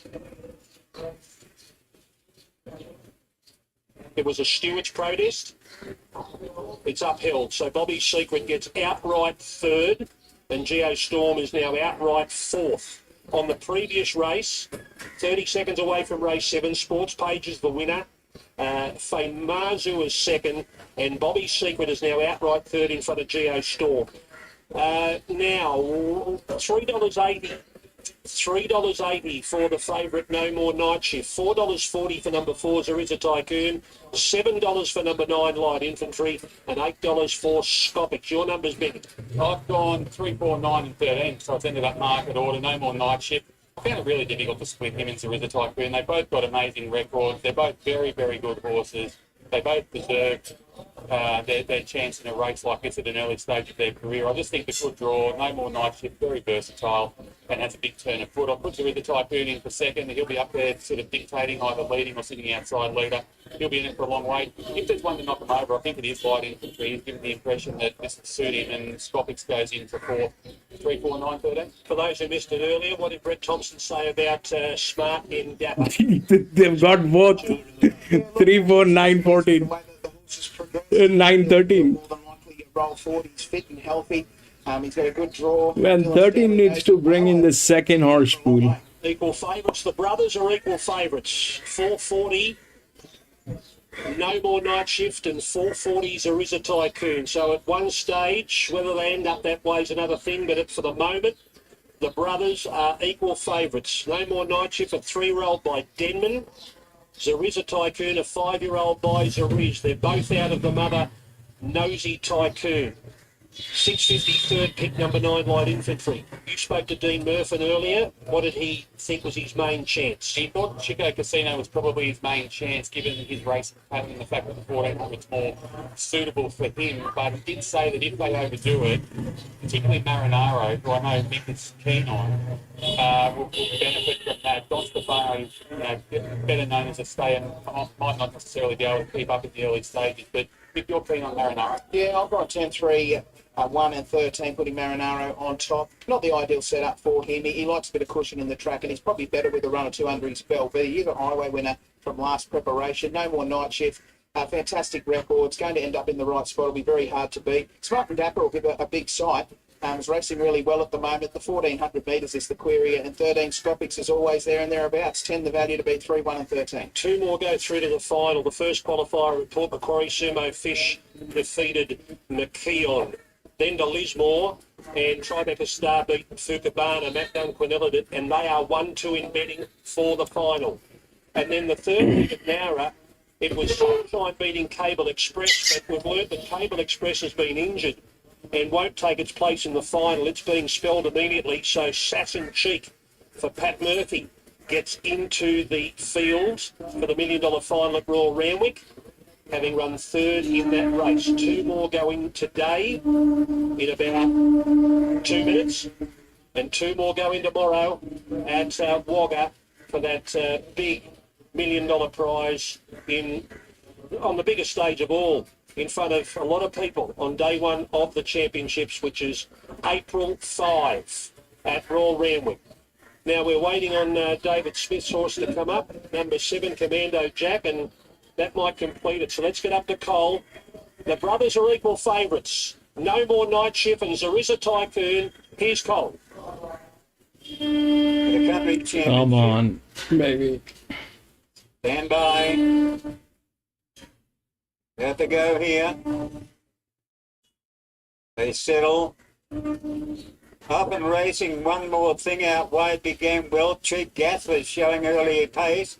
And there is a Tycoon getting across from a wide barrier. And Chico Casino's also racing up towards the lead. Light Infantry settles just behind them, followed by No More Night Shift. The next one was Don Stefano, being followed then by Marinara. And in behind them was Redneck Rum, Smart and Dapper getting a fair way back, Stoppix. It's in a weird place, that jockey. Come on, baby. Was Commando Jack. One more thing, comes past the 800. Leads out a length and a half on Chico Casino. Light Infantry, there is a Tycoon travelling very wide. Going forward there, Cheap Gas. Rack was over on the rails. No More Night Shift start to come around them pretty quickly. Followed then by Don Stefano. Bro, you gotta go. You gotta go. You gotta go. Go. Inside, followed then by Smart and Dapper, Strategic Charge, and then came Commando Jack, and last of all was Redneck. Right, now pull it. Come on, Chico Casino. Run, baby. It's at 350. Come on, baby. Putting in its claim back behind them. No More Night Shift. 13, come on. 13, come on. Away from them. 4, no. Second, right there with him, Oh. with Stoppix and No More Night Shift and Light Infantry on the rails. Marinara was close up. Commando Jack was finishing fast down the outside, followed in by Smart and Dapper. One more thing, Strategic Charge with him with Iraq. It was in a bad position. That jock is like a nutcase, man.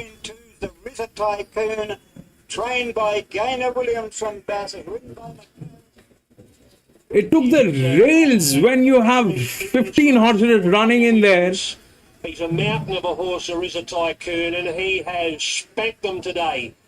Number 4. Yeah, they spanked them. Idiot. Zariza Tycoon. Now, who's got second? Don Stefano from the Clouds. 9, 9, 9, 2, 2, 2, 9. God, man. Runner over on the inside. Well, but that lasted a bit. And You got the 9, John.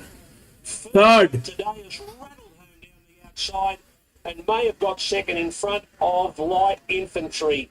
But it's another win for Gaynor Williams, and the 7th horse she has qualified into the final since its inception back in 2015.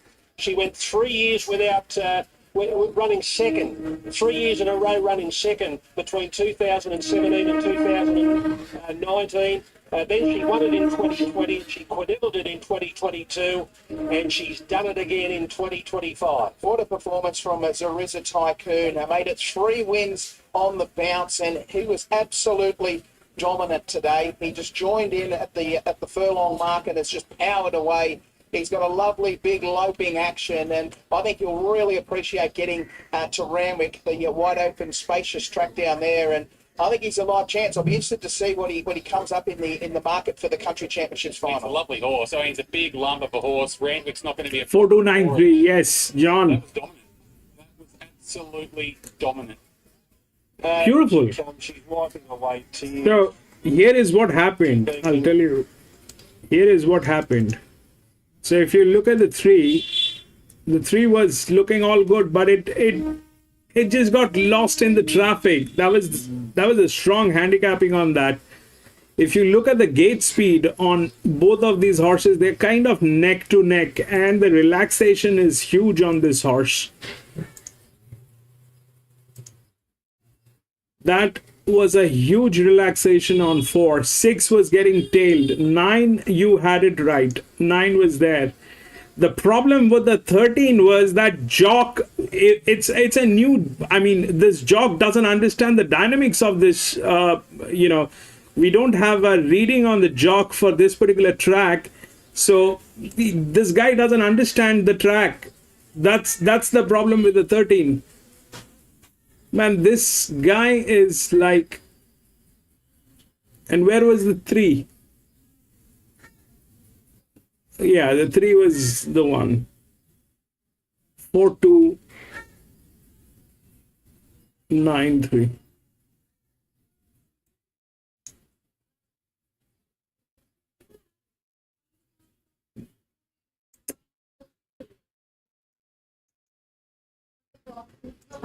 Bad move on this one. Bad move.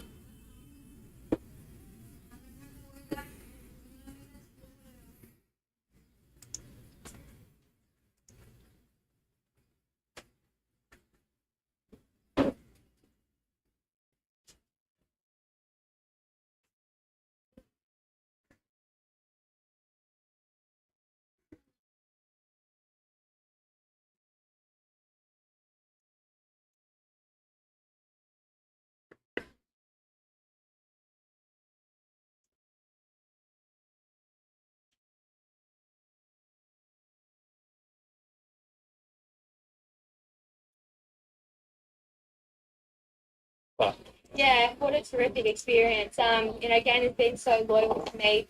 I couldn't ride him at Parks. I went elsewhere and, just can't believe that she let me stick and come back on him to win at Hawkesbury and then, of course, keep the ride today. So, yeah, unbelievable. He's always been a horseman. You've had plenty of ability, just a big raw bugger. Exactly. He's so big. He just early days didn't really have it together, but still did enough just to have enough of ability and win those few the maiden and class one and then he just kept progressing and Gaynor obviously put the tongue tie on him today and he just found extra. Take us through the run. You didn't have the best of luck. No, I didn't. It looked like I was going to fold into a one-off spot and one on the fence just dug up underneath and some colours in a 3-wide line, but I just kept him happy. He's a big horse, like I said, so trying to smother him up's not ideal anyway, so I just kept him happy and I was a little bit concerned when we started rounding up the top because he just sort of wanted to drop the bridle on me a little bit, but once I sort of gave him a little bit of an egg along, he was perfect. Congratulations. Enjoy the win. Thank you. Thanks. We're going to go to Goulburn. Goulburn Produce sponsor race 7. Here's the benchmark 50 over 1500 metres. The top weight Ferrari Girl is pretty well placed on its record overall. Before Kimo Claimer will ride this horse for Gary Kirkup, and it looks our likely leader. Yeah, she's a front running mare that always gives a bit of a sight. Caitlin's been rating them really well when she's finding the front, so I think the 4 kilo claim for this horse will go a long way here. 2 is That a Boy. It's had been pretty consistent in recent starts. It started off this campaign with a couple of wins for Paul Fakuri. Nick Haywood will certainly get the best out of this galloper, who did run second last time out. He's a lovely looking horse and he's really bright and well in the yard here. His only 2 poor runs he's had excuses in and as you said was able to bounce back to his best last start running second under a big weight. So the 61 kilos holds no concern today and I think he finds the right race. 3 Ghost Walker. Well, he definitely finds the right race today for Danielle's side. Danielle's birthday today. Jean Van Overmeter ride. You get through this horse's form colour. 3rd behind Cable Express. He ran second in the qualifier the other day, but is out of that series with an injury. And then 2 starts ago, ran 3rd in a race at the Sapphire Coast and also ran second on the Canberra Cup preview. Very good form for this benchmark 58. Yeah, I agree. I think he's got a bit of class on his side for this kind of a race. I know he's a horse that can be a bit hot in the yard too, but he's holding himself really together at his home track alongside the pony here.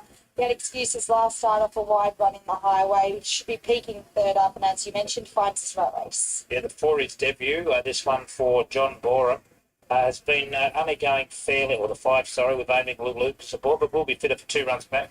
He's got a poor winning strike rate just through his race pattern. He's a horse that gets a long way back, but he also finds the line every time he goes around, which he has done at these 2 runs back. I think out to 1500 and a big track, which he races well at, can see him find the line strong. 6 is ample time. Well, it won its first start for Martin Butler today. Gets the blinkers off first time inside draw. Jack Martin, big odds. Yeah, I found a spot for her though. I think she's racing better than what she reads. She was back a long way last start, circled the field and ran on quite well behind Light Infantry. I think for barrier 1 and blinkers for the first time in an easier race, she'll get a chance to improve. 7 is cool. Been pretty consistent, just that blemish there last start, but he can hit back. Neil Osborne, Glenn Carl. I agree completely. He struggled to get near them. That was against That a Boy. But you're right, he was very consistent prior to that, so I'm prepared to be forgiving there. We'll just leave the yard there. Ghost Walker is our favourite, 230 to $1.95. Horse number 3, That a Boy, has been 320 to 380. Ferrari Girl, 550, 650. Call Me Artie, out to $10 from 850. They're the main ones at $12 and steady of that. It's Dead Bruce. So these horses staying the load up. Kayla and I both made this one of our best bets of the day. Looks very, very hard to beat on the form that it showed. Call Me Artie's about to go up in the barriers there, of course. I've made it 3, 2, 1 and 7. Yeah, I've made it 3, 2, 1, 6. I got more confident after seeing his parades. the most relaxed I've seen him. Not really seen him for a while, but he held himself together really well and finds his right race. Yep, there's the stablemate of our early winner just about to load up there from the Danny Williams stable, Sapphire Sun, with Louis Bazillin about to put him right into the barriers here. 3, 2, 1 and 6 from Carlisle with the 3 as well, and his James. So there's no water coming up for Pierre Bouvillain. That boy, the second favourite's about to link in for Nick Haywood, and that will leave the veteran galloper My Blue Jeans to complete the line. Barrier number 10, Alicia Collins. 1500 the trip here for the Goulburn Produce Country versus benchmark 58 handicap, and Ghost Walker into $1.75. Now the rider's out of the saddle on That Boy. They're looking to load up That Boy riders. And My Blue Jeans still walking quietly out behind the line. Ample Time stands up well on the inside gate. That Boy's the one they're working on. And has drawn barrier number 9. That Boy being urged up into the stalls.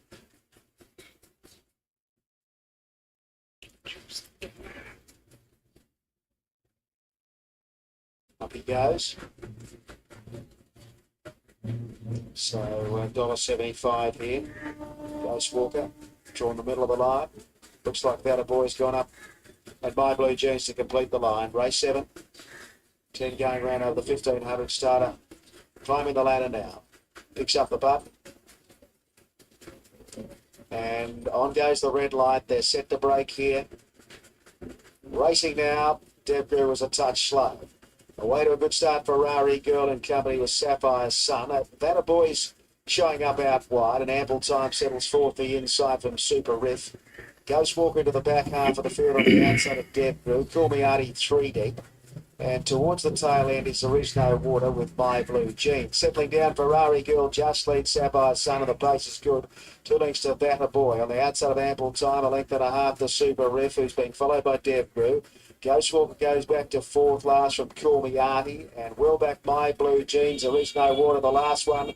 13 off the lead, and Sapphire Sun setting a really strong tempo. Out by 3 to Ferrari Girl. 3 to That Boy and Ample Time. A length and a half then to Super Riff. Ghost Walker starting a run out deep on the outside.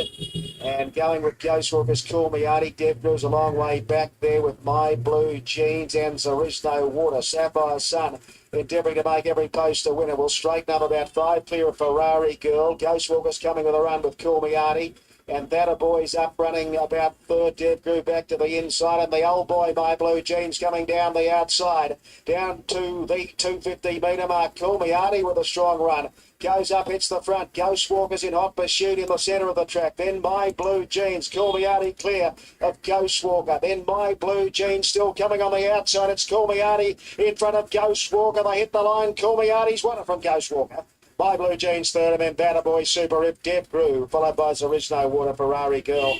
Sapphire Sun dropped out of it after setting a brisk tempo and Ample Time, the last one home.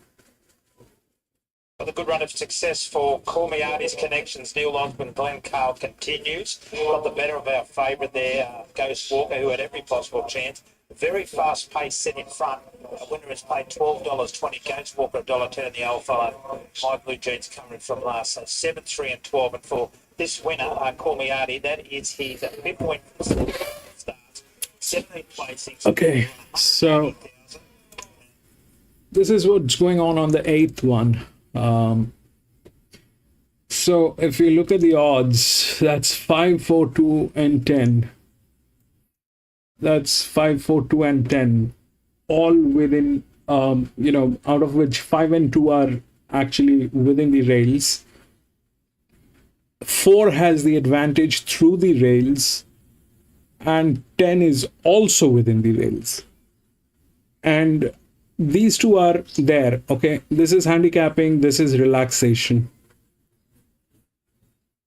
This is handicapping, this is relaxation. That's the only one which is handicapped. 5. 5 is the only one which is handicapped. And this probably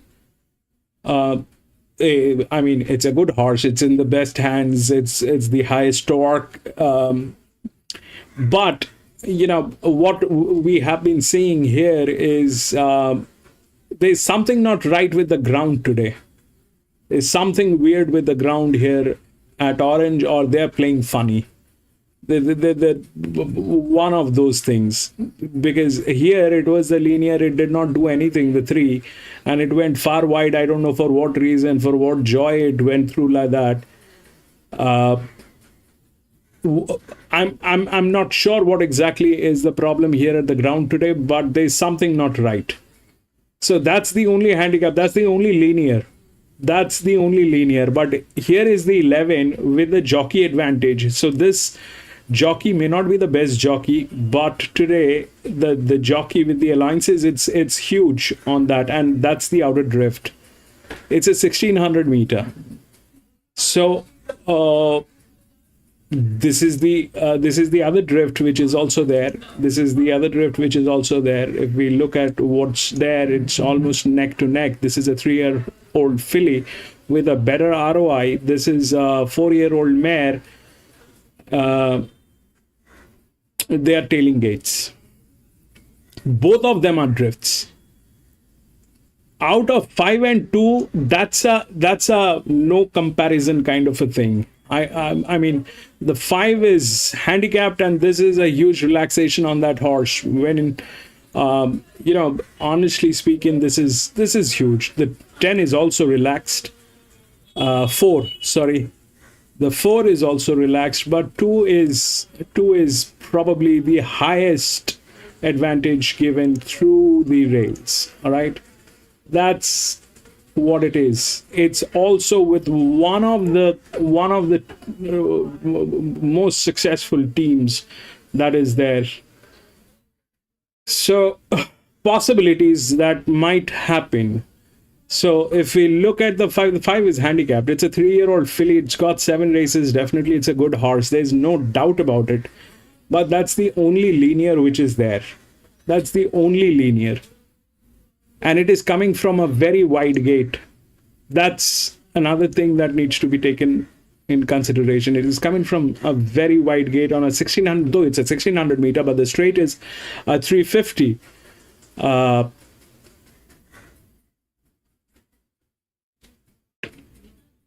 So if we look at this thing like this, the 5 is in the middle. The 5 is in good hands. There's no doubt. The management is good. All the indicators are there with 5. There's nothing bad. It's in good hands. It's fabulous. We've got a very strong indication on that, but it's a 3-year-old filly, and this is a 4-year-old gelding. If these two gets on at the last 350, this is a lighter horse.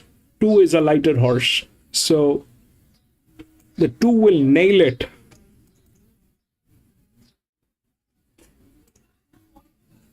EW10.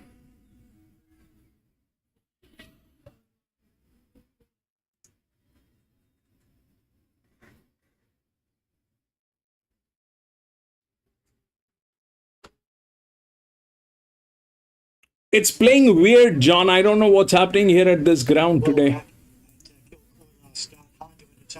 And Violet Salisbury goes aboard Lucana there for Olivia Cairns as well. Yeah, tricky barrier draw. Violet Crane's one, but really has the job ahead from that barrier. All right, just about on starting time. We've got about 2 more horses to load Damo. How you playing the 7th? Yeah, with the favourite Explosive Power, good on debut, and should take benefit from that run. I think the obvious dangers 10 Parisi and Piper, and I'll go 12 and 13. Stromboli Delight in Valley of Ale has rough placing chances. Okay. The favourite is number 1, Explosive Power, $1.60. We're just about to set race 7 at Gatton. He's Anthony Collins. The purple diamonds on the cap. Sounds just to get on with the job. Bakararu standing well. Explosive Power from gate 3. And here's Luciana coming up to join them. Sell the rider in the uprights of the stalls here. It's got its leg up here, Marcel. And geez, it's in the adjacent stall. So they're getting it out now. They have been able to free it. It's come out the back, Marcel.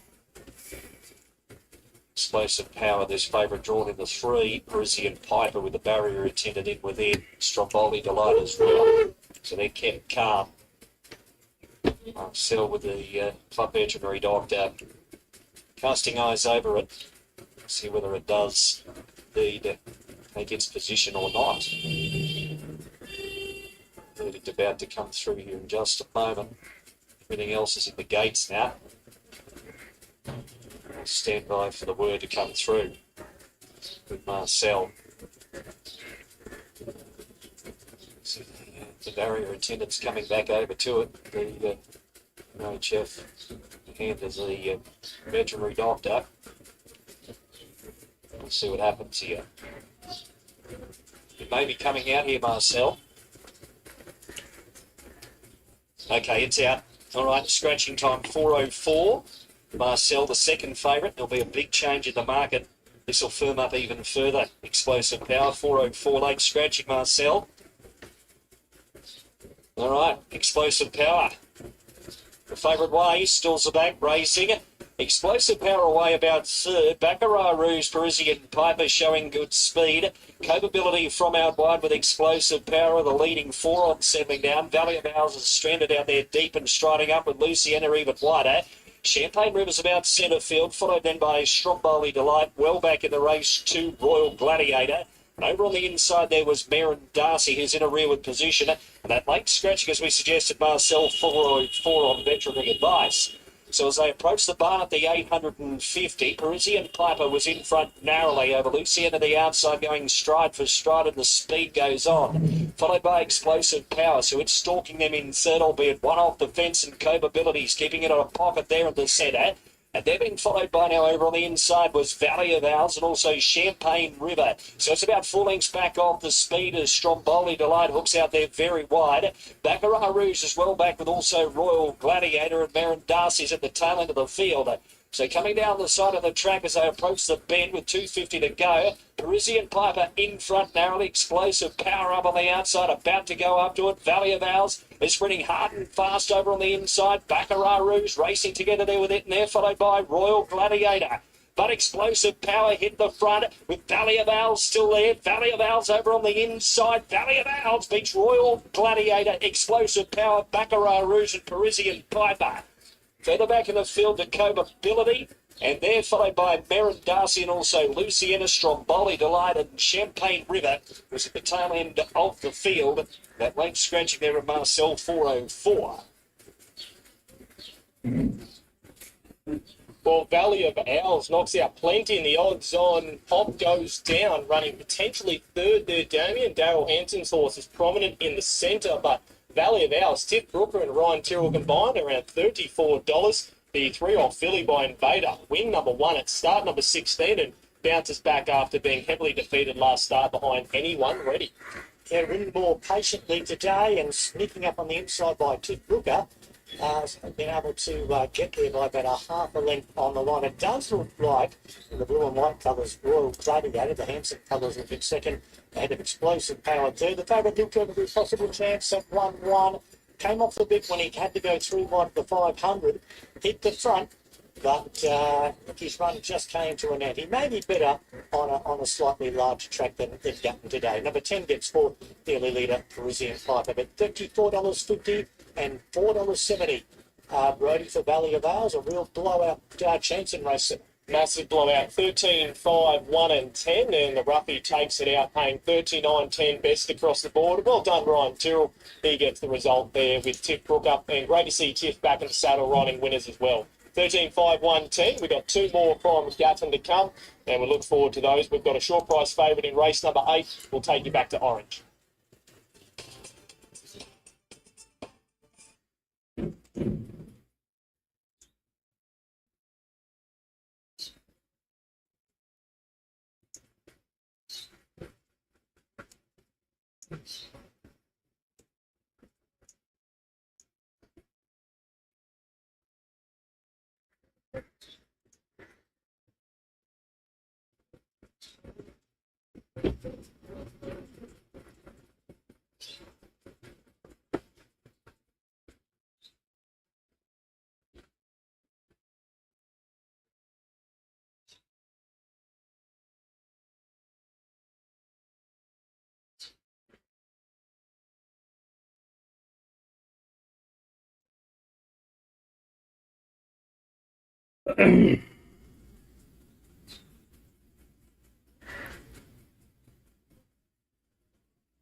Welcome back to Orange. Horses making their way into the yard for the last event. Poison Point's your $2.20 favourite here, Nick, ahead of Magnates, who is getting some support into 240. Another Fortune, the only other runner in single figures there at 750. And just while they make their way in, we've had a chance to have a look at the replay again a couple of times from the championships qualifier, and every time you look at it, the Williams Rizzy Typhoon gets better.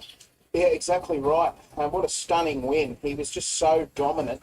Gaynor Williams just had him peaking on the right day, and he's going to be very hard to beat when he gets to Randwick. We'll have to have a look at the updated market there for the Country Championships final, but we just don't know how good he is. He just continues to improve at every race start. And what about the runner-up? Tremendous effort from the stayer, Don Stefano, getting up and qualifying for Randwick, getting into second spot, just nosing out light infantry right on the post. He's $8 now as the Typhoon, 26s into 8s after qualifying there. Let's take a look at these horses in the yard for the last. We've only got the 7 runners, as I mentioned. The first one we'll take a look at is Another Fortune. Was a Kendall Grange winner 2 starts back for Claire Lever. Chad Lever takes the ride, and she's a form reference, copped a good uplift after the last unbeaten 3 bonds was a Typhoon last time. Yeah, that's a good form, doesn't it? Only beaten 3 lengths and didn't have a lot of luck. I was disappointed for a run and probably should have finished a little bit closer. That Kembla Grange win, the start by was good. I know it was only a 6-horse field, but did enough to beat Royal Bombardier that day. Looks a decent chance. The 3, Gallic Fox, prepared by Terry Croft at Hawkesbury. Well, we both know how crafty Crofty is. He brings Gallic Fox here, second up today after resuming on the Beaumont. So you're saying it's crafty Croft. This 5-year-old, he's had 23 starts for 2 wins and 6 minor placings. He was probably entitled to do a little more there on the Beaumont first up when finishing at the tail of the field behind Nurse. He has won second up in the past. Probably would have preferred a wet track for him, but I think this is a suitable race. Well, he's had the 4 goes here at this track and been in the place 3 times as well, so you know he handles Orange. The 4 Magnates is the one that I like, trained by Michael Mulholland. He's had the 2 runs back this preparation. He went 1400 without a trial, flashed home, run second. Then went to a highway, flashed home over the 1800 behind Tabaki. Third up today, should be at peak fitness, gets the inside draw. And is this Serge Lisney's only right? I believe so. There you go. No, he certainly ticks plenty of boxes, doesn't he? Third run back from a spell today, you'd think he'd be awfully hard to beat. He should be able to be tucked away from gate number 1. We know he's got a really good turn of foot, so I think he's the hardest to beat. Number 5, Poison's Point, the 3-year-old filly for Brett Robb, looking for a hat trick. Clayton Gallagher in the saddle again. Yeah, and the win last time out was very good over the 1,300 metres, defeating Chico Casino and Zardi. Looking at her 7 starts to date, she's always looked like the mile would really suit her, so she gets the right setup today. The 6 and the 7 both out. The 8, Howling Victory, to be ridden by Jake Tracy Holmes. Finished second last time out at Hawkesbury over the 1400 behind Montana when a 100 to 1 chance. Yeah, Fabio Martino trains this 5-year-old man who's won the 2 from 27 with 6 minor placings. Comfortably held there at Hawkesbury last time out. I thought the first up run there at Bathurst was okay. Was probably in need of the run, was only beaten 5.5 lengths by I'm Scarlet. I know there's only 7 in it, but I wouldn't be surprised if she did finish on the podium. The 9, Lysander's out. The 10, Rich Street from Mick 1. Emma Lee takes the ride. She's only going to carry 53 kilos here. She gets a soft draw, and I'm convinced that she's better than her record of 1 win from 19 suggests. Yeah, I agree. She has been unlucky on a number of occasions, only just beaten there by Mrs. Bull last time out over the mile. She has been placed here at Orange in the past. Now, she ticks plenty of boxes. There's a few that overdo it up on top of the speed. She might be able to thread a passage and finish over the top of them. And the last one we look at is the 11, Too Good to be a Pod for Scott Jamison from Canberra, Georgie McDonald in the saddle. The last start winner at Queanbeyan over the 1460 metres. That was 10 days ago. Well, they say winning form's good form, and her maiden victory last time out was pretty good. Defeated Sworn to My Mission by a length, and no doubt that will have given her plenty of confidence. I think the small field... That's the outer drift, but it is getting tailed. I'm out. Both the horses that I like are getting tailed. 2 and 11. I'm out. Journey. We're a couple of minutes away from start time. Poison Point remains your favourite, $2.10. Magnates there at $2.40. $8 for the 2, Another Fortune. $10 for Rich Street. 14s for Gallic Fox. 31's Too Good to be a Cod. And Howling Victory rounds out the market at $51. Michael J. Wallace, get us out of trouble. I'm going to go 3, 4, 5 and 10. Just having a throw up the stumps here with Gallic Fox. Certainly going to need to improve considerably off the first up run, but I've always had a little bit of time for this horse. No doubt better on rain affected going, but has won second up in the past. And I think ran a pretty good placing at Grafton second up last preparation, coming off what was just an even effort first up. So I just think out country grade today at Orange this afternoon, the small field. I think he's ready to run a cracking race. Magnus is the one that I think has the best form. Terrific in a highway last start, went sixth behind it, tap a kick. Poison Point, I thought, paraded very well in the yard. Looked pretty keen to get on with the job. Out to 1,600 metres today looks ideal. And 10 Rich Street down in the weights today, coming off a runner-up finish last time out behind it. Mrs. Bull there over a mile at Dubbo. 3, 4, 5 and 10. Well, he's the new favourite, Magnus. He's into $2.25. I've got him on top. I just think he's come back in ripping form. Both runs have been full of merit. He strikes this third up, coming back in trip from the 1800 of the highway there last time out, which was a Class 3 highway as well. He's eligible for a Class 2. He's only won the 2 races, obviously, and he's dropping in grade, dropping in trip, should be reaching peak fitness, and he's now your favourite. I've got him on top. The big Poison Point, she's ticking along well. She's given the indication that she'd appreciate the mile all the way along. She gets there today. The third, the 10, which is Rich Street. I think she'll get her chance here in the small field from the soft draw. And the 2, Another Fortune, off the back of, well, you can't fault the form this preparation. 1 at Templar. And, you know, if you're running 3 lengths behind Cruiser Tycoon based on what we saw about 40 minutes ago, then that's good form in itself. 4, 5, 10 and 2. If you're running 3 lengths of Cruiser Tycoon in the country championships today, you probably would have had second, wouldn't you? Well, you would. That's where Don Stefano was. Light Infantry, I thought, ran well there. Just looked to get bogged down on that inside section. Looked for all money when Gaynor Williams was going to run the Quinella, and then big Don Stefano just moved down the outside. Yeah, and I'll just take this opportunity to congratulate Bree McMinn and the team here to Orange. I think it's been a wonderful success here. This club was in the doldrums not so long back, and the small team has done a great job at bringing life back into this track, and I'm glad that they've been rewarded with the country championships today. Big crowd on deck this afternoon. They've really enjoyed the racing and the sunshine. And we've got 1 race left to run where we're 30-second past start time for this Class 2 over a mile. 2:10 now for this favourite, being back to the exclusion pretty much of all others. There's Poison Point, the one-time odds-on favourite, now out to $2.70. Just about loaded for the final time on the Country Championships Day. Here's Providence.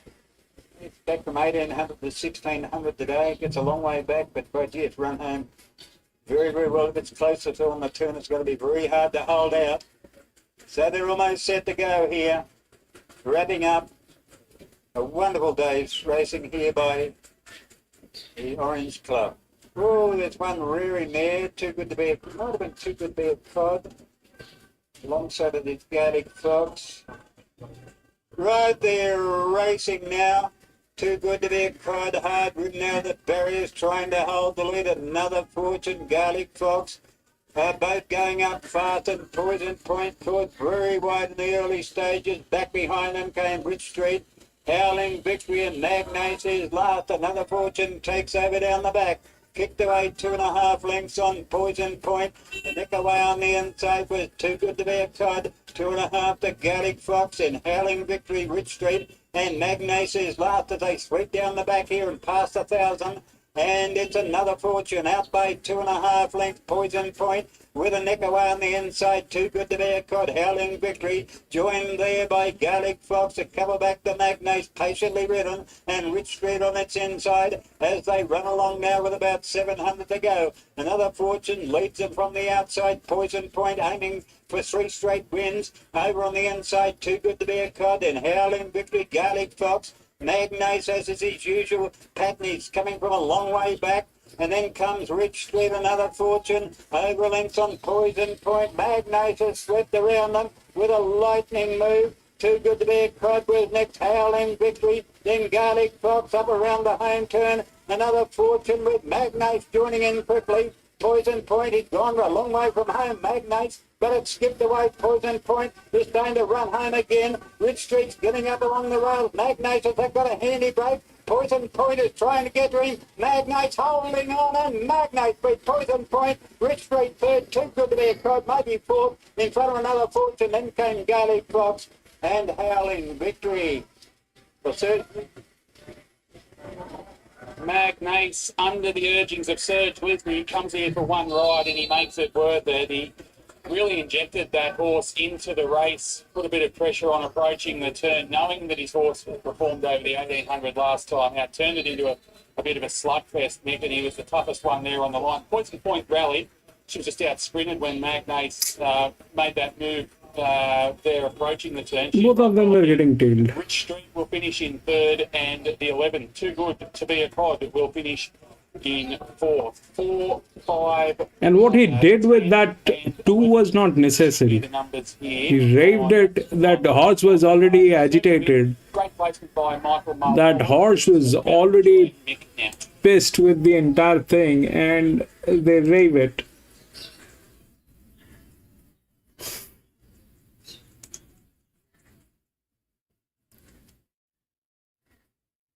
We need to go to Dubbo now at 2200. You got the numbers, John. That, yes, I'm pleased with how he hit the line. Yeah, no, he's just probably been going really well. 4 5 definitely in. Got market, they go so far and then they stop on you and you scratch your head a little bit. Yeah. Well, you're a very good trainer, particularly with middle distance and staying horses. That's good to see a nice one in the stable, and we'll let you go grab your horse. Thank you very much. There is Michael Mulholland, and you're right. 4 5 10 2. Brilliant. Five horses wins a lot of cups and really sort of 4 5 10 2. You got the 10 on the EW. That happened. And I don't think anyone in this. All right, ladies and gentlemen. I don't know if we have ladies in here, but that is it, gentlemen. We had 8 races here today at Orange. That was the last one. But I'm going to be racing tomorrow again in one of the tracks. Probably tomorrow is it's a Saturday. We have some big races coming up. One, Flemington is there. The other one is Randwick. I'm not sure which feed I will have at this point of time, but if most probably we will have Randwick. We generally do have the New South Wales feed, so most probably tomorrow we'll race at Randwick. So if you have a little time, please come and join me. We will race together and do a little chit chat. And thank you so much, John, for being there. Thank you. It means a lot, John. Sally, my friend, thank you so much for being there. Tuna, my friend, thank you so much for being there. It means a lot. Thank you. Thank you, gentlemen. I'll see you tomorrow. 4, 5, 10 and 11. 4, 5, 10 and 11. That monkey did not do anything.